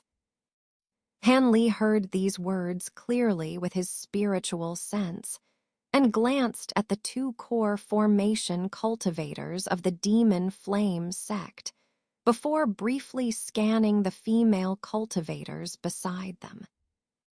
Indeed, they were 2 exceptionally beautiful women. The Demon Flame sect cultivators ignored the rogue cultivators, with one disciple stepping forward to release a transmission talisman into the mist. He then returned to the core formation elder's side. Moments later, the purple mist rolled and parted, revealing a path. Several Fu family disciples with respectful expressions came out to greet them. Han Li took this opportunity to closely observe the Fu family disciples before withdrawing his gaze expressionlessly. The demon flame sect members entered the purple mist, which then closed up again. Over the next hour or two, more representatives from other families and minor sects arrived and were similarly escorted inside by the Fu family members. Finally, a middle-aged steward with an apologetic look emerged from the mist. "Apologies for keeping you all waiting. This isn't a slight against any of you, but the Fu family's fortress has limited space, making it difficult to accommodate too many people at once. So, we can only invite you in on the day of the celebration. Rest assured, all those sincerely here to celebrate our ancestors' birthday will be treated equally inside. A banquet has already been prepared in the main hall. Please follow me inside." The steward's eloquence eased much of the rogue cultivator's dissatisfaction. After exchanging glances, they quietly followed the steward into the mist. Han Li, expressionless, walked at the back of the group, but soon vanished unnoticed. Neither the cultivators ahead nor the Fu family disciples monitoring the formation detected anything amiss, as if he had never been there. Inside a grand hall, several Foundation establishment cultivators of the Fu family warmly greeted the early arrived guests, ensuring no one felt neglected. There were over 200 or 300 guests, some having arrived that day, others having been there for 4 or 5 days. As the day of the Fu family's ancestors' birthday arrived, everyone gathered to await his appearance. Given the Fu family's prominent status in the state of Yuanwu, smaller families and rogue cultivators continually offered praise, while representatives from larger families and minor sects engaged in friendly conversation with the Fu family cultivators. At this moment, the patriarch of the Fu family was not near the main hall, but in a secluded pavilion within the fortress, looking at a slightly glowing jade slip in his hand. As the protagonist of the birthday celebration, he naturally would only appear before the guests at the last moment. Taking advantage of this brief free time, as the head of the Fu family, he needed to deal with an urgent matter. In this pavilion, besides the patriarch, there was also a dignified, copper-skinned man with the cultivation of an early core formation stage. His waist was bulging with several leather pouches of different sizes. HMPH, this isn't the Zijin kingdom. The Yuling sect actually wants us to gather information for them as if we were their subordinates. This is outrageous. The patriarch suddenly slammed the table, his face darkening as he spoke in a low voice. "Seventh uncle, there's no need to get angry. Did the jade slip mention what they're looking for? It must be something significant to make the cultivators of the Yuling sect so anxious," the man said, rubbing his chin with interest. "The annoying part is that, while they want to use us, they are also being secretive, not mentioning what they are looking for. They just asked us to pay attention to any strange occurrences in the Yuanwu kingdom and inform them immediately if we find anything." "Oh, this means the Yuling sect doesn't want the Moyan sect to know about this, which is why they approached us, the Fu family, and spoke so vaguely. The man said, his eyes flashing with understanding. "You're right, little third. To be safe, our Fu family has secretly been making connections with the Yuling sect while publicly courting the Moyan sect. However, it seems the Yuling sect still doesn't fully trust us despite our efforts to curry favor. We may need to adjust our strategy. Perhaps it would be easier to ally with the weakest of the 6 sects, the Guiling sect," the elder said, stroking his beard thoughtfully. "That could be." "Tut, tut. I didn't expect that besides clinging to the Moyan sect, the Fu family has also made connections with the Yuling sect. No wonder you've prospered so much in the past century." Just as the man was about to say something, a strange voice came from outside the window, carrying a hint of mockery. "Who's there? Which esteemed guest has come to the Fu family? Fu Tianhua failed to greet you. Please forgive me."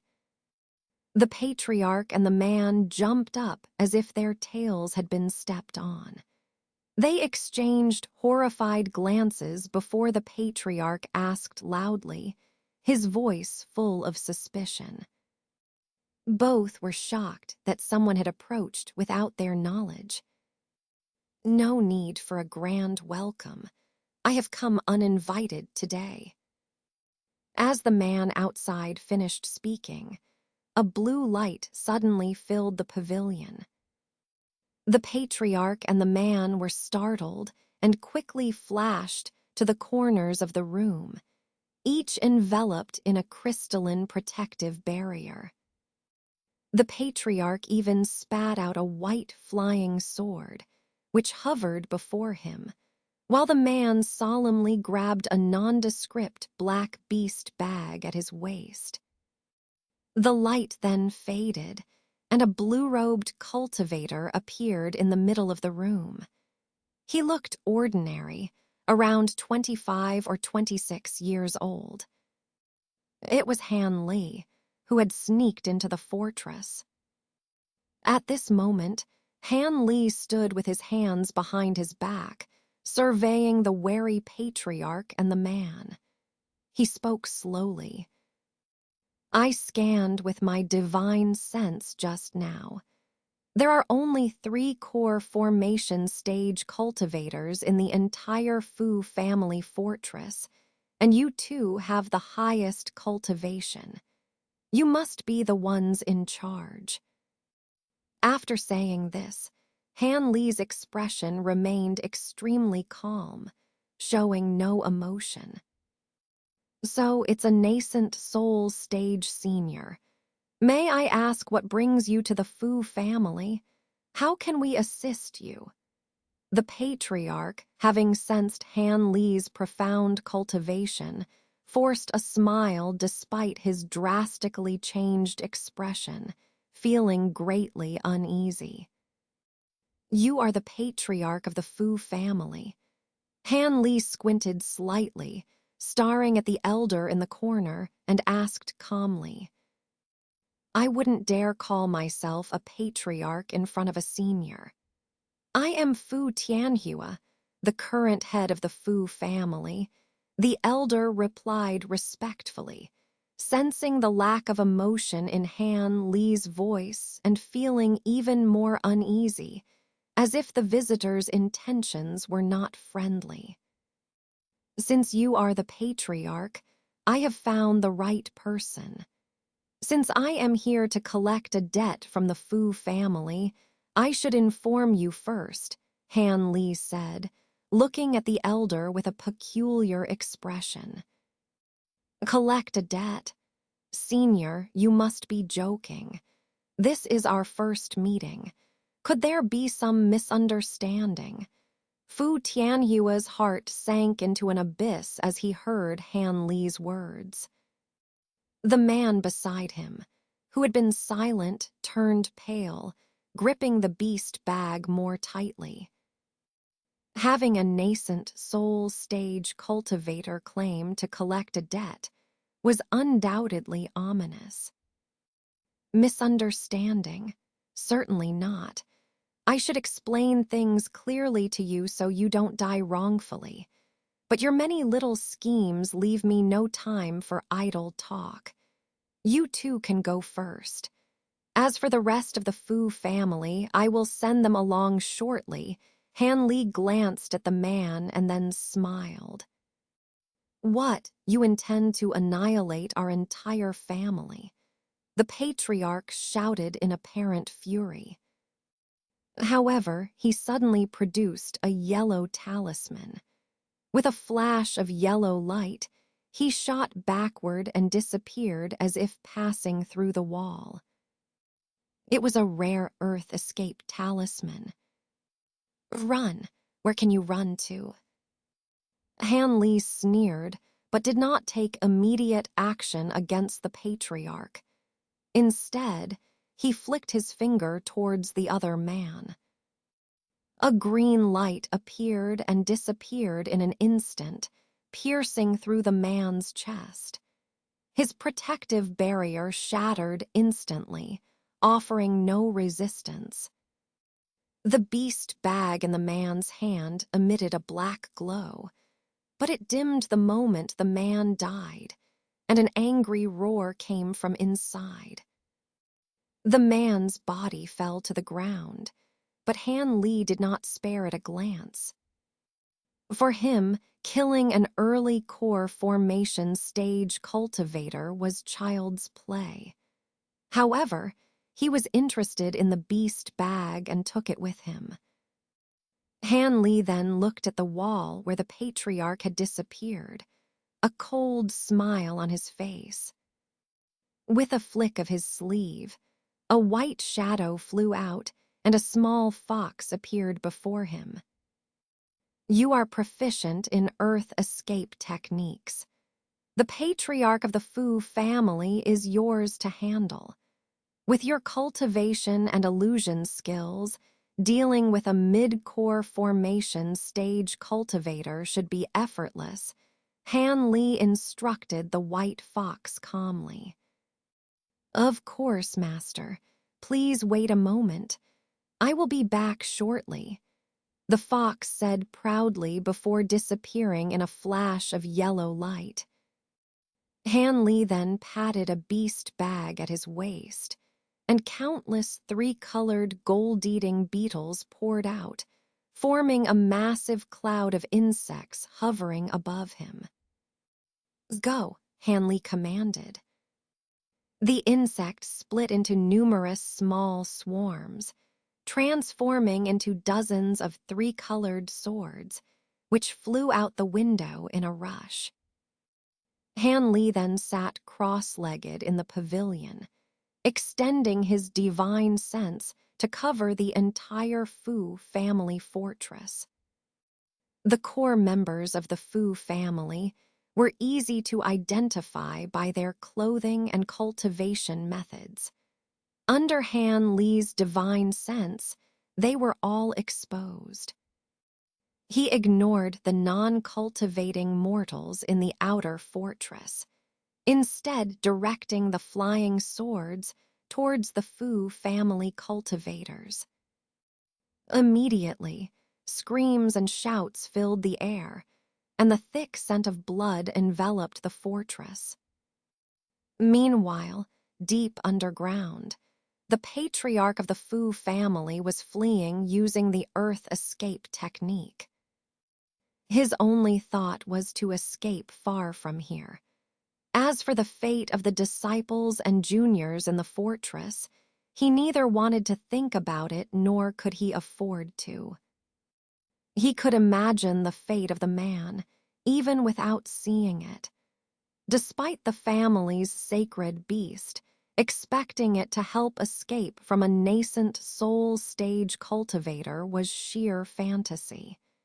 If the man could delay the nascent soul cultivator for a moment, the patriarch would be satisfied. As for the rest of the Fu family, he knew saving them was beyond his capacity and would likely cost his life. Thus, he could only think of himself. As long as the patriarch survived, the Fu family would not be extinct. Besides the main fortress, the Fu family had other bases in the Yuanwu kingdom.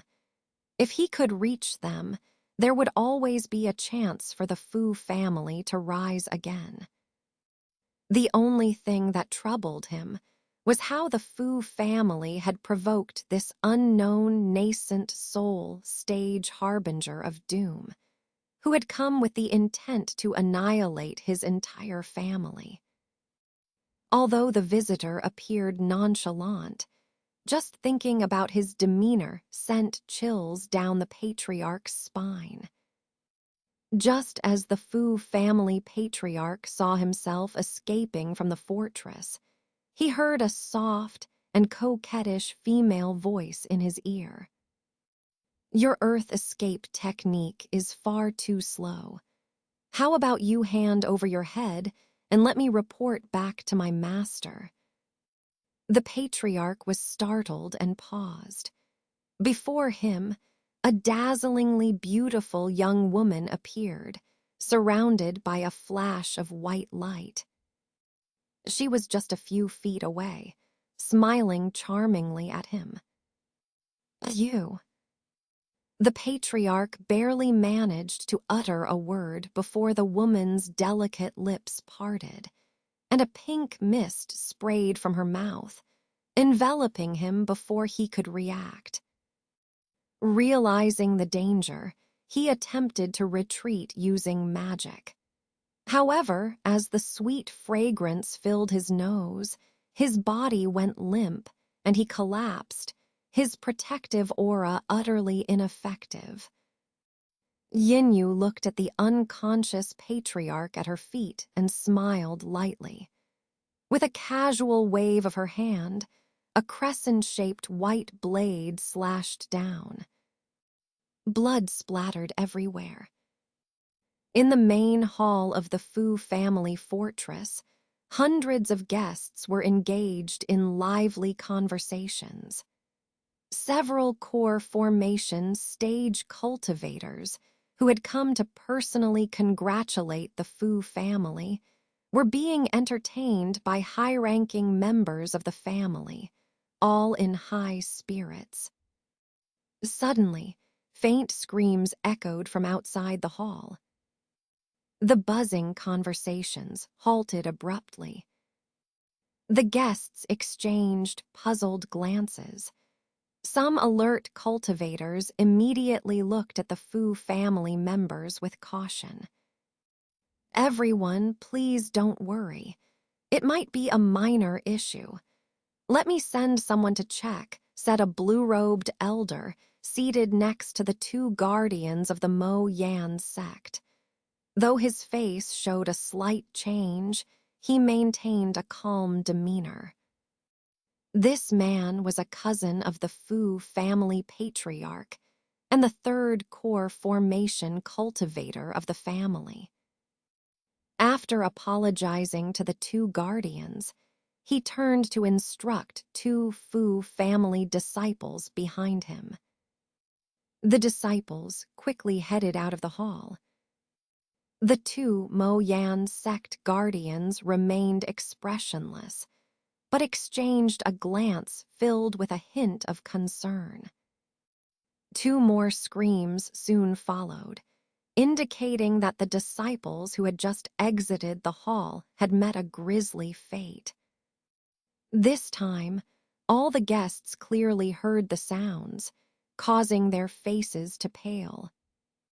The blue-robed elder's expression turned grim. After taking a deep breath, he stood up and said in a serious tone, "Activate the hall's protective barriers and send a message to the patriarch immediately." A nearby Fu family disciple, pale-faced, complied and pulled out a transmission talisman. After whispering into it, he released it, and it flew toward the roof as a streak of red light. However, moments later, the disciple gulped and said, "Bad news. The transmission talisman was intercepted. It seems we are surrounded." Hearing this, not only the blue-robed elder, but also the few core formation guests could no longer remain seated. One of the Mo Yan sect cultivators, a pockmarked man, furrowed his brow and said, "Friend Fu, it appears there are indeed enemies in your fortress. My companion and I will assist you in investigating. If you two are willing to help, I am deeply grateful. Please, I entrust this matter to you," the blue-robed elder replied joyfully, despite his anxiety. The other Mo Yan sect guardian, a middle-aged man named Sun, frowned slightly, seemingly disapproving of his companion's actions, but said nothing as he stood up as well. As for the remaining 3 or 4 core formation guests, they exchanged glances but did not act rashly. Seeing the 3 core formation cultivators preparing to investigate, the other guests fell silent, watching their every move. The 3 approached the hall's entrance cautiously. Just then, a dragon-like clear cry sounded from outside. The blue-robed elder and the 2 guardians halted in their tracks, momentarily taken aback. In that instant, a tenjang long green light burst into the hall like a celestial apparition, circling around the 3 and releasing several smaller green rays that shot out, dazzling everyone inside. In a flash, the green light had circled the hall once and then exited. The blue-robed elder and the 2 Mo Yan sect guardians stood frozen, their backs to the others, appearing shocked. The hall's other cultivators were confused and stared in bewilderment. Suddenly, a shrill scream from a female cultivator drew everyone's attention. She was pale, sitting next to a headless Fu family steward. Blood spurted 3 feet high from the steward's neck. The other cultivators soon noticed that all the Fu family members in the hall, whether stewards or disciples, had been decapitated, dying silently. It was the green light. Someone used a magical weapon to ambush them. Fu Taoist, you must. A cultivator with ties to the Fu family reacted quickly, shouting in alarm to warn the blue-robed elder and the 2 guardians.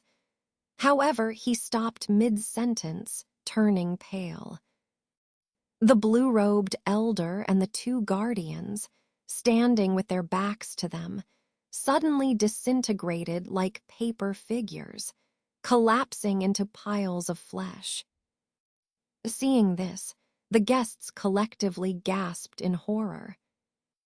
If they had managed to maintain some semblance of calm earlier, they now descended into complete panic. Various protective barriers of different colors appeared around the hundreds of cultivators, along with all sorts of protective magical items. Groups of cultivators with connections or from the same region huddled together, faces filled with fear.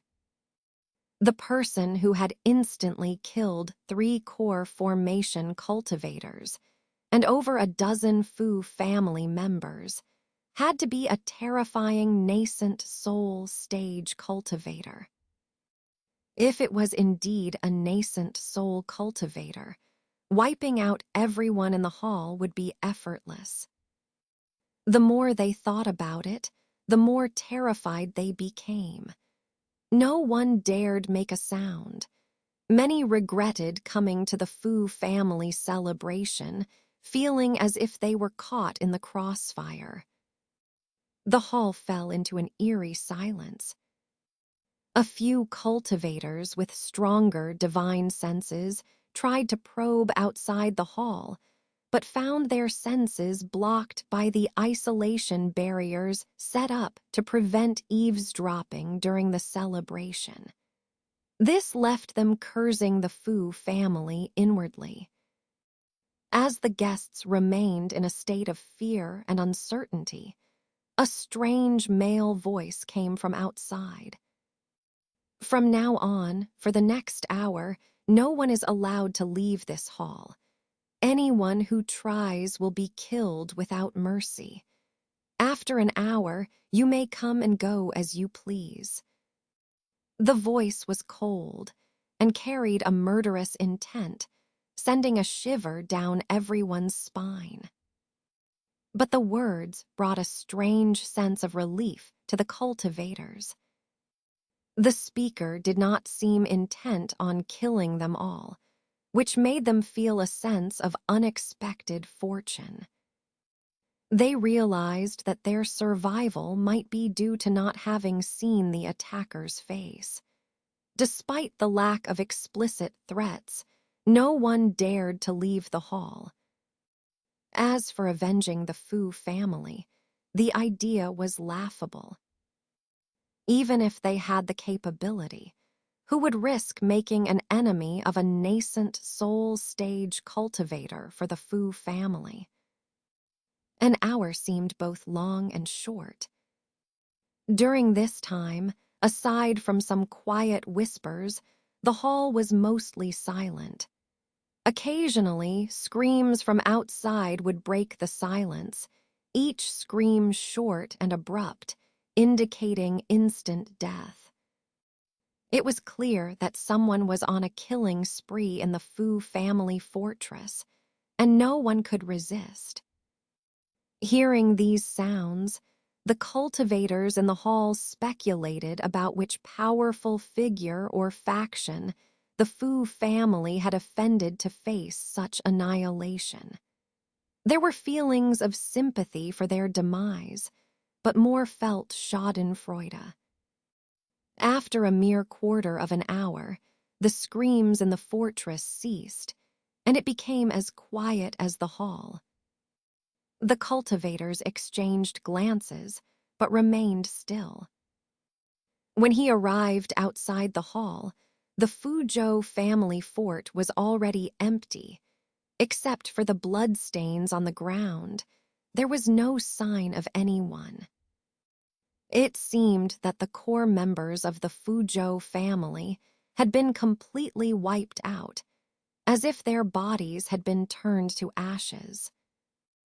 However, some cultivators flew up into the sky, and upon hovering above the Fuzhou family fort, noticed that the ordinary mortals and some low-level disciples living in the outer fort of the Fuzhou family were still unharmed, going about their business as usual.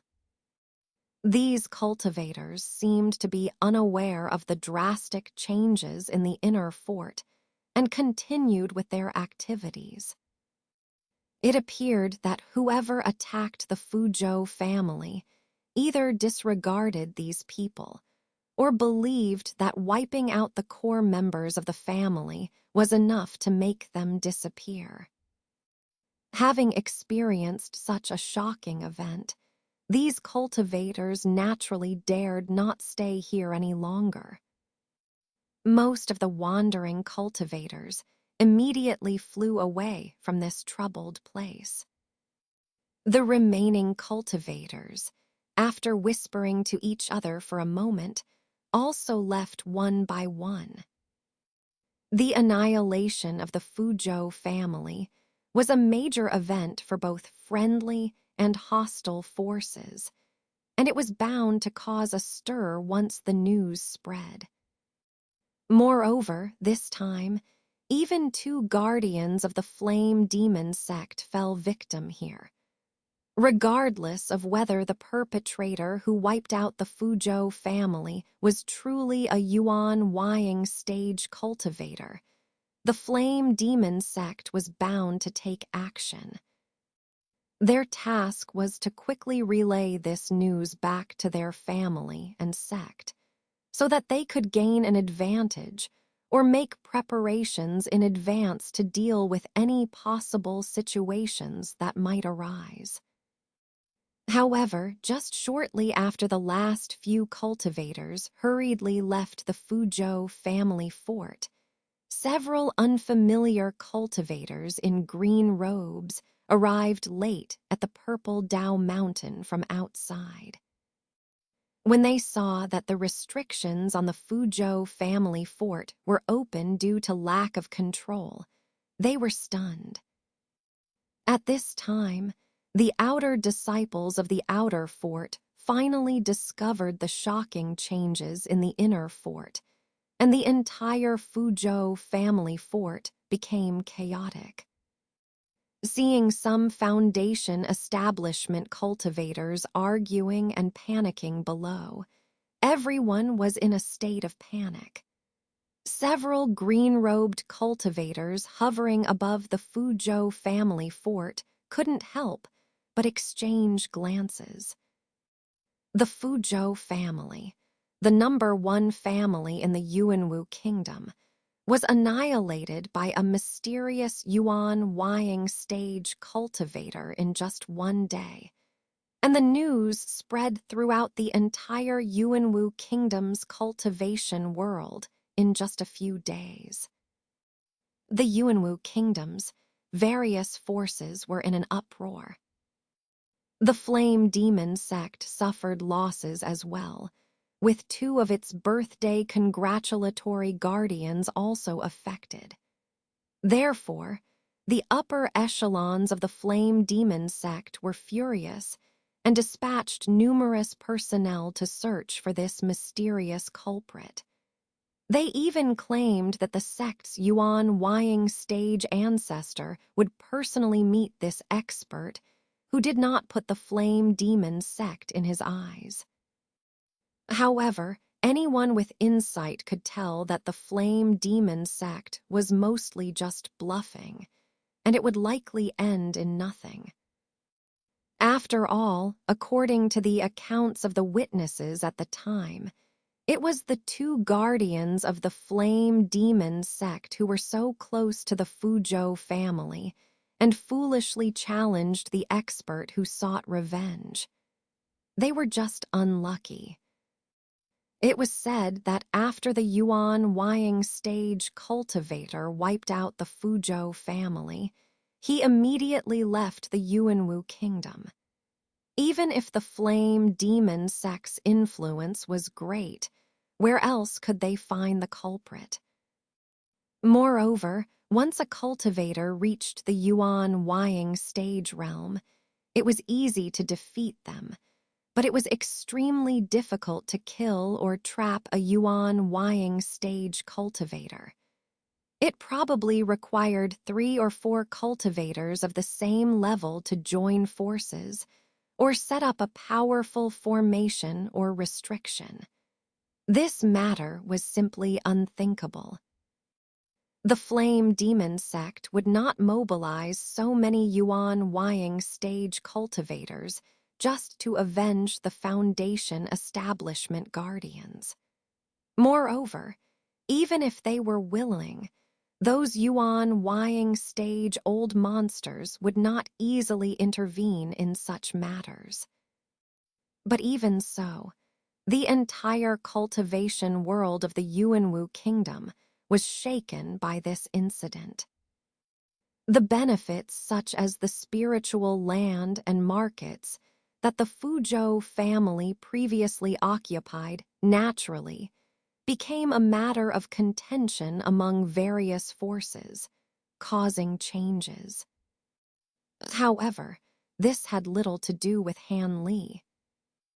At this moment, instead of leaving the Yuanwu kingdom early as others speculated, He appeared on an inconspicuous, unnamed small mountain a few days later.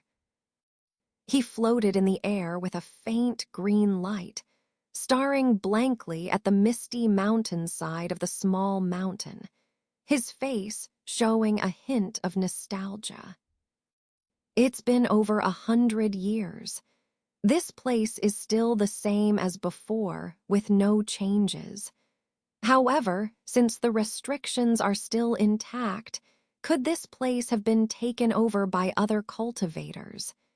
He muttered to himself for a few moments, a faint sense of longing on his face.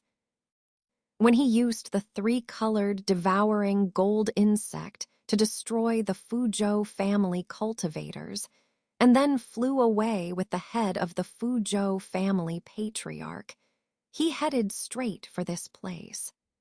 This unnamed small mountain was where Xin Ryan had lived in seclusion in the past. After avenging Xin Ryan and Qi Yunxiao, he intended to use the head of the Fuzhou family patriarch to pay his respects to them here, finally giving closure to this matter. But he never expected that Xin Ryan's former residence still seemed to be occupied by other cultivators, which made Han Li slightly suspicious. After a moment of contemplation, Han Li's figure sank, and he flew directly towards the restriction on the mountain side. With his current cultivation and array skills, this restriction was naturally unable to stop him at all. Standing in front of the mist, Han Li calmly flicked his fingers, and several different colored spells flashed and disappeared into the restriction. The mist rolled for a moment, and a passage automatically opened up. Han Li immediately turned into a green rainbow and flew into it. A moment later, the mist disappeared, and Han Li appeared in front of a somewhat dilapidated bamboo house. It was the old residence built by Xin Ryan. Looking at the various sizes of yellow bamboo houses, a hint of nostalgia and sadness appeared on Han Li's face, as things had changed, but he remained the same. At this moment, a middle-aged woman in her 40s came out of one of the bamboo houses. Her face was still somewhat beautiful, and there was a faint spiritual aura fluctuating around her, but she was only a low-level foundation establishment cultivator. However, when Han Li looked at her, he couldn't help but furrow his brows, feeling somewhat familiar with her appearance. "Ah, you. Who are you? How did you get here?" The middle-aged woman saw Han Li standing in front of the house just as she came out. Her face changed drastically, and she exclaimed in alarm. Then, she fumbled around her waist and took out two fiery red talismans, looking at Han Li with a gaze full of hostility. But this was normal. Han Li gently unrolled the scroll in his hand, revealing a several-foot-long painting before him. A figure dressed in green robes with a smiling face appeared vividly. It was none other than Han Li himself. After gazing at the scroll for a while, Han Li sighed lightly and closed it. After a moment of contemplation, he stared at the woman and asked slowly, "May I ask why my grandmother left behind a true portrait of me? Is there any profound meaning behind it?" Upon hearing this, the woman hesitated, her face showing signs of hesitation. After a moment of thought, she replied cautiously, "Senior Han, before answering your question, may I ask if you remember the promise you made to Miss Xin back then?" "Naturally, I remember. You know about it too." Surprise flashed across Han Li's face, showing a hint of unexpectedness. "In fact, our family's residence here was all thanks to the efforts of this humble woman, and it's somewhat related to Senior Han. However, before Senior fulfills the promise to Miss Zin, please forgive me for not being able to reveal it directly." The woman stole a glance at Han Li, speaking tactfully with a hint of unease. With a bang, a square wooden box was calmly taken out of his storage pouch by Han Li and tossed onto the table without a word. The woman was startled by this sight, unsure of Han Li's intentions. "Don't panic. Inside is the head of Patriarch Fu from the Fu clan. The main branch of the Fu clan has been completely wiped out by me. The remaining disciples of the Fu clan's collateral branches will never be able to establish themselves in the Yuanwu kingdom. I wonder if this can be considered fulfilling the promise from back then." Han Li spoke calmly. "What Patriarch Fu of the Fu clan was killed by Senior?" The woman's face was full of shock. She glanced at the wooden box, hesitated for a moment, and then opened the lid. A strong smell of blood wafted out. "It's indeed Patriarch Fu of the Fu clan. I once sneaked a glance at this villain from a distance." The woman's face turned somewhat pale, but she still recognized Patriarch Fu's face. She exclaimed with a mix of surprise and joy. "Since I took action a few days ago, the news should have spread by now. As long as Madame asks some acquaintances or inquires in the market, she will know that this is true," Han Li said with a faint smile. "Why did Senior bring the head here?" the woman suddenly realized. "Yes, I came here specifically to pay my respects to Miss Zin and Junior Chi. Since I don't have many friends in my life, I've avenged them for their great revenge. I should show my sincerity." Han Li's voice became somewhat solemn, and his expression appeared sincere. "Miss Zin and Junior Chi must be extremely relieved in the afterlife. Senior, please wait a moment. I'll be back soon." The woman's expression dimmed, but then she remembered something and hurriedly spoke. Han Li nodded curiously, and the woman hurriedly left the room again.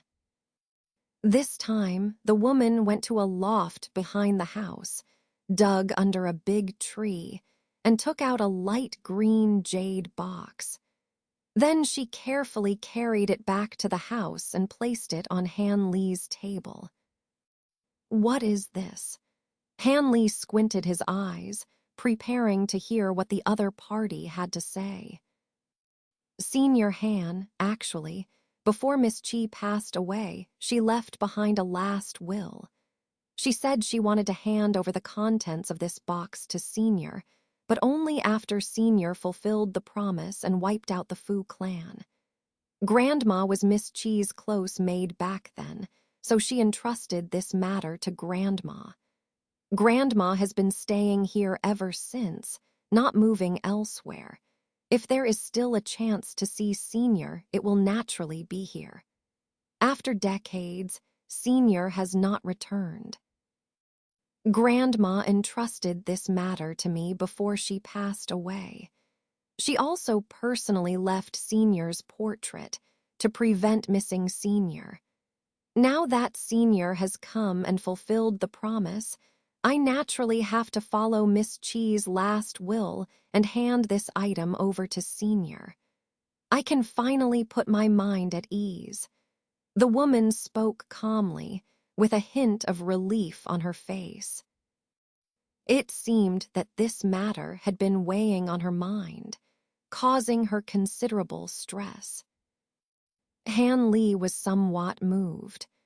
After glancing at the item on the table, he swept his divine sense over it, revealing a hint of surprise on his face. But then, without hesitation, he grabbed the jade box and calmly opened the lid. A pale green jade slip lay calmly inside the box, with a yellow talisman attached to it. Faint silver runes appeared on the surface of the box as if by magic. At this moment, the woman across from him was also staring at the jade slip with a curious expression. Why has Senior never seen this item before? Han Li raised his head and asked. To be honest, Miss Chi did not leave any instructions. We, the guardians of this item, were not allowed to look at this jade slip. So out of curiosity, Grandma tried to open it when she had nothing to do, but it was as difficult as moving a mountain, with no success. And Senior had managed to open the talisman with just a breath of spiritual energy. Your cultivation is truly unfathomable. Hearing this, the woman nodded respectfully, her expression filled with admiration.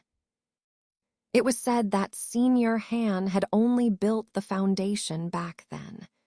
Now, he had wiped out the entire Fu clan and killed Patriarch Fu. His cultivation level must be at least in the late foundation establishment stage, or even in the nascent soul stage. The woman felt a deep sense of awe in her heart. Han Li had already glanced through the jade slip without changing his expression, and with a flash of green light, the jade slip disappeared without a trace from his hand. Yes, what's inside the slip is indeed very helpful to me. I'll gladly accept it. But for just this matter, you've waited for me for so many years. I feel a bit guilty. Is this where you live alone? Han Li put away the jade slip, asking calmly. Of course not. My husband is also a cultivator, but his aptitude isn't very good. His cultivation level is similar to mine. As for our son, he's still young, and although his spiritual roots are passable, he hasn't had the chance to receive guidance from a master, nor has he had the opportunity to join a sect. Senior, can you? The woman's heart skipped a beat when she heard Han Li's question, unable to control her excitement. For her and her husband, it was okay. But if their son could become a disciple of this immensely powerful person in front of them, wouldn't it be like ascending to heaven in one step? So her words became somewhat hesitant.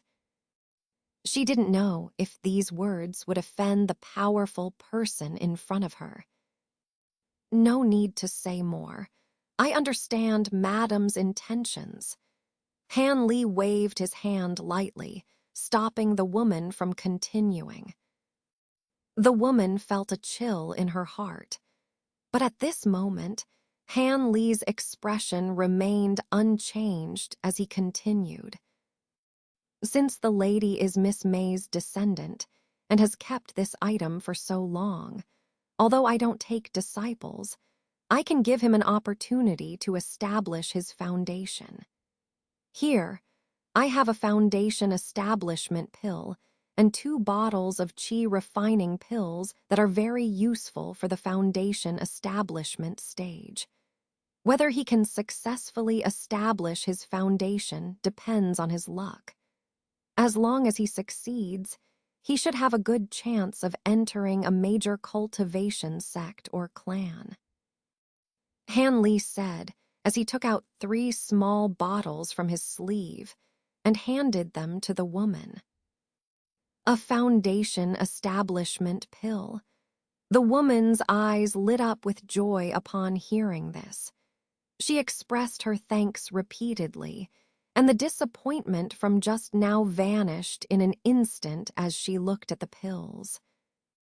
By the way, when I wiped out the Fu clan, I also killed 2 cultivators from the Flame Fiend sect. Although I'm not afraid of the Flame Fiend sect, I don't want to cause any trouble. I have one question for Madam. Does your husband know about my past? Han Li's tone changed suddenly as he remembered something and asked. Senior, please rest assured. Before Grandma passed away, she instructed that this matter should not be disclosed to anyone else, for fear of causing trouble for Senior. I have always kept this matter in mind and have not mentioned a word to my husband or son. The woman seemed to understand what Han Li was worried about and hurriedly explained.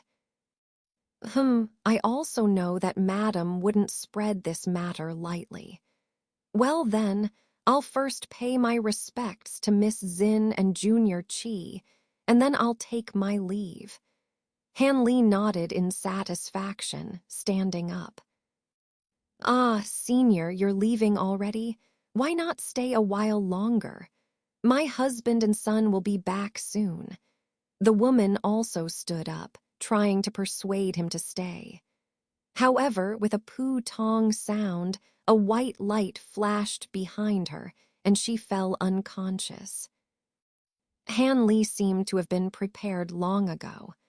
With a flick of his sleeve, a ray of light spurted out, gently supporting the woman.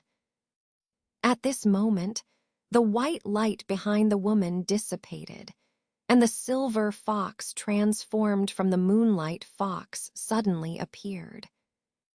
Its 2 black eyes rolled around, revealing a smiling expression. Master, why did you suddenly instruct me to knock out this woman? Could it be that something is wrong with her, or has Master taken a liking to her? The moonlight fox said with a smile that was not a smile. Ha, nonsense. There's nothing wrong with this woman. We do have some history together. However, she inadvertently saw some of our memories today, so it's better to quietly erase them. Otherwise, if any rumors were to spread accidentally, it would not only cause trouble for me but also put her in danger. Han Li snorted coldly before speaking without much patience. He then stopped talking, and with a flicker of blue light on his face, placed his open hand with 5 fingers on the woman's head, starting to perform a mysterious technique called the dream induction technique, recorded in the profound Yin classic, sealing and altering some of the relevant memories. This would make the woman think that she had just encountered a generous senior who had kindly given her some foundation establishment pills and other pills. All memories related to Han Li were sealed away. This secret technique of altering others' memories was far superior to the mind control technique and the forget dust pill he had used in the past. Unless it was a cultivator whose cultivation was far above Han Li's, who personally cast a spell to unravel it, there would be no way to undo it. However, this technique could only be used when there was a significant difference in cultivation between the 2 parties. Otherwise, if one misjudged, the recipient's consciousness would be damaged. Han Li was confident in using this technique because the woman's cultivation was too low. After a quarter of an hour had passed, Han Li had finished performing the technique, and the woman was still unconscious. Placing the woman gently on a chair, Han Li took this opportunity to ascend to the attic where the spirit tablets of Xin Ryan and Qi Yunxia were placed. After paying his respects to the 2, he turned the patriarch of the Fu family into ashes before quietly leaving. Master, what exactly is in the jade slip that Master seems to value so much? Silver Moon transformed back into a spiritual tool and curiously asked in Han Li's mind. It's a formation manual from the primordial era, containing several profound formations from ancient times. Given my current level of proficiency in formations, I won't be able to comprehend them in a short time. However, besides formations, it also records a very peculiar secret technique that caught my interest. Han Li flew through the air, speaking slowly and leisurely. A secret technique. With Master's current knowledge and the entire profound Yin classic, is there still a secret technique that interests Master? Silver Moon chuckled softly, but there was a stronger sense of curiosity in her words. Have you ever heard of the famous divine technique, one chi transforming three purity? Han Li smiled faintly, speaking calmly. What? Are you saying that the technique recorded inside is this top-tier divine technique? Silver Moon's light laughter abruptly stopped, her voice trembling with excitement. Of course not, Han Li denied outright. Ah, then why did Master mention this divine technique? Could it be that Master is teasing Silver Moon on purpose? I mean, how could such a heaven-defying secret technique be easily leaked by the Taoist sect? Isn't it possible that even the Taoist sect itself doesn't know if it's lost or not? Silver Moon deflated. The secret technique recorded in the jade slip. Although it's not the one chi transforming three purity divine technique, it's a similar demonic technique called the mystic infant transformation technique. Han Li's originally indifferent expression became somewhat strange, revealing a hint of excitement in his eyes. The mystic infant transformation technique, what kind of cultivation method is that? It seems like I've never heard of it before. Silver Moon was stunned, showing some disbelief. I've never heard of it either, but this technique is a genuine method to cultivate a second nascent soul, or even nurture a second nascent infant. Han Li's voice became solemn when he reached this point. A second nascent infant. Is that true? If this technique can really achieve that, even if it's not as powerful as the one chi transforming three purity, it's still a similar level of grand divine technique. Silver Moon was reinvigorated. The greater Han Li's divine techniques, the closer she was to her goal. Whether it's true or not remains to be seen. I have to return to the Falling Cloud sect to study it carefully. However, the formations recorded at the beginning of the jade slip are genuine ancient formations. They're copied into the same jade slip as well. They should be authentic. After a slight surge of emotion, Han Li's voice returned to calm. Tusk, someone actually delivered such a secret technique directly to Master. It seems that Master's fortunes are really good. However, although demonic techniques are not inferior to Taoist sect secret techniques in terms of power and are easier to cultivate, they often carry some degree of impetuosity and have many drawbacks. The greater the divine technique, the more obvious these drawbacks become. Master should carefully examine this technique for any shortcomings when you return. Silver Moon, remembered something and reminded him. I know this, and I will be cautious. If there are any inappropriate aspects, I won't cultivate it. Han Li replied very clearly. Upon hearing Han Li's words, Silver Moon felt relieved. But then she asked a bit strangely, Master, the direction we're flying in now doesn't seem to be towards Ziguo. Aren't we going back to the falling cloud sect now? I'm not going back to Ziguo for the time being. Since we're already here, I plan to go to Uiguo. After all, I was born in this country, and there are some worldly matters that need to be resolved. Otherwise, there will always be a hint of attachment in my heart, which is not conducive to my future cultivation. Han Li sighed before speaking frankly. It's better to do so. At master's level, only by completely cutting off worldly attachments can one truly pursue the ultimate path. After a moment of silence, Silver Moon agreed. All right, let's stop the chatter. I need to focus on traveling at full speed.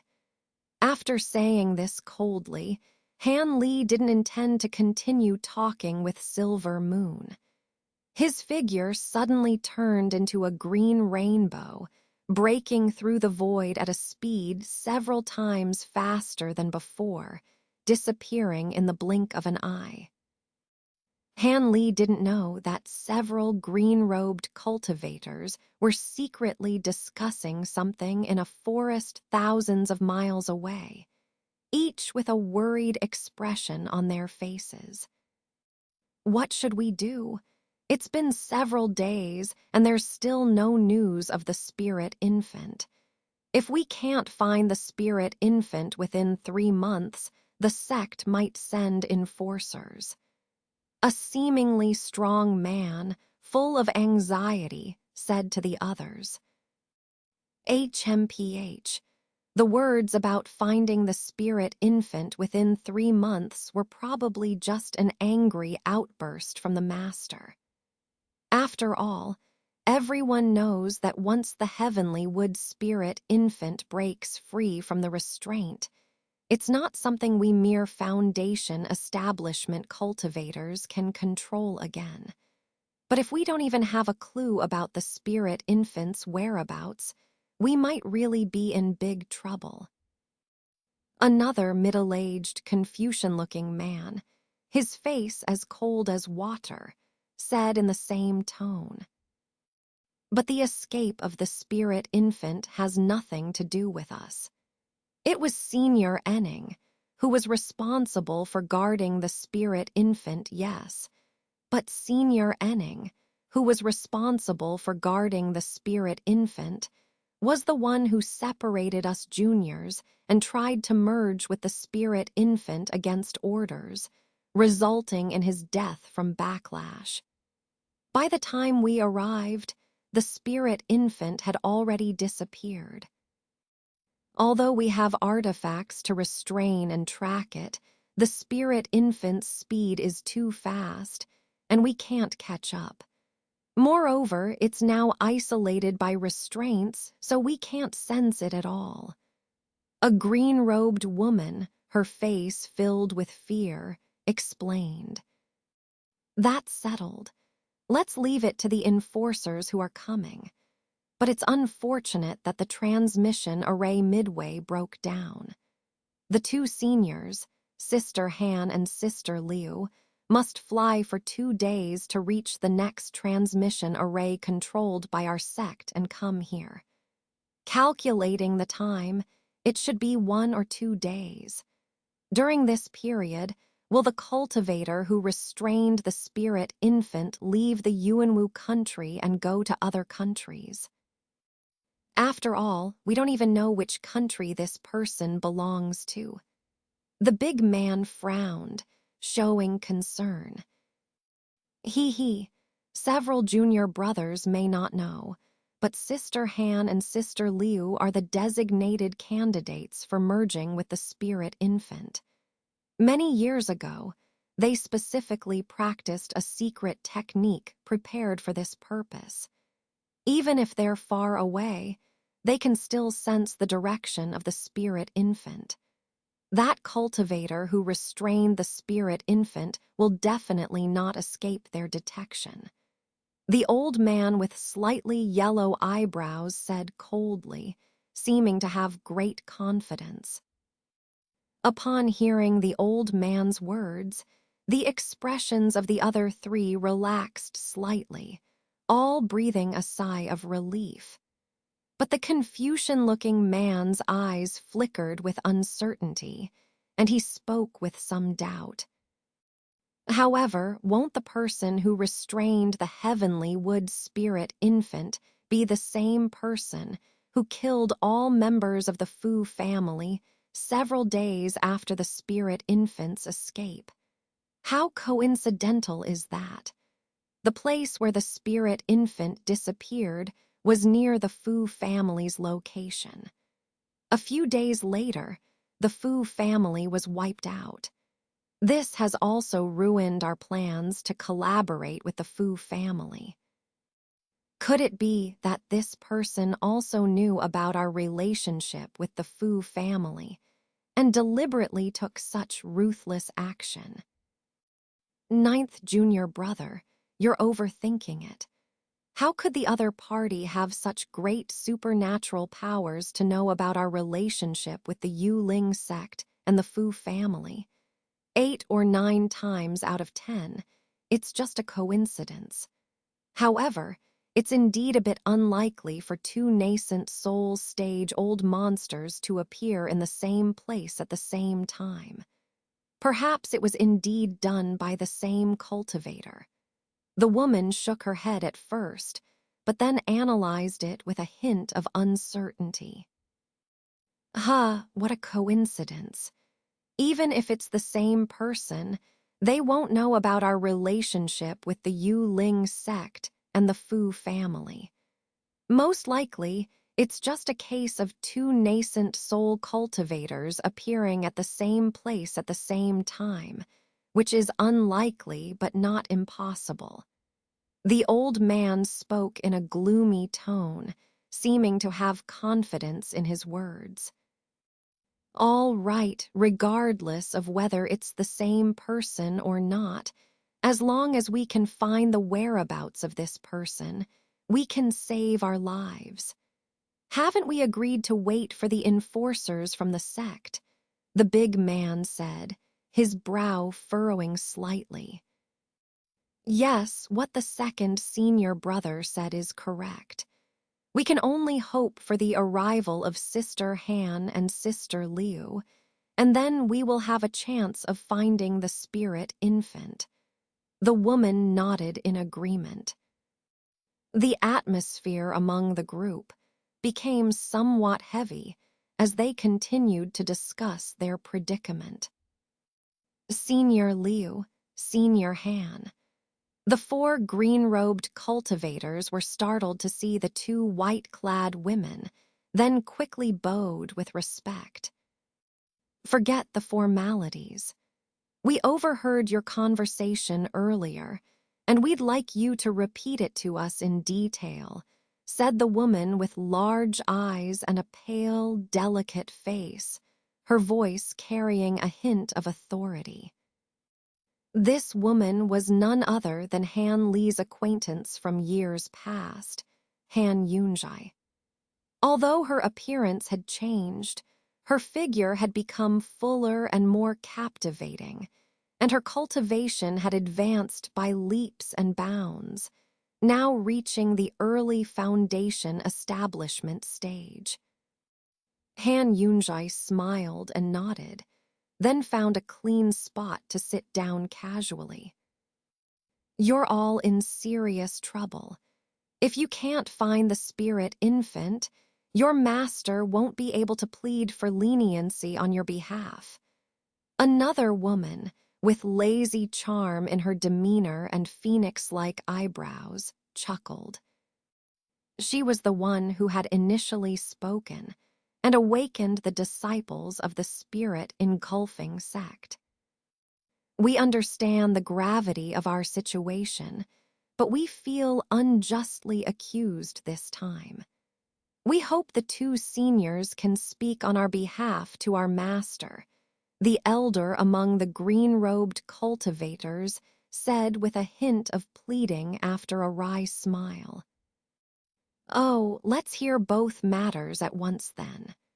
The person who sealed the spirit infant is currently thousands of miles away, so there's no need to rush at the moment, said the woman, stretching her enticing figure and speaking with shiny red lips. Understood.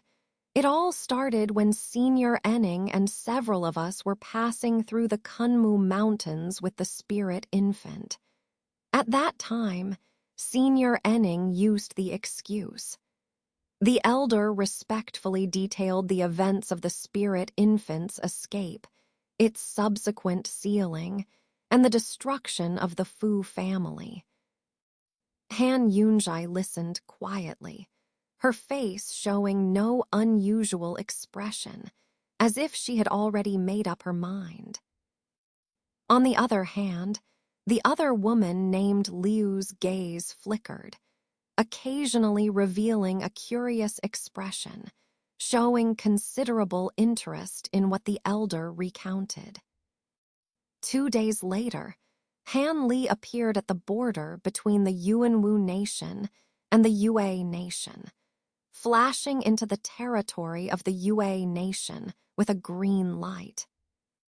According to the information he had received, the Yue Nation was now completely under the control of the Ghost Spirit sect, and the headquarters of the Ghost Spirit sect here was the former site of the Concealed Moon sect. As for the location of the Yellow Maple Valley in the Teiyu Mountains, it had also become a subalter of the Ghost Spirit sect. After entering the Yue Nation, Han Li immediately headed towards the Teiyu Mountains. Nothing has changed at all. Han Li stood before a massive pile of rubble, his expression somewhat desolate. Back then, to prevent the cave from being discovered by the demonic cultivators, he deliberately destroyed the entire mountain peak. Now, many years later, this place looked completely deserted. Naturally, no one would have expected that under this huge pile of rubble, there was still another cave hidden. Hanley muttered to himself for a few moments before raising his hand. A white light flashed, and several giant ape puppets were released by him. Under his mental manipulation, these giant apes began swiftly clearing the rubble before them. However, their task of clearing was just a facade. They were actually emitting various colored beams from their fingertips, smashing the large rocks blocking the way, clearing a path to the hidden cave underneath. In just a moment, a straight passage was cleared. Han Li ordered the puppets to guard the entrance of the cave, while he himself turned into a streak of green light and flew inside. The layout of the cave was exactly the same as when he hastily left. It was clear that no one had entered this place, which troubled Han Li somewhat. He didn't come here for nostalgia. He went straight to the secret chamber where the spring of spiritual vision was located. This time, he had come to take away the spring. Although Han Li already possessed the spiritual jade formed from the spring of spiritual vision, the highest existence among the spiritual vision items, the spring itself, was still valuable. Since he had returned to the Yue Nation, he naturally had to take it with him. The spring was intact in the secret chamber, emitting strands of white spiritual qi.